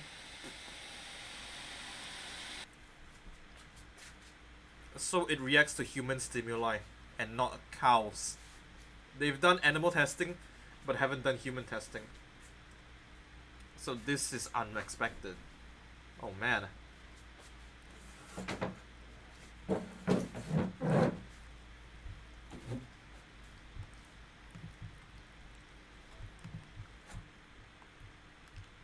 Want to stop 93? So for the next video, we're gonna see Vidakarna's first contact. So maybe this is a communication with the, well, orb, the singularity.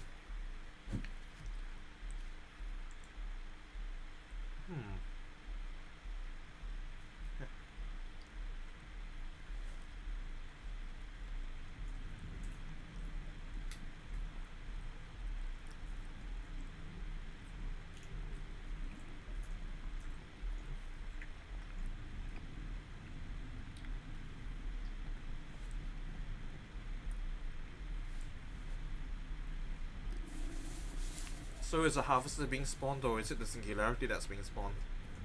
I can't tell.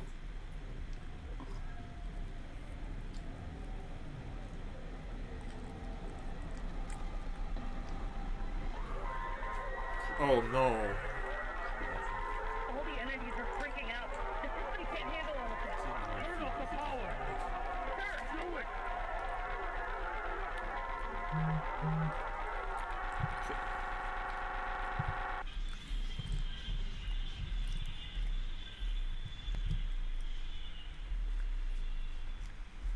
Oh, I need to go.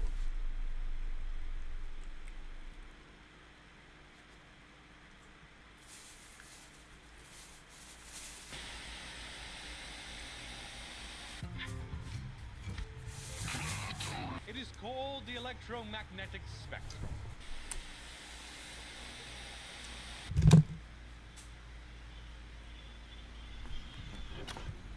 Backup power is now on. Systems appear to be stable. Check the damage and get me eyes down there. So I wonder what happened with the singularity.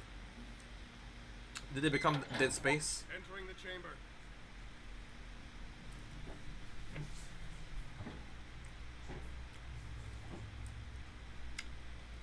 Entity seems much more active now. Sir, come in. Sir! I can't tell what you're saying, sir. Please respond. What? What the hell? I can't hear you clear enough.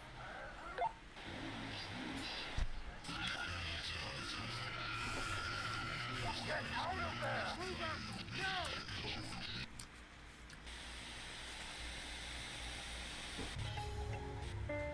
So it seems like the singularity is like blocking electromagnetic signals, like in the first season's finale, when they went into a room to Facility Zero, they got messed up by the singularity orb. Oh lord. The waves reach the antennae and translate it into sound. Summary of incident.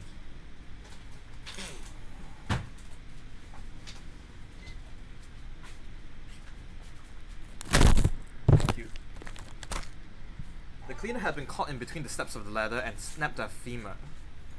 Besides unusual bruising and clotting, the cleaner is now stable.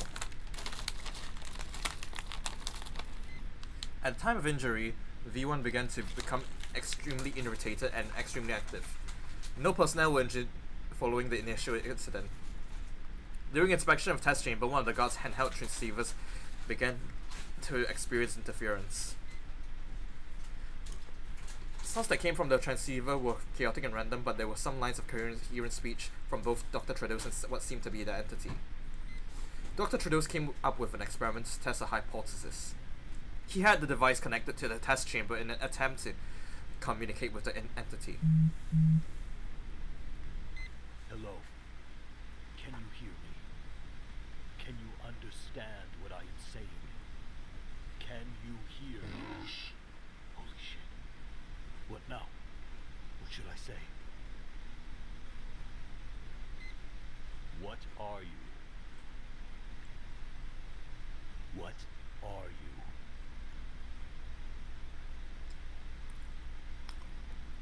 Let's try something else. The handheld device was switched to one of the devices used for trimming testing, an alarm clock radio. Can you still hear us? Okay. What are you?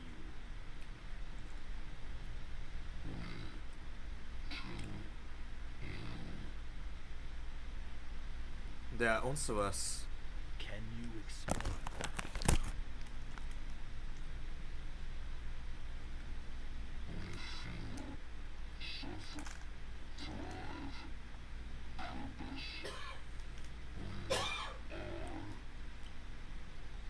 That's terrifying.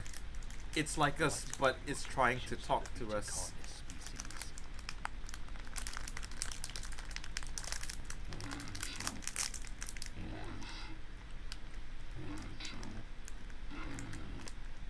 Oh.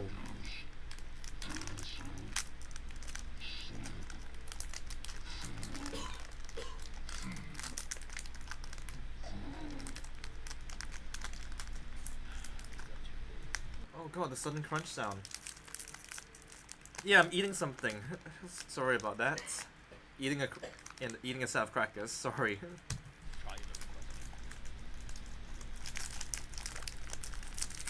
Do you know why you are here? Did you hear us? We aren't getting anywhere.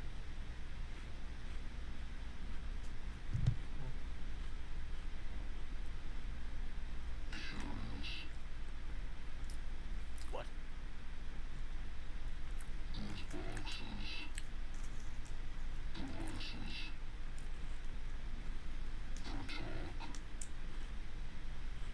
Are you talking about the radios?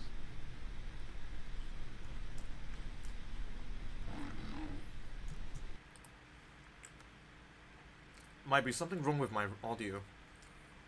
It could probably be your earphones, but I am eating a set of crackers, so that might be the crunch sound. I hope it's not too bad. I hope my audio is not popping.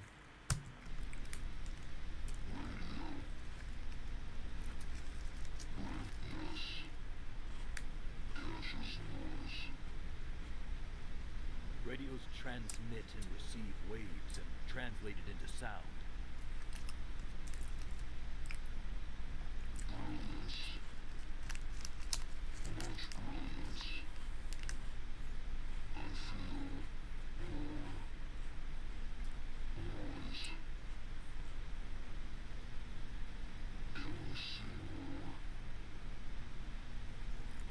Do you want more radios? Oh, so with a radio you can speak to it. That's cool.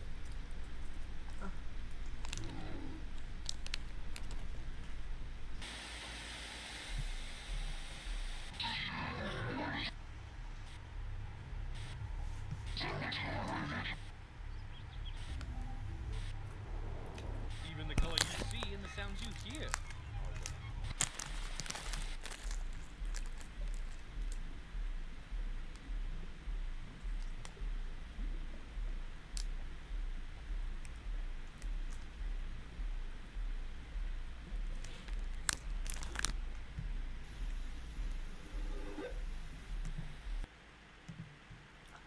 Give me a while. I need to talk to my dad about something.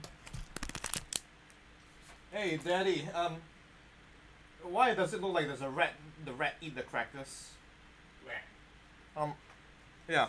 Show me. It looks like the rat ate the crackers. Like this here. Oh my god. You know, almost bit into a rat infested cracker. Huh? Where did you get this from? Suitcase? I don't remember.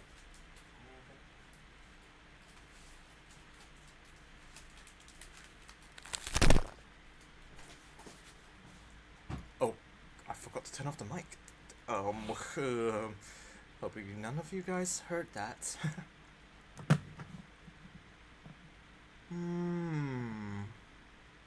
Okay, let's just get back to listening to Vita Carnis and then we can end the stream. Like, it's quite a while.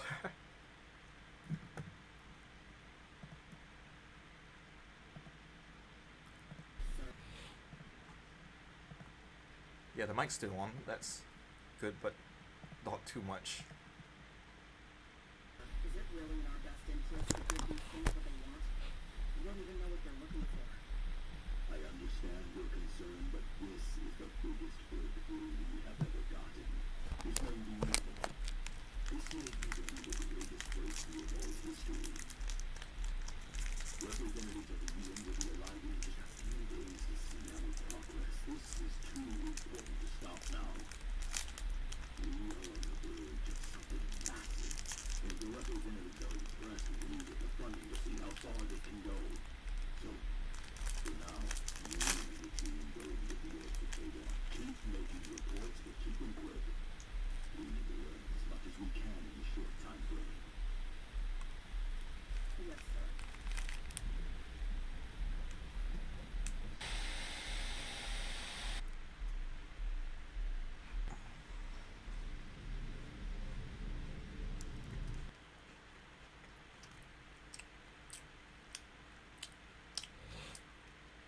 For all future tests with the singularities, there will be ready with a speaker present to allow communication for the entities as well as for personnel to ask questions.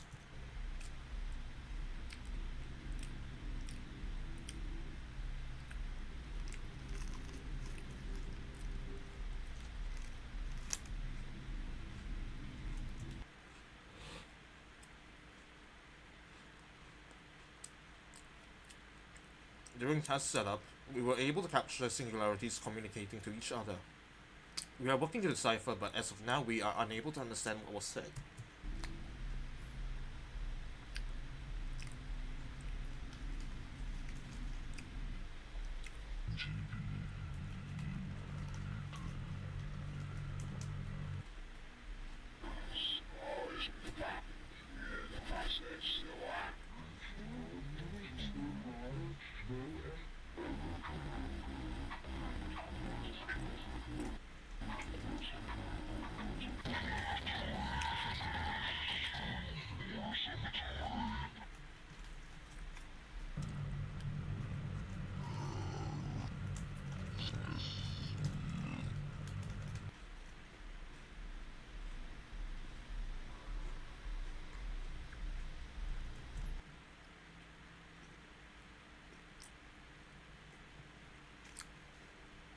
V1 was given several different electrical devices. We attempted to communicate more with it, but it didn't speak very often. Only single words out loud, not directed towards anyone. It was more interested with the devices than our questions.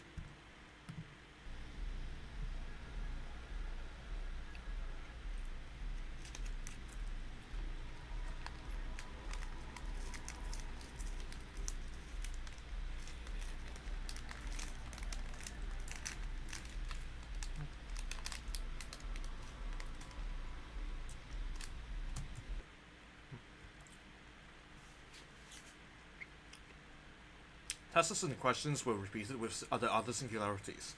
Each singularity acted differently than each other and gave differing answers to the questions.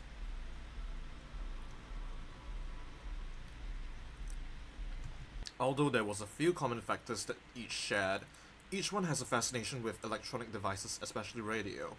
They are interested in entertainment like television, the radio, music, especially classic music.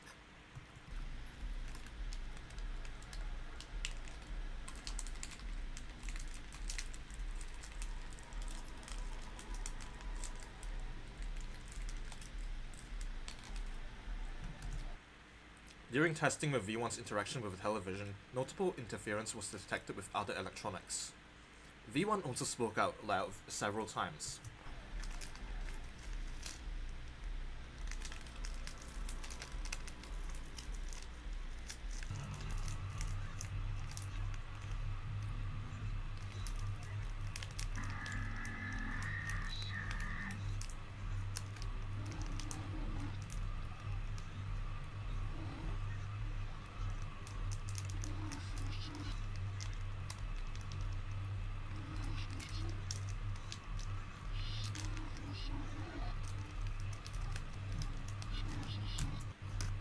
For your information, this chat is gonna be really late, but throughout the whole stream, I'm almost done with your line art.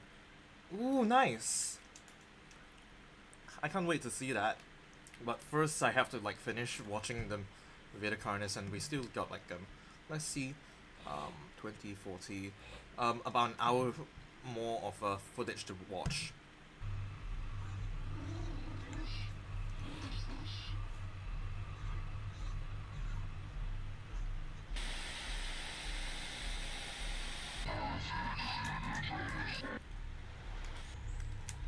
Monkeys!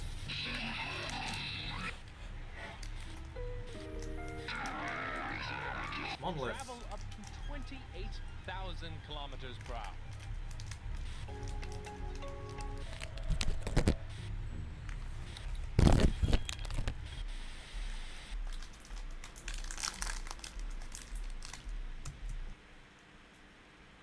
Last day before representatives arrive.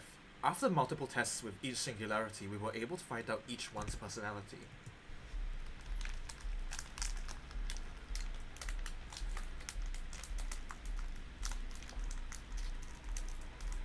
V1, neutral in expressing itself, engages with personnel minimally as possible, only shows interest with electronics and testing. V2, curious in nature, asks questions often, descriptive in its wording, eager to engage in testing. V3, more active, engages with personnel in a detached manner rather than one-on-one. Engages minimally with personnel. V4, actively engages with personnel, curious about the personnel and what they are testing. Prefers questioning us than conducting tests. V5, more expressive out loud than other singularities. Although it speaks often out loud to itself, has yet to communicate with personnel. V6 rarely engages out loud, only with incoherent noise. Doesn't acknowledge personnel, minimal engagement with testing. V7, least active singularity. Has shown minimal engagement with all activities except electronics. Only engages with other singularities. The United Nations representatives have arrived. Yay! This is our main observation room, where we conduct much of the testing on the singularities. As you can see, we are still performing tests. We've learned much from the entities, and if we were to have your support, we can continue our work here. I am sure we can... Oh dear. Is it gonna melt down again? Wanna hear a fun fact? Yeah, sure, Neon and Blue, welcome. Welcome to the stream. We were just watching Vader Carnus. We're currently on season 2. And I have my voice changer off because, well, today is April Fool's Day. I can turn my voice changer back on. Hello, Neon and Blue, welcome. Well, this is my voice when I have, like, my voice changer on. A rat still has more tensile strength than a human boss. Wow. Thank you, Neon and Blue. That is the most interesting thing I've ever heard. I'm going to just turn my voice changer off now. It's true. Wow. I'm not sure if I was supposed to hear that, but yeesh. Well, now I know. I regret testing it. Why would you do that to your ballsack? What the heck, bro? There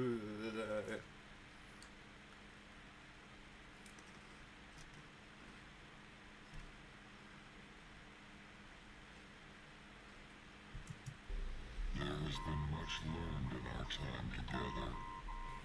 I agree with Dr. Trados. If we continue, I am sure this union will benefit all. Symbiosis, we join together. Let us sow seeds and watch what grows.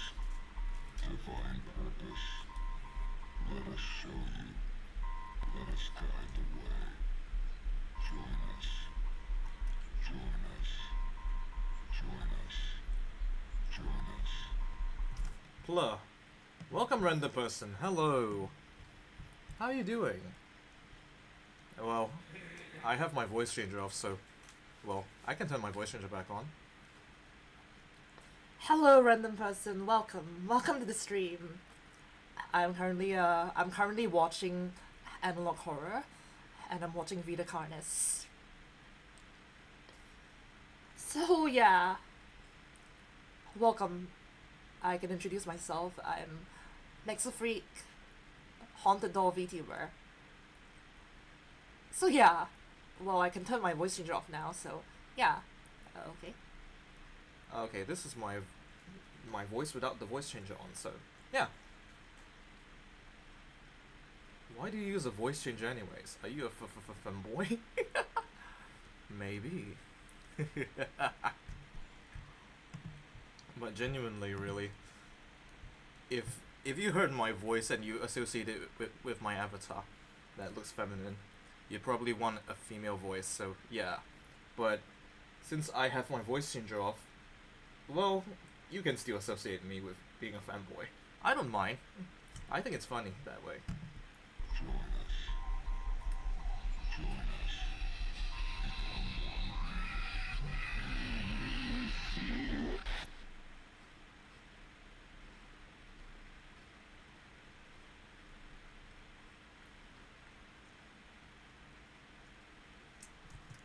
V. Oh, random. You know what that means, fish. So, yeah. So basically, we're still watching Vita Carnis. So now we know that the Singularity Orbs here, they created the crawling, the meat veins that create these mimics. In ad jail, by the way. Oh no, that's not good. Hopefully the ads end soon. As a cat boy, I don't really care, and I hate the assumptions that I'm a fanboy because I'm a cat boy. It's just cat ears and a tail.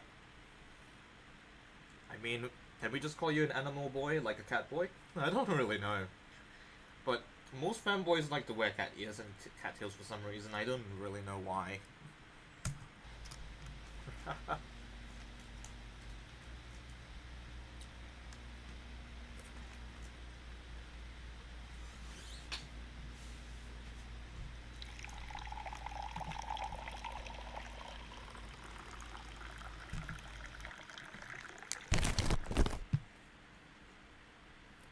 I cast water!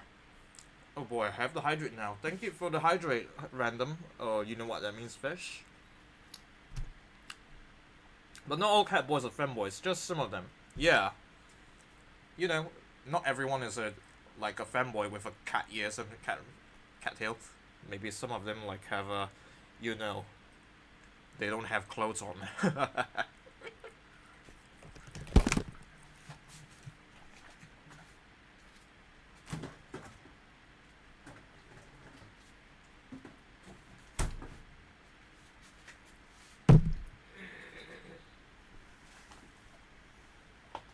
Alright, so I've got my water bottle, and I'm gonna sit down and take a drink. Yeah. Holy accent slip. I know. Excuse me. Oh. Oh. Excuse me.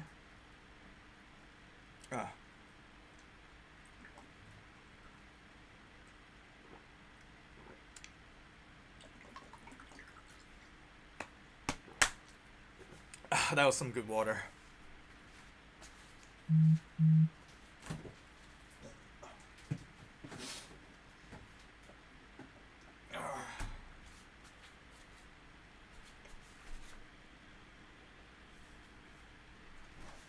Okay. Right, so where were we? So where are we now? Okay.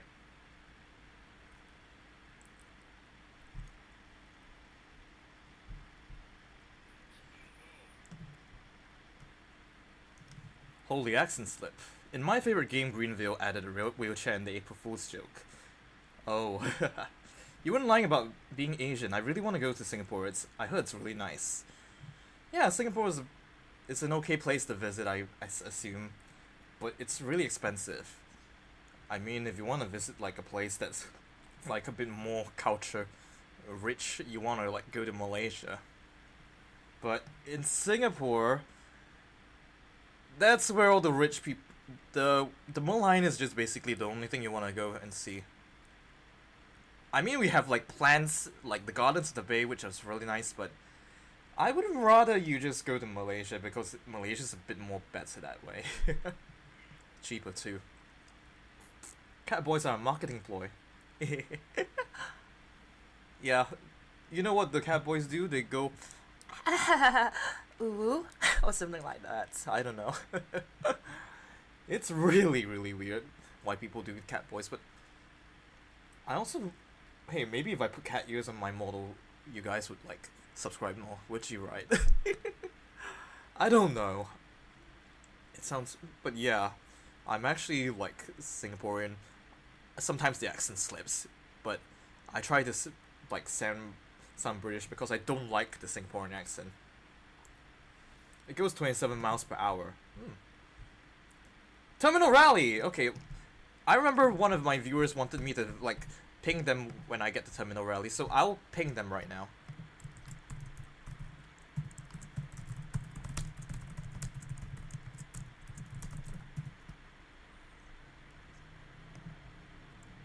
Sweet.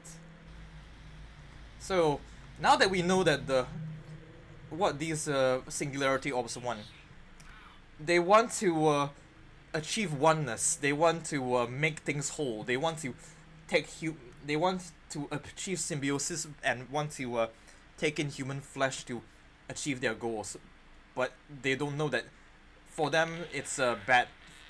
For them it's a good thing, but for us it's a bad thing. So yeah, I cast Stretch. Thank you for the stretch.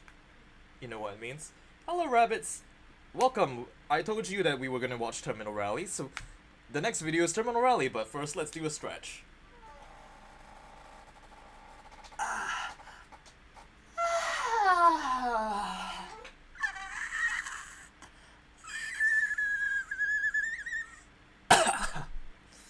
Yep, totally a voice changer.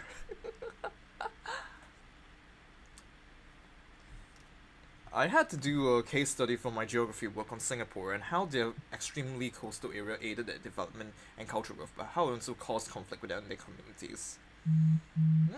Interesting. What the frick kind of stretch is that? The femboy kind. And also a recliner chair. I have a recliner chair that is very creaky too, so yeah. Oh, did I say recliner chair? I mean door joints. My door joints are very creaky. Yep, totally. So now we're gonna watch Terminal Rally, so yeah.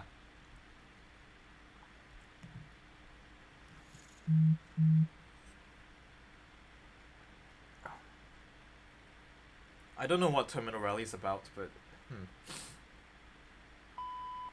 I have a request. One of the researchers I know has been missing their progress reports. I know he would miss a few since he got approval for one of his field projects, but it has been 4 months.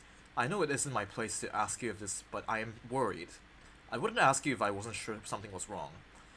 I found out where he was researching. Unfortunately, you know the area well. I will send what information I have. I think the doll is on a recliner chair. I am. I like Malaysia. I like being in, well, my dad's house in Malaysia because, well, I get access to a recliner chair. And I'm not, like, sitting on a bed when I usually stream. When I usually stream, I usually am sitting on a bed. Part 2, I guess. Before the final stage in a mimic's life cycle, it's even harder to get clear results. Humanoids can get hide mainly in plain sight. They also rely more than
footage was recovered from Farron's personal recorder. Oh no, did Farron, like, get unalived or something? Okay, everything is now finished up. I have some of the equipment at this main door. Motion sensors and the camera pointed right down here. It's not much, it's not pretty, but it will work for the time I've got. There are a few sensors and cameras in the other rooms as well. Basically some nanny cams set up to record when motion is detected. And down there is the main base.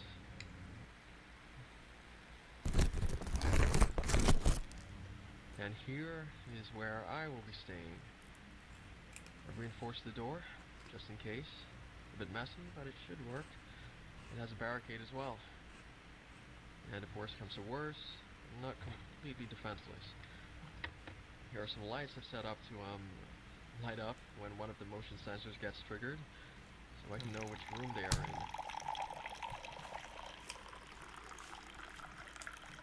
in. Oh, sorry, I didn't read your message. Is it worth working out? Cause I'm still sore from yesterday hitting core, but I low-key haven't hit chest in a while. I think you should rest until you don't feel as sore while eating some protein to, like, keep your muscle up. Yeah, I can. I mean, you could continue working out on your core. You can start working on chest once you feel less sore after, well, recovering with protein. You ready for glug glug glug? Sure. Time to go back to the fridge and get a water. Recliner chair equals good. Yep, recliner chairs are good. Though this isn't really a recliner chair, this is actually more like an office chair. But office chairs which can recline, they're so good. I don't think this was like also a purchase. We kind of found it like outside discarded. I like using using chairs from outside really, but we just clean it and then just put it back for use.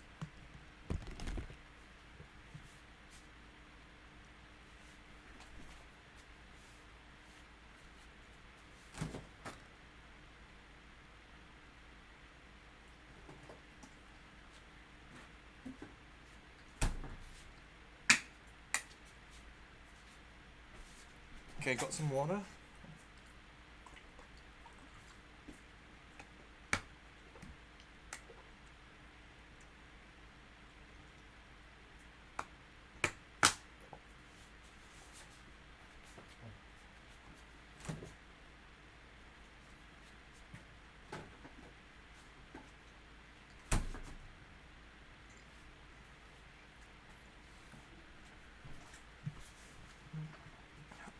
Okay, do you do much working out? No, I don't. I haven't worked out in at all. No.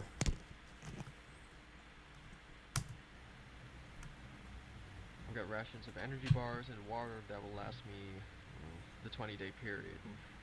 The water doesn't fully work. The toilet does though. Very thankful for that. Anyways, I guess I should go ahead and do my job. Audio log, day 1. Everything is now in place and testing has begun. My activity setting up in this household has for sure drawn the desired attention. I made sure to make it look as if I have not left the house. Based on the location, I'm certain I'm in at least one mimic's territory. Oh dear. Set up sensors in several places in the house where I'm sure there's likely to be activity. The main entrance, the side door, basement stairs, the living room, bedrooms 1 and 2, and the closets, the kitchen, upstairs bathroom, and just outside the basement bathroom. When the sensors detect movement, it'll turn on a camera and record for as long as it detects movement. It will also turn on a light on my panel to show me where in the house the activity is. I also have a monitor set up in one of the bedrooms so I may hear what's going on. Now all that's left to do is wait. End of log. I haven't seen a tape recorder in quite a while.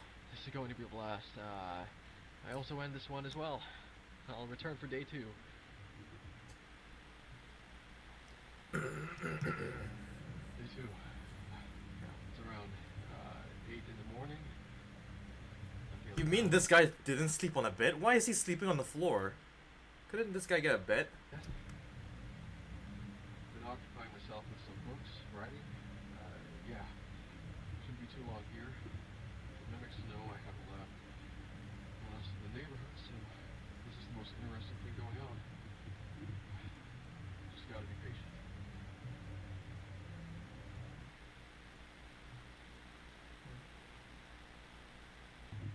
Oh my god, I grabbed this as fast as I could to record.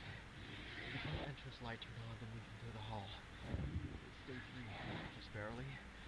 It's about 2 in the morning. They haven't moved too much.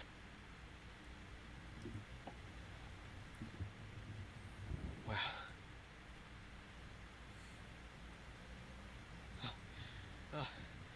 Now they're in the living room. Uh-oh.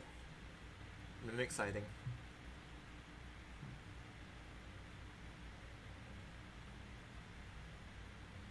Main bedroom.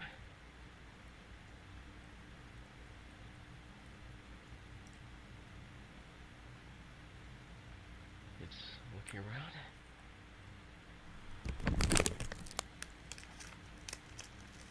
Going to the second. Oh, never mind. Back into the living room. I'm going to see if I can listen in.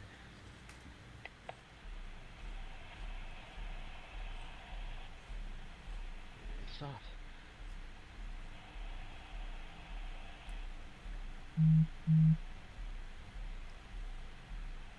It stopped.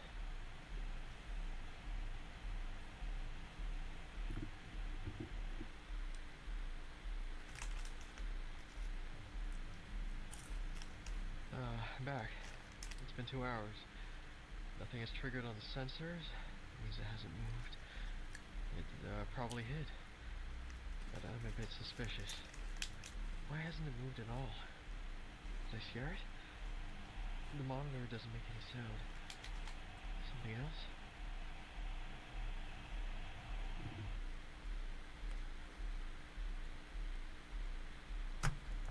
It's been another 2 hours. You've heard of Silly String, but have you heard of Serious String? Oh man. I know that Silly String is like a toy that you use to you spray Silly String at someone's face so it gets in their hair and then it's hard to like get out. But I also hear that Silly String has use for like triggering tripwires and well identifying and removing them. But Serious String, I wonder what Serious String will do. Nothing has happened. I'm worried I accidentally scared it off. Or it's not even a mimic. I'm going to do something stupid. I'm going to go and check what happened. I'm going to try and play it safe. Move slowly. Okay. Here we go. Gun. Just in case.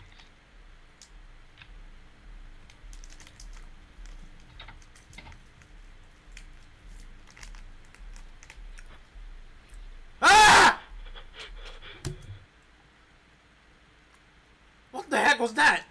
Oh my god. Oh my god. That's the Elder Mimic.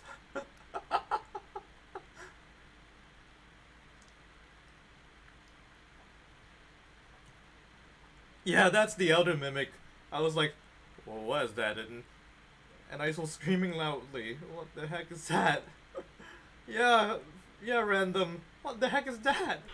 Damn. Elder Mimic! Yeah, it's an Elder Mimic.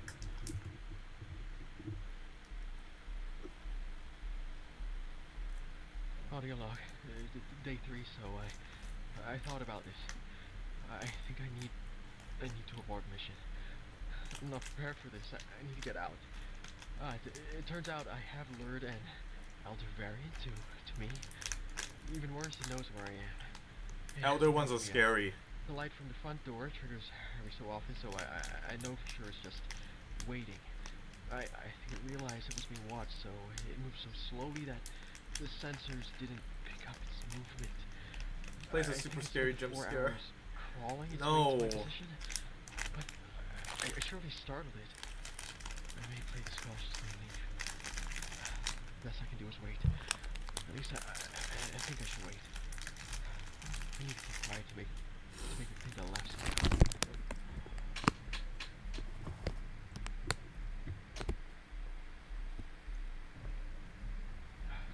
Day 6, 7 and 9. It's been really quiet. The light panel showed that it stopped moving at the front yesterday. It could be that it left, but I know better. But still, what choice do I have? I have the rations to last a while, and I made sure before I started that in 20 days, H2 will... Serious string just hits you in the face, lol. It gives you a black eye. Oh dear. And some people can get me. I'm just gonna keep waiting.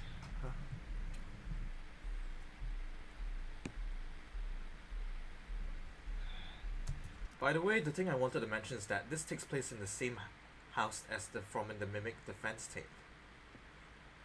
Ooh. Holy budget, rabbits. Yeah, the house looks a bit like it. What if there was a jump scare so scary it turns on the voice changer? You know, probably. I could scream like a girl if I wanted to. You know, there's a legend about other mimics. The cultists worship them. Believe they are gods. That meant the elder mimic is the mimic that ate those couple.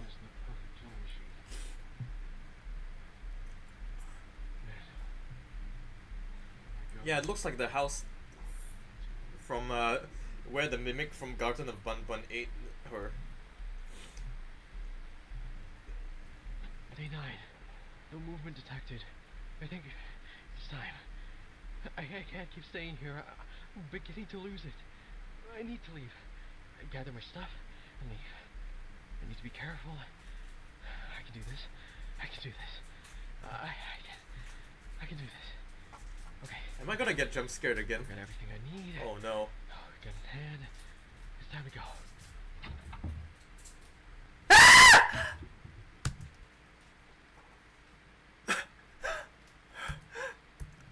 Okay. Oh god, that's terrifying. Yeah, that's scary. He can't do it, I believe. No, I probably have reached the limit of my voice, so maybe it's because of the sore throat. I could probably go a bit higher. Day 11. Still out there. I know he is. I'm terrified to breathe. Why? Why hasn't he come to kill me? I'm trapped. I can't escape. Why? That poor guy. He even drew the face to remind himself. Why did he draw the face?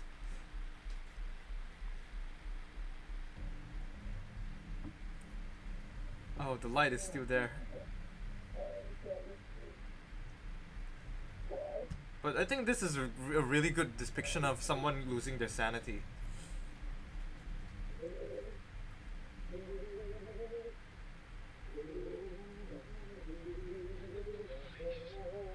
The mimic is psychologically hurting him.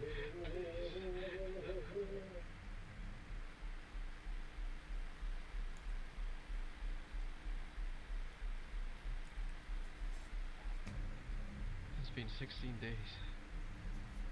I'm tired, but I don't care anymore. I don't care anymore. I need out. If I go out, guns blazing, I could scare it at least. Or maybe even kill it. Then I just run as fast as I can, and I could possibly make it out. Then Oh god. Is the mimic trying to open the door? No. Oh. Ah! Ah! Oh god, that's terrifying.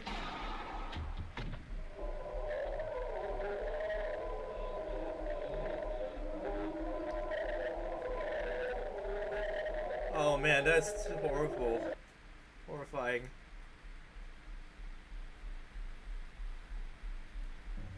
So did he survive or? I should have ran. I hit it. Right in the face. Nearly point blank. I heard it scream, then in silence. I know I didn't kill it. The lights indicate that it's waiting by the stairs. But that was the perfect time. It was hurt and I could have ran, but I stayed and now he's pissed. Oh, I fucked up. He heard me. I know he heard me. He knew I was going to run. I need to hold down until day 20. They will help me. Oh my god, I got jump scared by Mixer, getting jump scared by jump scare. Yeah, I have the worst, I have like the weirdest screams, man. I'm sorry, Nora.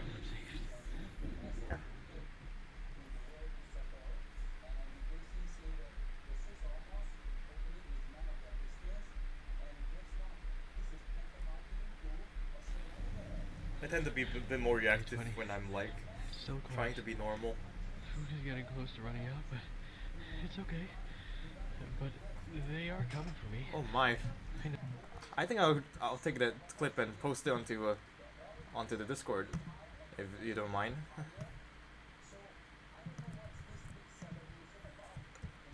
Hold on.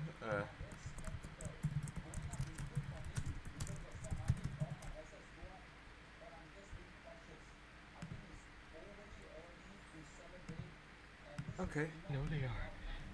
Today's the day. Today I'm free. So, I wonder if he'll escape or if he'll become the meal for the mimic. We want him to survive, like, yeesh. 22? I waited. I don't know why, but they did it. Is he eating? What is he eating to survive? I was going to wait this out, but I've no chance now. He's the one who's waiting.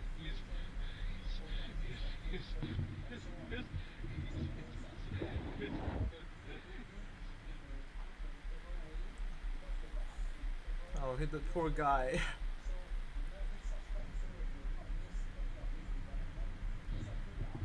Now he's just looking under the door. It's been 28 days. It's run out. 28 days? I know. Who has run out? 4 weeks.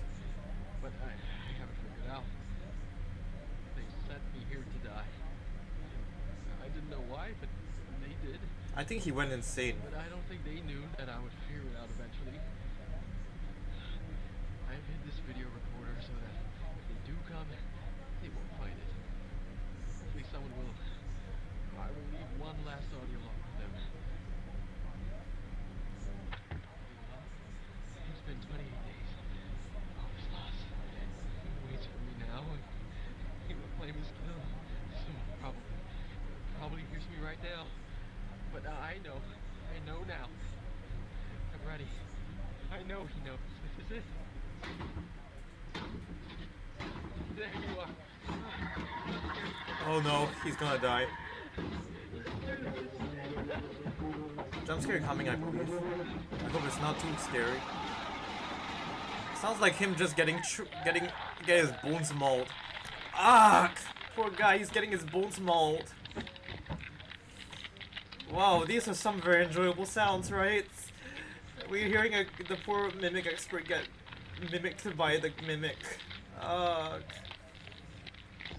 man, that's terrifying. And that's the tale of the mimic expert. The footage was recovered from Farron's personal recorder. The camcorder was... Oh lord! What happened to his body? The mimic ate the entire top half of his body. He didn't even bother with the legs. Camcorder was hidden under the sink next to Farron's body. None of his other equipment or supplies shown in the footage were present in the home. I'm sorry to say that things are much more dire than expected. Be careful.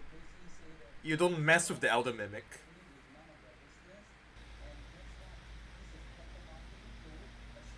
But wow, so that's what the elder mimic is like. And rabbits, wow.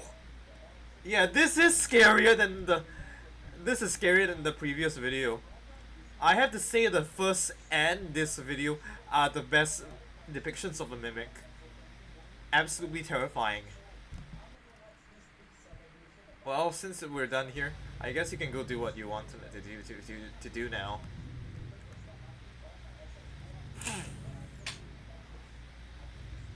So this is dire measures. I wonder what this will have to do. I don't know how much time I have. I think they are beginning to realize what I am doing. I've sent over one last package containing anything I thought looked important. If I don't contact you again, assume the worst. I know how hard it is to combat this alone, but I don't think we have a choice. You figured it out before. You can do it again before it's too late. Good luck to you. So what I'm thinking is that they're going to like review the experiments and what the mimics are doing.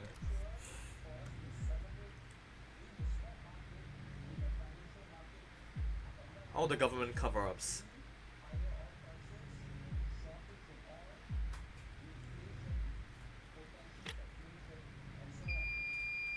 Oh, my ears. Classified. Carcass.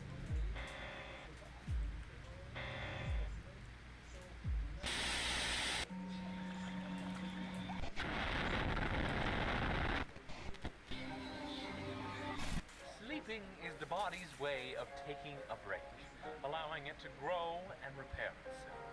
Your brain goes through 4 cycles of sleep.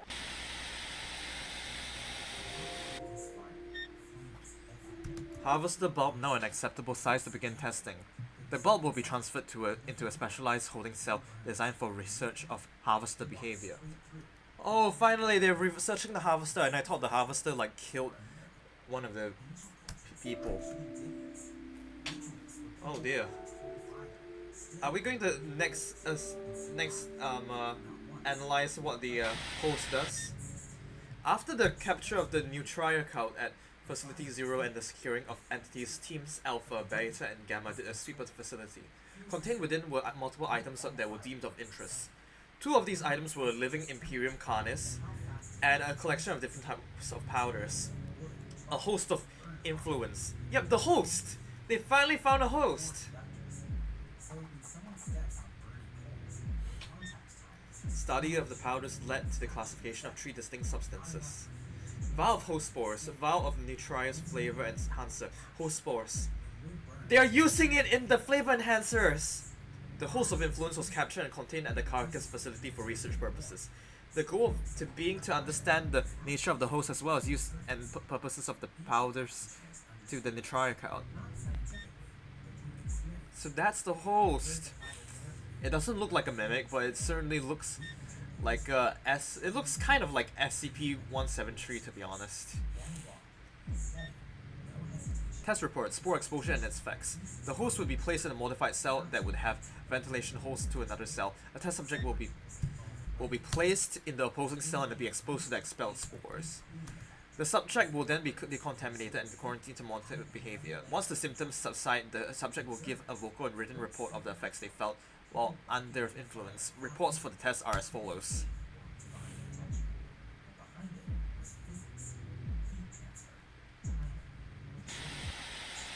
Poisonous sting cells have hollow barbs to stun and eventually kill prey.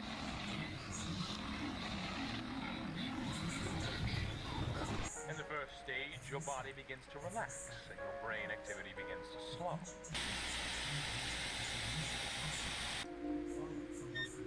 Bulb added to the holding cell. Once it has finished settling into its new environment, we shall start testing.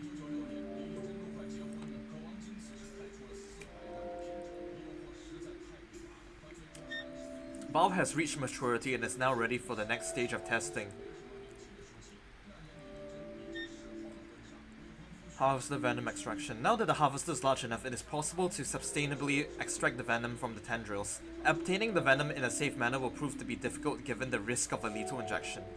One method that could be used to obtain venom would be to lower a silicone sponge that can be pierced and absorb the injected venom when placed onto harvester grounds. During the first test for harvester tendril sensitivity, where we lowered a dummy onto harvester grounds, the bulb displayed its efficiency in trapping prey.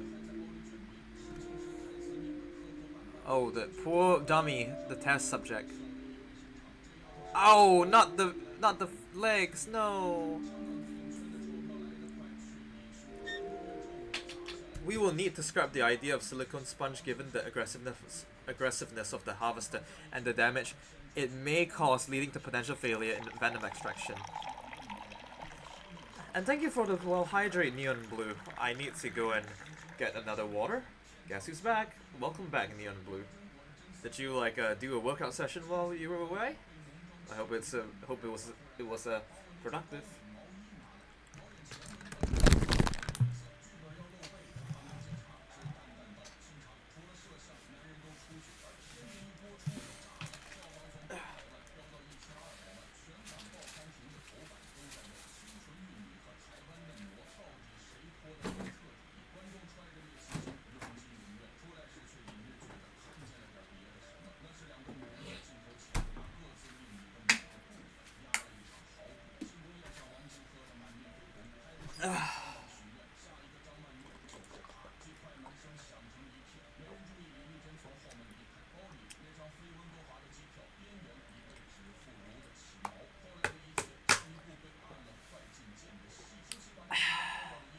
Thanks for the water.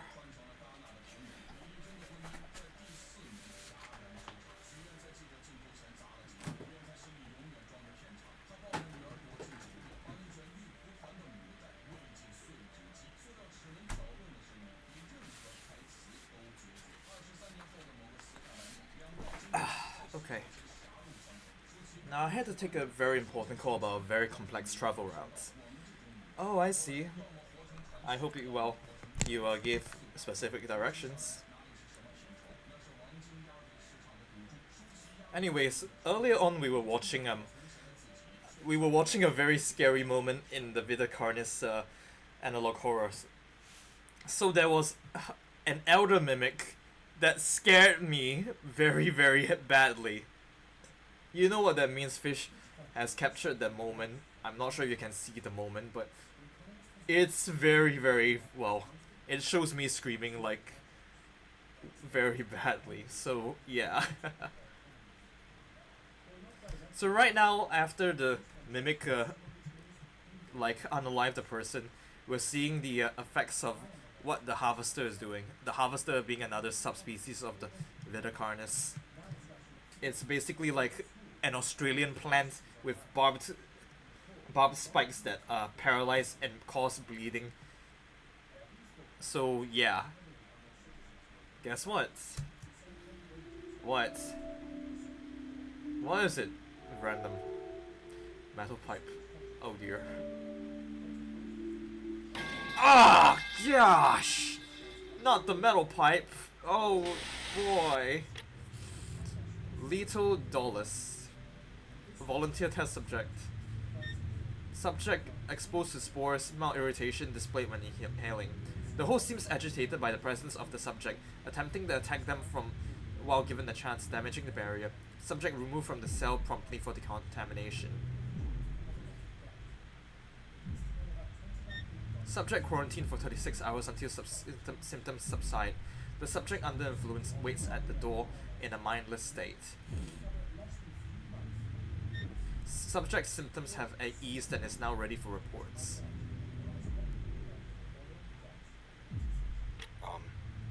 I feel tired and I have aches in my legs and arms. I'm also quite nauseous. Not dizzy, but foggy, if that makes sense. I don't feel too bad overall. The worst I feel is very hungry, thirsty. Oh, it gave him the munchies. My vision was darkened and blurred, like wearing glasses of the wrong prescription. Sounds were muffled. I felt a heaviness in my mind. It took extra effort just to do the actions I thought of. Then, I was filled with a blind need to leave my room. I couldn't explain why, like forgetting why you walked into a room, but instead it is forgetting why you're leaving one. My ears rang the entire time. A random reward at a random time will be redeemed, but you won't know what it is. Oh. If it is the voice changer redeem, someone already did that. It could be a metal pipe or water. I hope it's a water. I need more of it since I have a sore throat.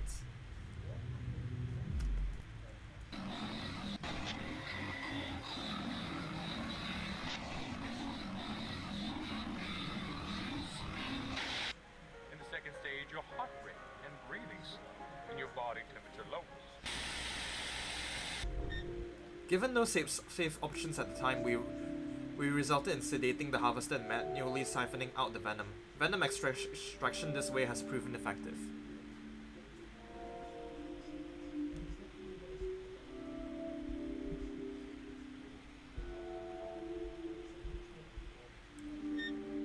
We managed to extract 2 milliliters of each venom from a total of 3 spines each. The paralysis venom left is more abundant in each spine than the anticoagulant venom. Right.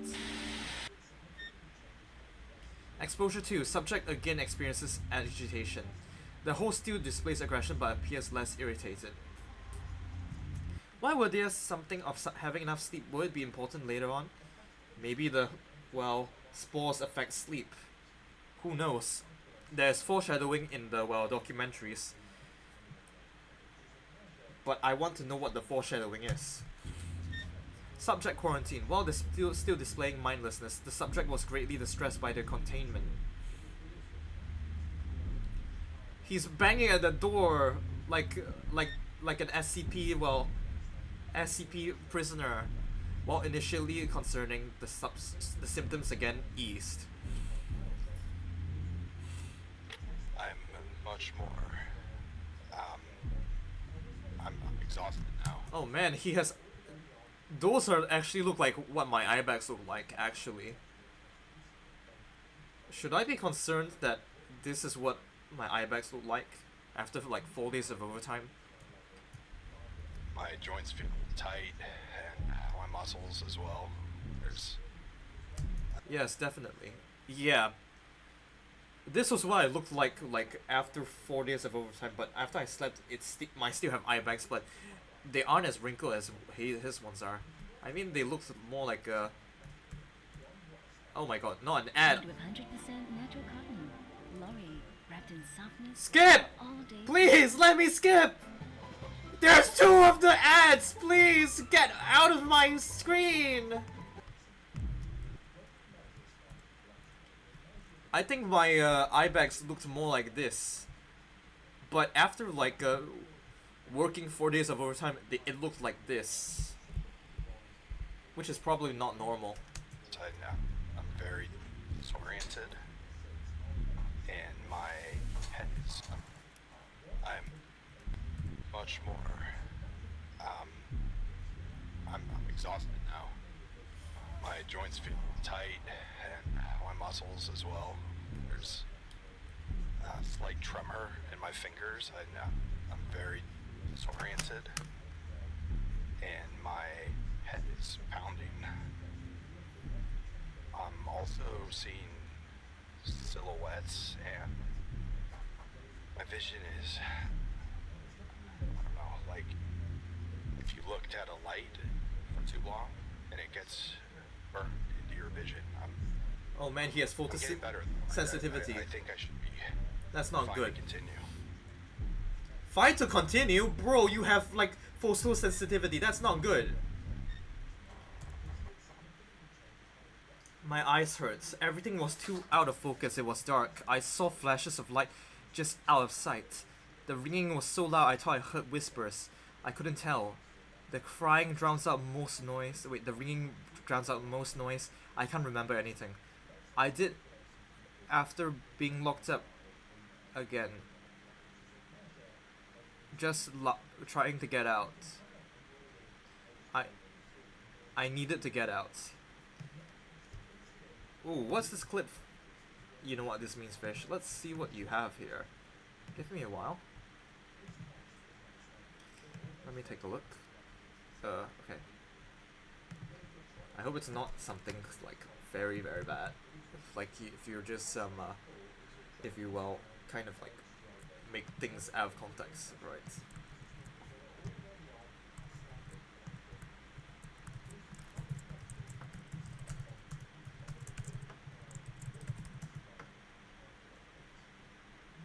Mixer gets mentally attacked by ads.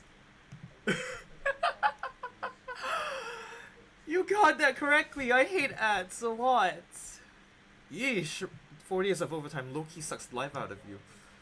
Yeah, you saw that picture of that guy? That was how I looked like. I'm not like above sharing pictures, but yeah, that was how I looked like. And now I permanently have black, dark eye bags under my eyes. That's not good. Oh, and thank you for the hydrate, Neon Blue. Thank you so much. More glug glugs. Of course, more drinks for the soul. Hello, hello, Bazuki. Welcome, welcome. Just the person I was meaning to see. Hello, how are you? I hope you're doing fine. I'm not sure if you were streaming. I don't think you were streaming though. Hi. I'm gonna keep going until you're bloated. But seriously, I will cancel out the hydrate redeems if people keep spamming that. It's okay if it's one person, but not too many. Just woke up from my nap. Lol. Oh, I see, Vazuki. I hope that nap was nice. Your little fox nap. I'm gonna go get a drink first, so yeah.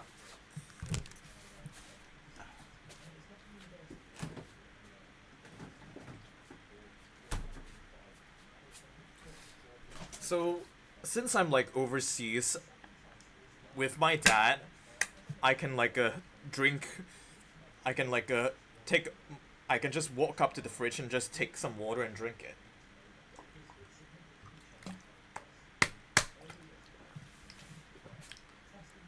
Good water.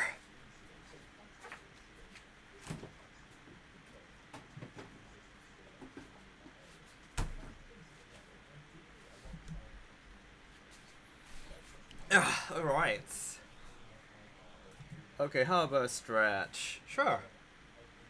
And yeah, so Vazuki, happy April Fools then. So for this April Fools, I've decided to like turn my voice changer off. I can also turn my voice changer back on if you want me to, but well, the voice is like both voices are equally cool. It's just that since it's April Fools, I decided to just use the normal voice. So yeah. Yeah, voice changer off now, so yeah. So basically we're watching analog horror. And we're watching Veda Karnas, and we're just about to finish. We were like screaming at mimic sightings in Veda Karnas, so yeah. Another hydrate! Yay! Thank you. I needed that because I have a sore throat right now. Thank you all.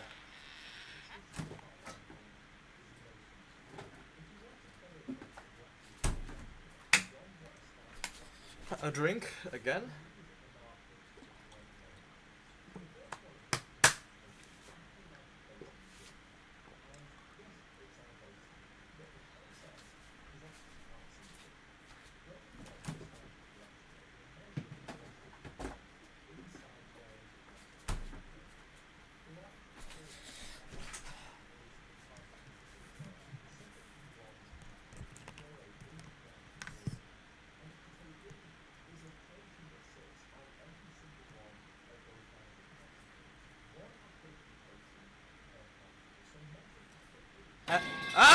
Gosh, dang it! I was just sitting down. Ugh. Okay, now I'm gonna stretch. Okay, gotta love the stretching.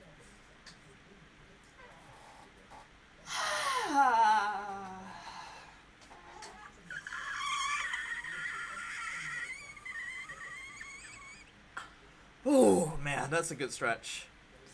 And yeah, so basically, Vizuki, we were watching an analog horror and we were like screaming at the mimic sightings, but now we're just getting to the end of the to the analog horror series. We just still have like 2 episodes, and we're watching the last 2 episodes. Surprise metal pipe. Yeah, I know you were going to redeem that. Yeah. But yeah, so basically, this is a analog horror that describes some otherworldly creatures that appeared on, and some of them actively hunt humans, and some of them Some of them have been integrated into the world as pets. You should have seen it earlier. I have no idea what analog horror is. So basically, analog horror is a type of... How do I... Can I just, like, search up what analog horror is? Actually, let me just, give me a while just to give... Okay, let me look up analog horror.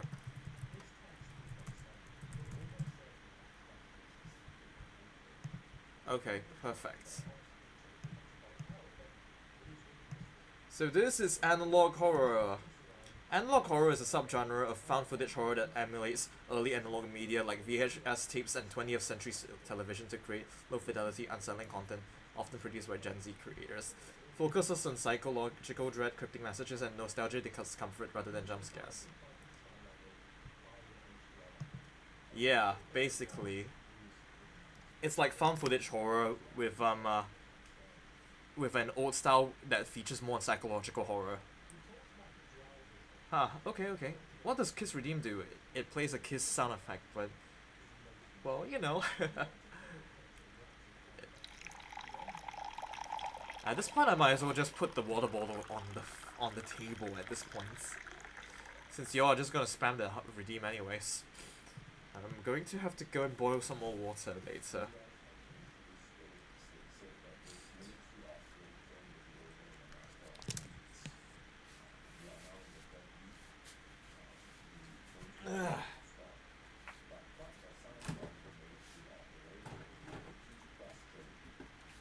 You're really making me do a lot of exercise by standing up to go to a fridge and drink some water from it. Oh boy. Más agua. I can't speak Spanish.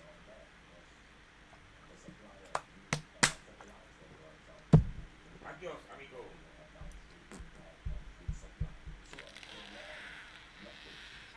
Another stretch, thank you. Thank you very much. Okay, perfect. Right.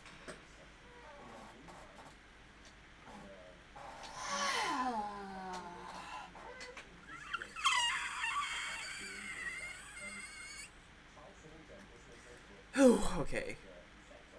Let's get back to the stream. So we were like analyzing the behavior of someone who's been exposed to spores that cause the person to like go to the monster to unalive them. So yeah, if you didn't know what was happening, Kazuki, like you missed the good parts. A lot of it was really scary.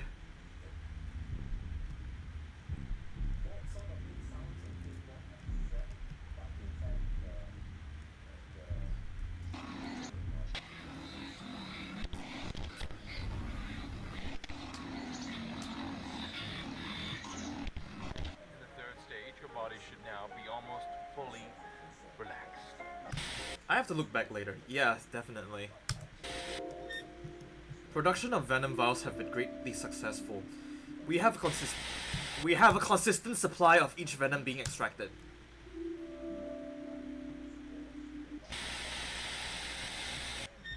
Exposure 3. Subject displays usual symptoms. The host appears to have mellowed out and has displayed curiosity for the subject. The spores definitely ruins this victim's sleep. While in the middle of quarantine, the subject begins hitting themselves against the wall in a means to escape. The subject was swiftly detained and restrained to prevent further harm. After the effects wore off, the subject assured that they are willing to continue the test. Oh god, look at him, he looks horrible. This is what happens when you're in rehab. It feels numb, like pressure. It's not bad. It doesn't hurt. I don't think so. At least I remember something. I can't pin it though. Like remembering a dream. It was bright. It was. I cast. Let me check the spell book. Oh, this one I cast stretch. I've already stretched my joints so much. can't do it more.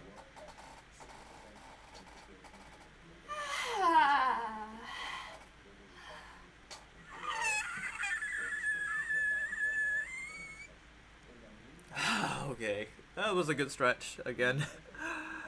Always gotta stretch more. Nice. I felt it's important.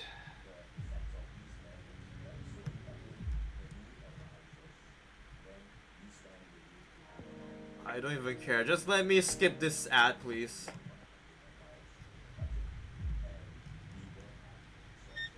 Written reports. I seen figures dance in the dark. I want to catch them. Why were they there? Why did they want to say to me? I couldn't hear their whispers. So much ringing. I need to hear what they said. Why did they need me? Why was I called?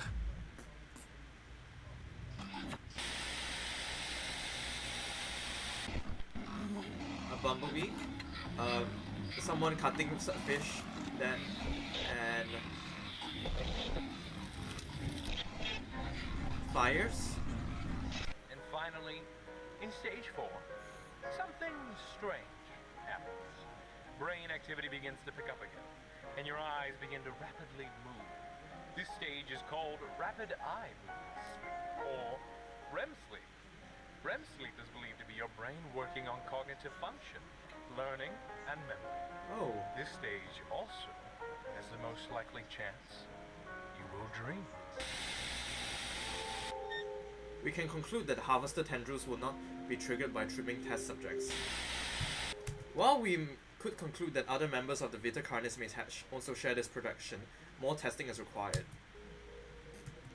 Oh, the skin turtles are at least don't get hit by the harvester. Exposure 4. Significant findings during exposure. The spores emitted from the host now have a distinct red hue instead of its usual orange appearance. The host displays mellow behavior. Subject was restrained to their bed to prevent any harm they may do to themselves. Despite this, the subject tries to resist their restraints while under influence. I think he's just vibing in his sleep. Do you think he's vibing? Oh, he looks so horrible. I see it. It is dark, but a light so beautiful. I devote myself to the great truth, to stray from darkness and meet the light. For wonder and wisdom, I serve my Lord. I serve my Lord. I serve my Lord. I serve my Lord. Given the clear metal strain on the subject, testing has been halted indefinitely. Yeah, that guy is definitely nuttier than a squirrel. He went insane. Spores make people insane. Yeah. Don't inhale spores from monsters, guys. They are not drugs. They are clearly mentally debilitating. Don't do drugs, kids. Stay in school. Metal strain? Clank clank clank. Hello, Hydro Potato. Welcome. It's quite late, though, isn't it? Yeah, it's about like 12:52 a.m. Hello.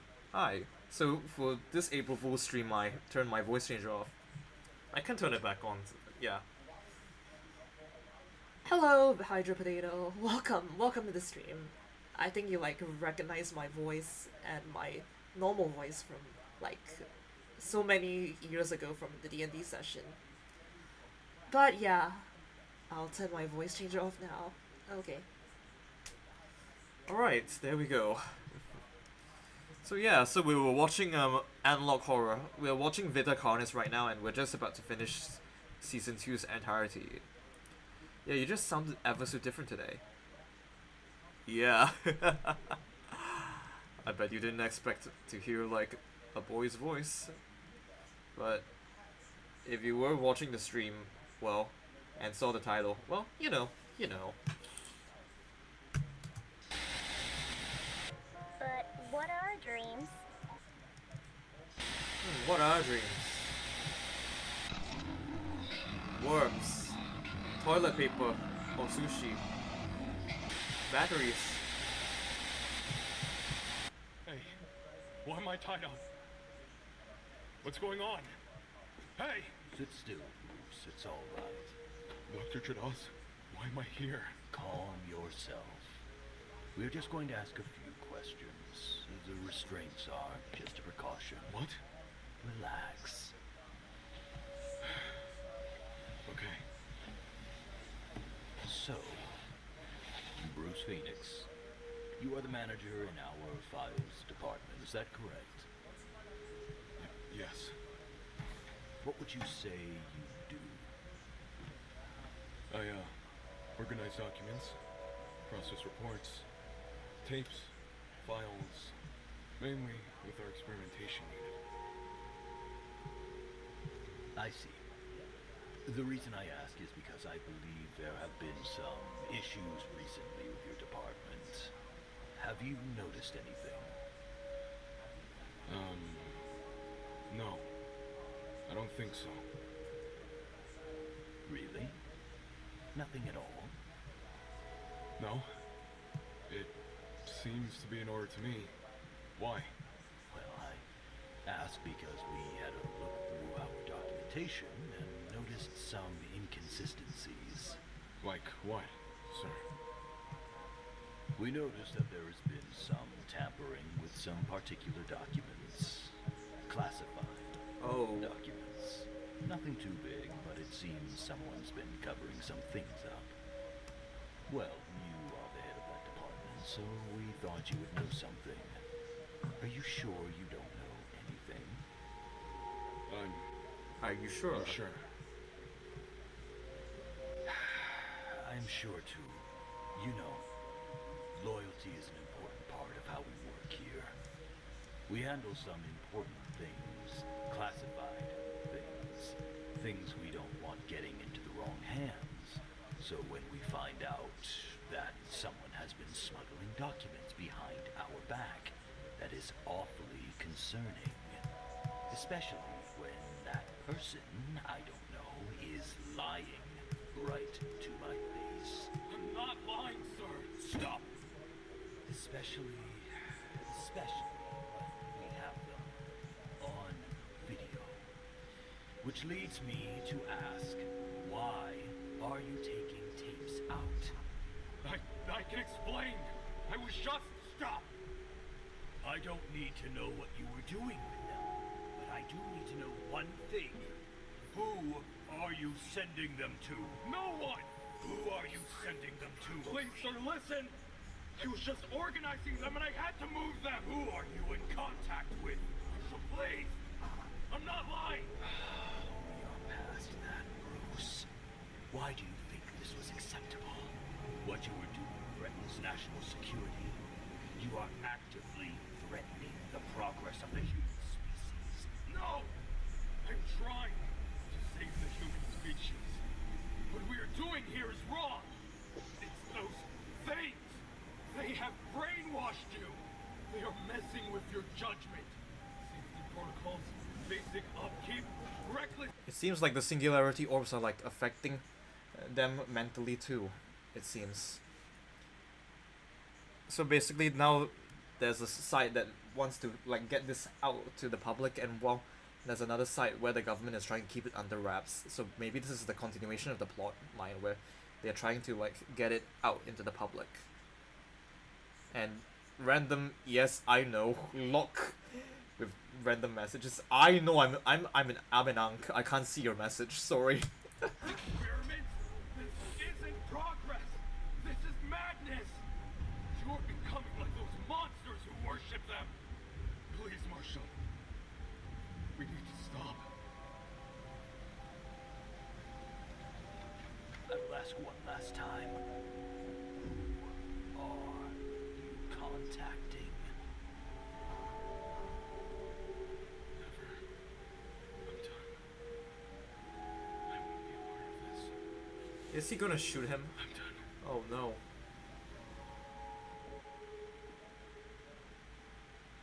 Cut the cameras. No! Get out of my face! No! Get the ads out of my face! I don't want to! I don't want to help! I don't want to help! I need to focus on myself first before donating to other people.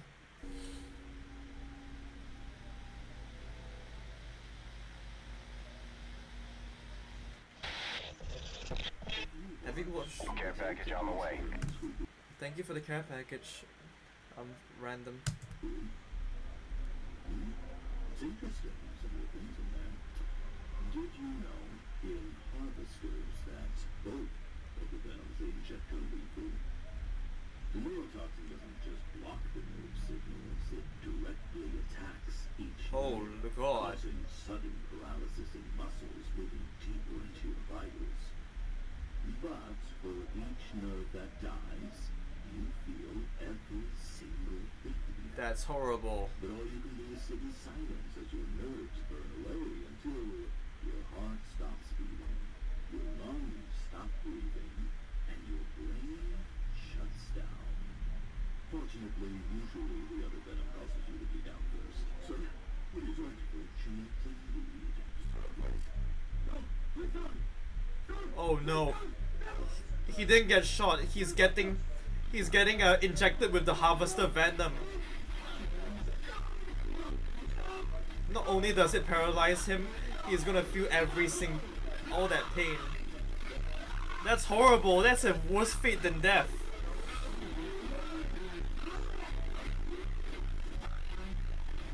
I wonder if touching the S plant is worse, or getting injected by harvester venom is worse. The gimpy plant, you know, from Australia.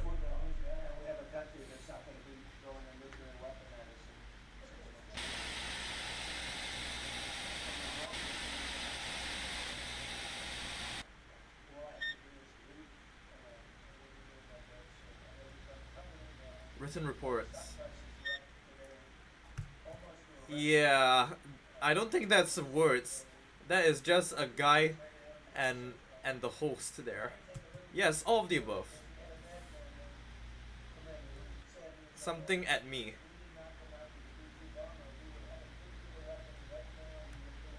I can't read what that is.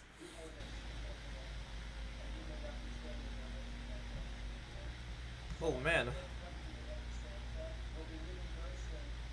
So now we need to like watch the final episode of season 2, or maybe it's just or maybe they still haven't like made the next episode yet. I don't know. We just reached the final episode as of like 5 months ago, so yeah.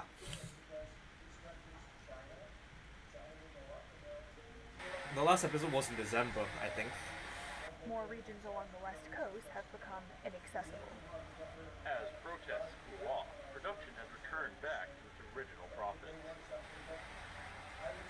Nationwide air quality alerts as smoke begins to spread.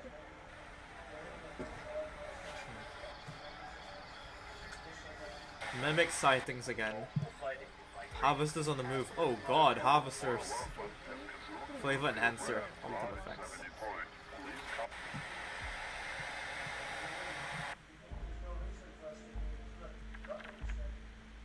New log. Last of Bruce's collection.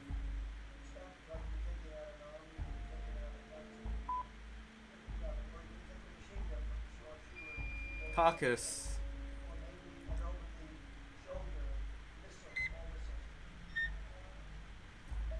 Oof. Yeah. It's a worse fate than death, having to get a lethal injection of the venom that paralyzes you and destroys every nerve in your body while you're forced to burn away. That's horrible. That's a horrible way to go. I wonder if touching Gimpy plant is less worse than that, or worse. I mean, touching the Gimpy plant might be worse because at least you still won't like die. Worse than death, yes. Imagine if someone makes a lethal injection that can destroy every nerve before you die. But imagine a method where you don't actually die but feel that pain eternally. That's even worse. At least at least at least after the pain goes by, you can die in peace. And I wish that he died after he's dead. He's just not suffering anymore. Following statistics are the summary of this month's experimentation progress and results. Scandere crawl DNA samples. Good thing I have my water bottle out so I can just drink it.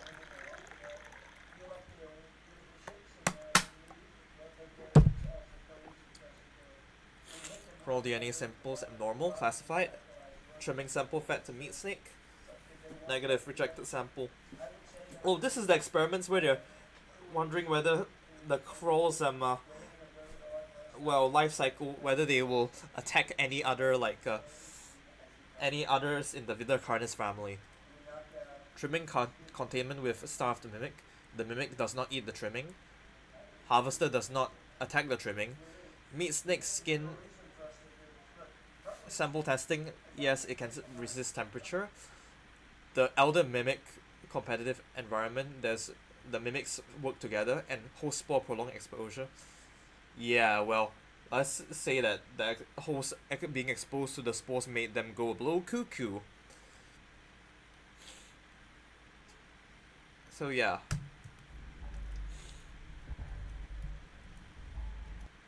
Imagine being able to build anything just by thinking about it. Imagine pressing the skip button and forgetting that this ad ever existed.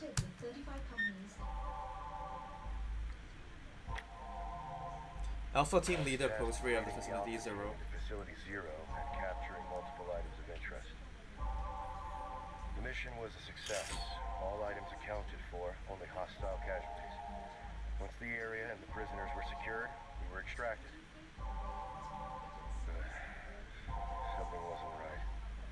The mission went smoothly. Too smooth. There were powerful people in there. Some seriously important people. But there were less than a dozen armed guards in the entire facility. Oh no. It was also convenient.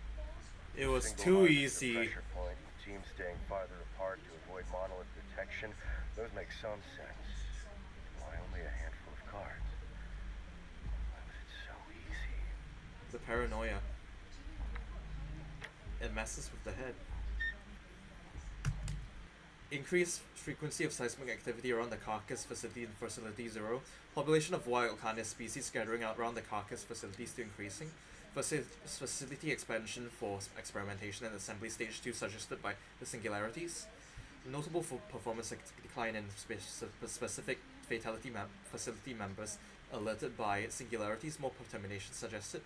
Recommended building maintenance inspection delayed by another 3 months. So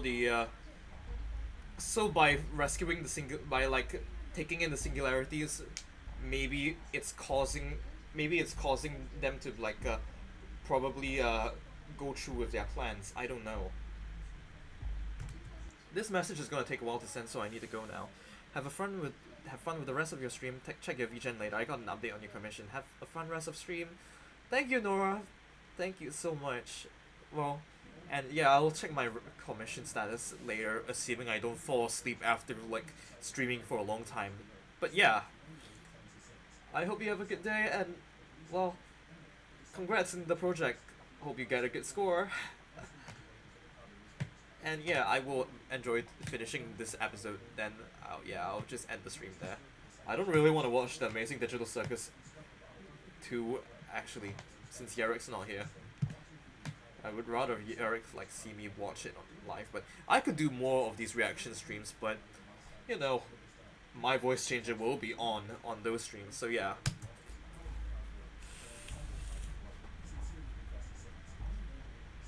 We still have 13 minutes, 12 minutes left, so yeah.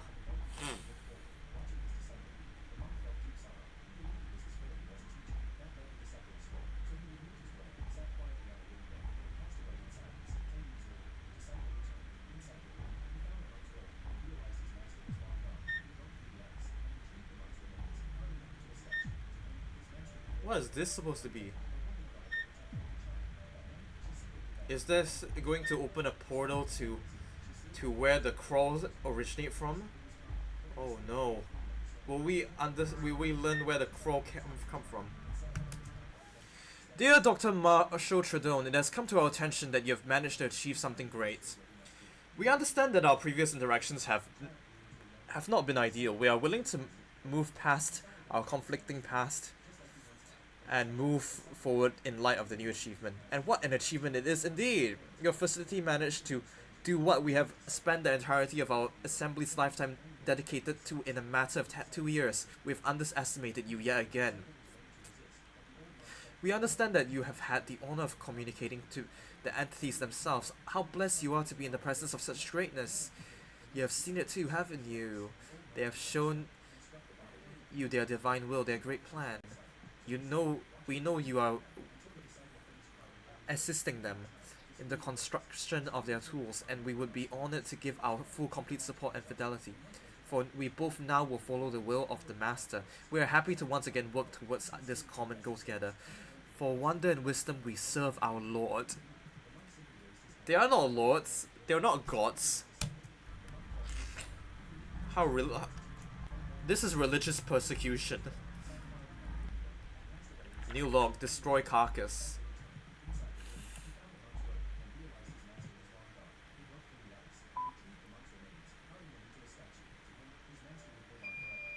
Infiltrated circuit.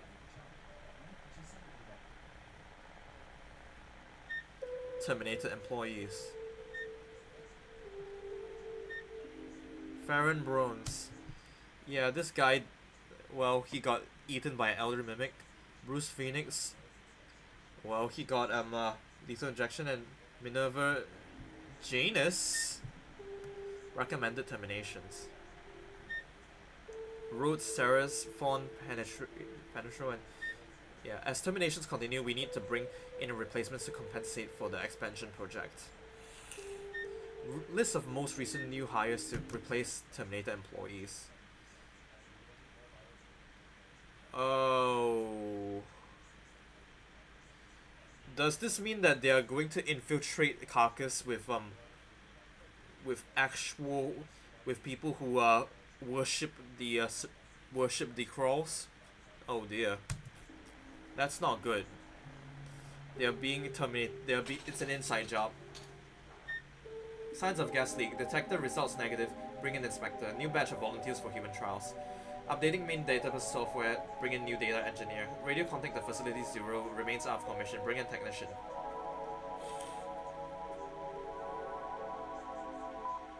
Infiltrating Carcass.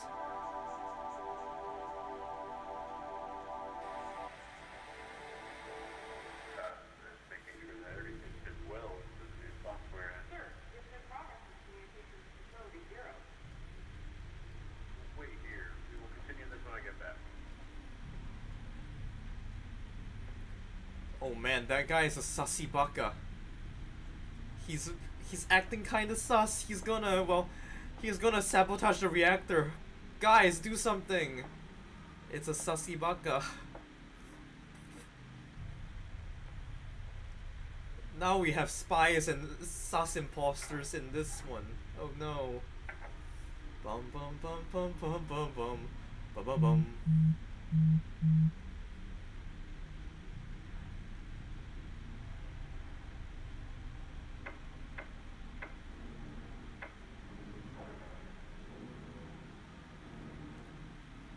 He's stealing stuff from records. Get him.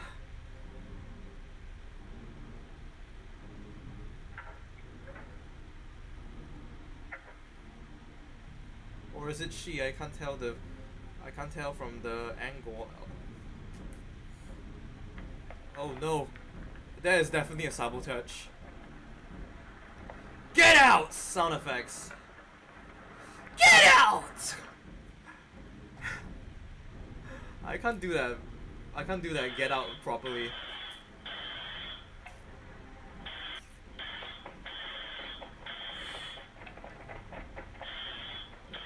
Yeah, this is the reactor sabotage, guys. If only you guys cleared the imposter properly.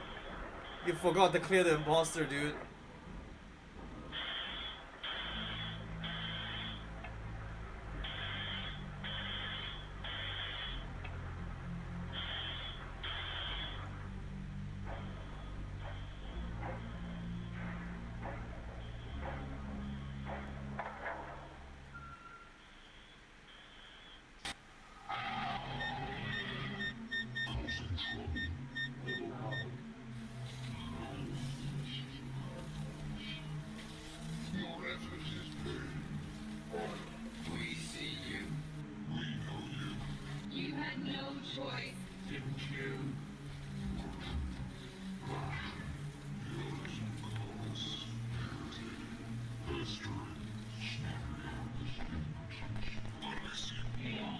Oh, the Singularity have plans to assimilate the human race. Oh no.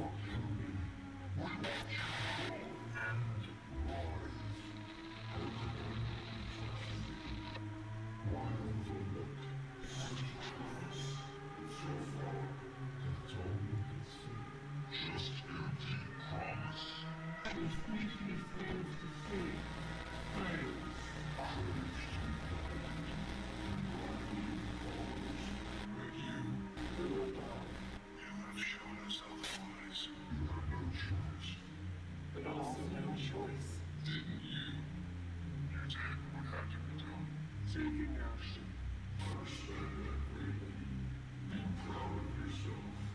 We stand out in the fight, carrying the curse. Unbelievable. But still, you had no chance.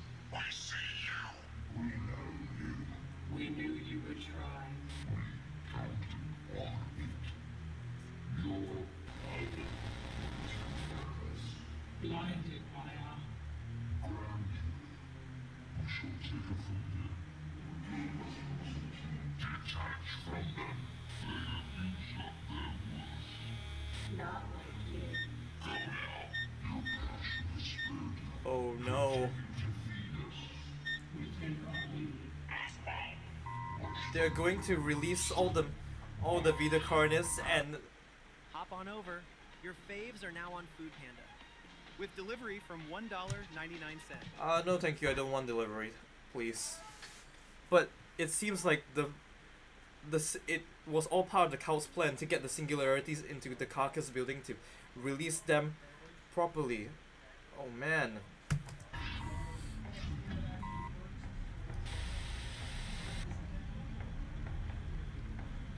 And they're all being assimilated into crawls. Oh no, they're all decomposing.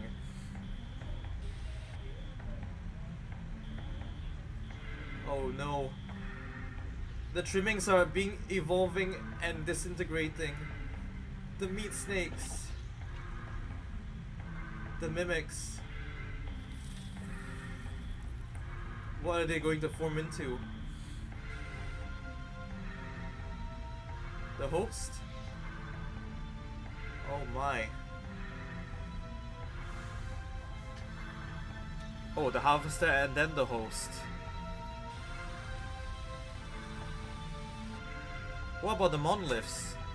Oh, the Singularity is eating all that matter and... Oh no. They are going to take over the world. We are recording here from a safe distance. So this is what happens when you let a Singularity... Well... Smoke rising from the facility. This is what happens when you let Singularity go on with its plan. You can hear the emergency alarm ring. You can also hear what sounds like crashing coming from within the building as well. The Carcass facility has suffered a major malfunction as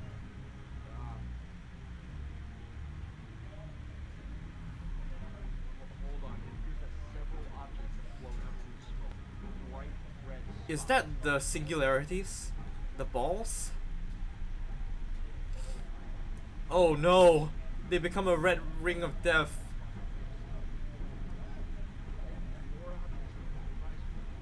Is that flesh? Oh no. Is this when day breaks? Oh god, big meat snakes!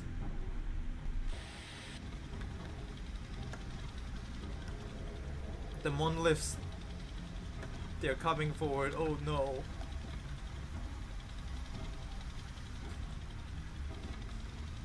I wonder how humanity will deal with these, because the monoliths are going to definitely destroy the world now.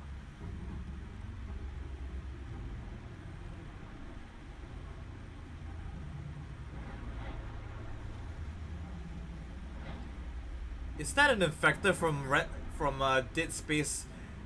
That looks like an infector from Dead Space. They're leveling everything in their path. The number of casualties are unknown.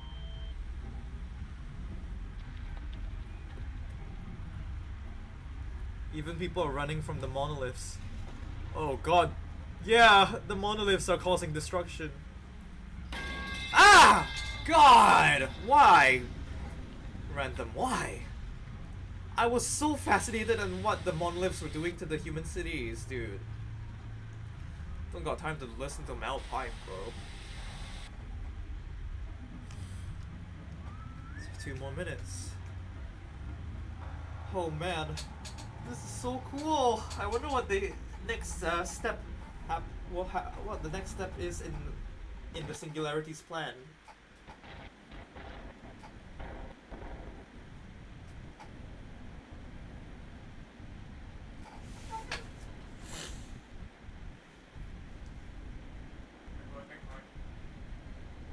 Nice.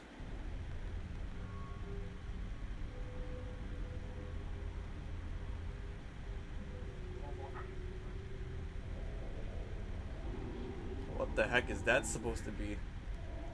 Is that a new form we haven't seen before?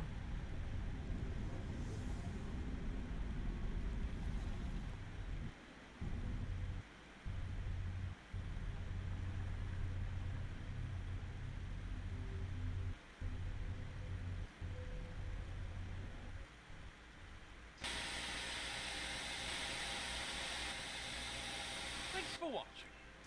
Tune in next time to explore more of the world's wonders.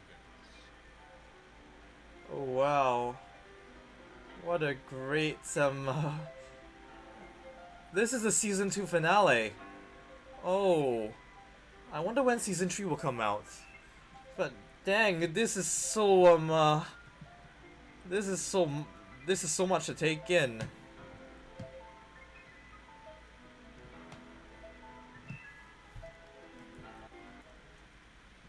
More to come eventually.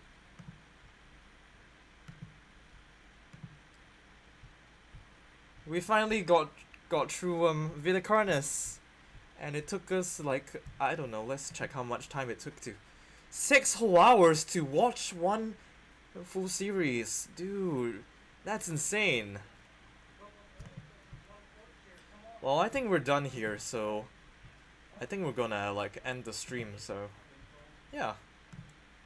That was so cool though. I really enjoyed it.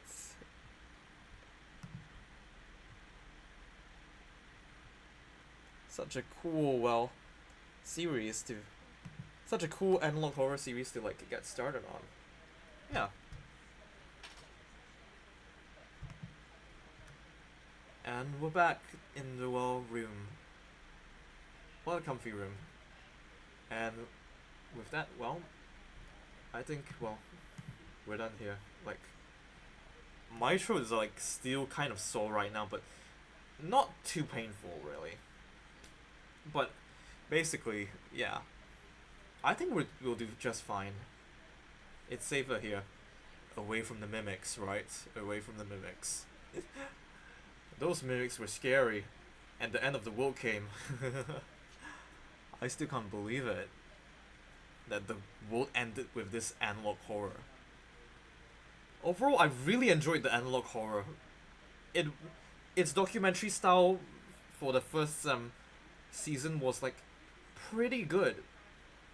Like, it explains the ecosystem and how each of them worked, and it was really like absorbing. You felt like you were like watching a documentary on a new alien subspecies, and that was cool. But when it slowly got into the humanoid ones, which ate human flesh, it really does a good job of like capturing horror and instilling dread. Like, the first time I saw the mimic, it was absolutely horrifying to see the fingers and then the eye. That was so uncanny and amazing. While it has its flaws, some of the production value is like kind of like bad. But with season 2, I think the production value went up better. Like, the Blender models really add to the facility.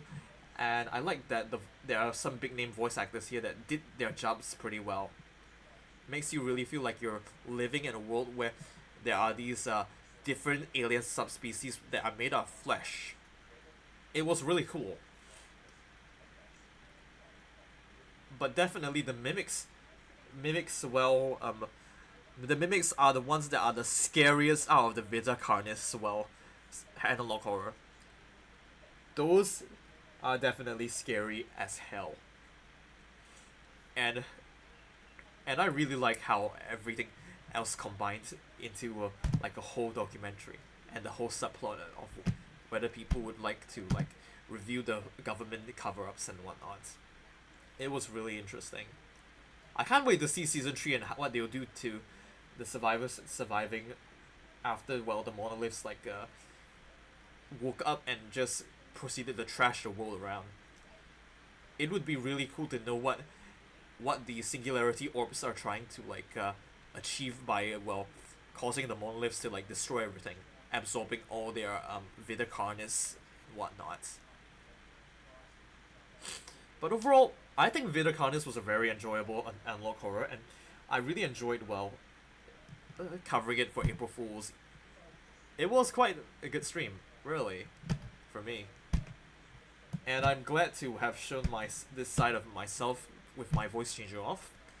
But unfortunately, all good things must come to an end. And Michael Freak must be a memory. I'm sorry, y'all. I have to go now. I'm gonna turn my voice changer back on in 3, 2, 1. Hello, I'm back. Well, I hope you have all been like, well, I hope you all have been like, enjoying, well, my alternate episode as well, way of, reaction, but, well, I have to take over the reins now. The throat must hurt to speak a whole stream in this voice. On the contrary, it's actually my normal voice, so it doesn't hurt as much. I do feel a bit more pain when I'm trying to speak in my, well, feminine voice, so yeah. I will definitely need some rest tomorrow, so...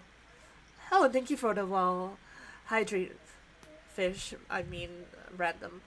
Thank you, it's...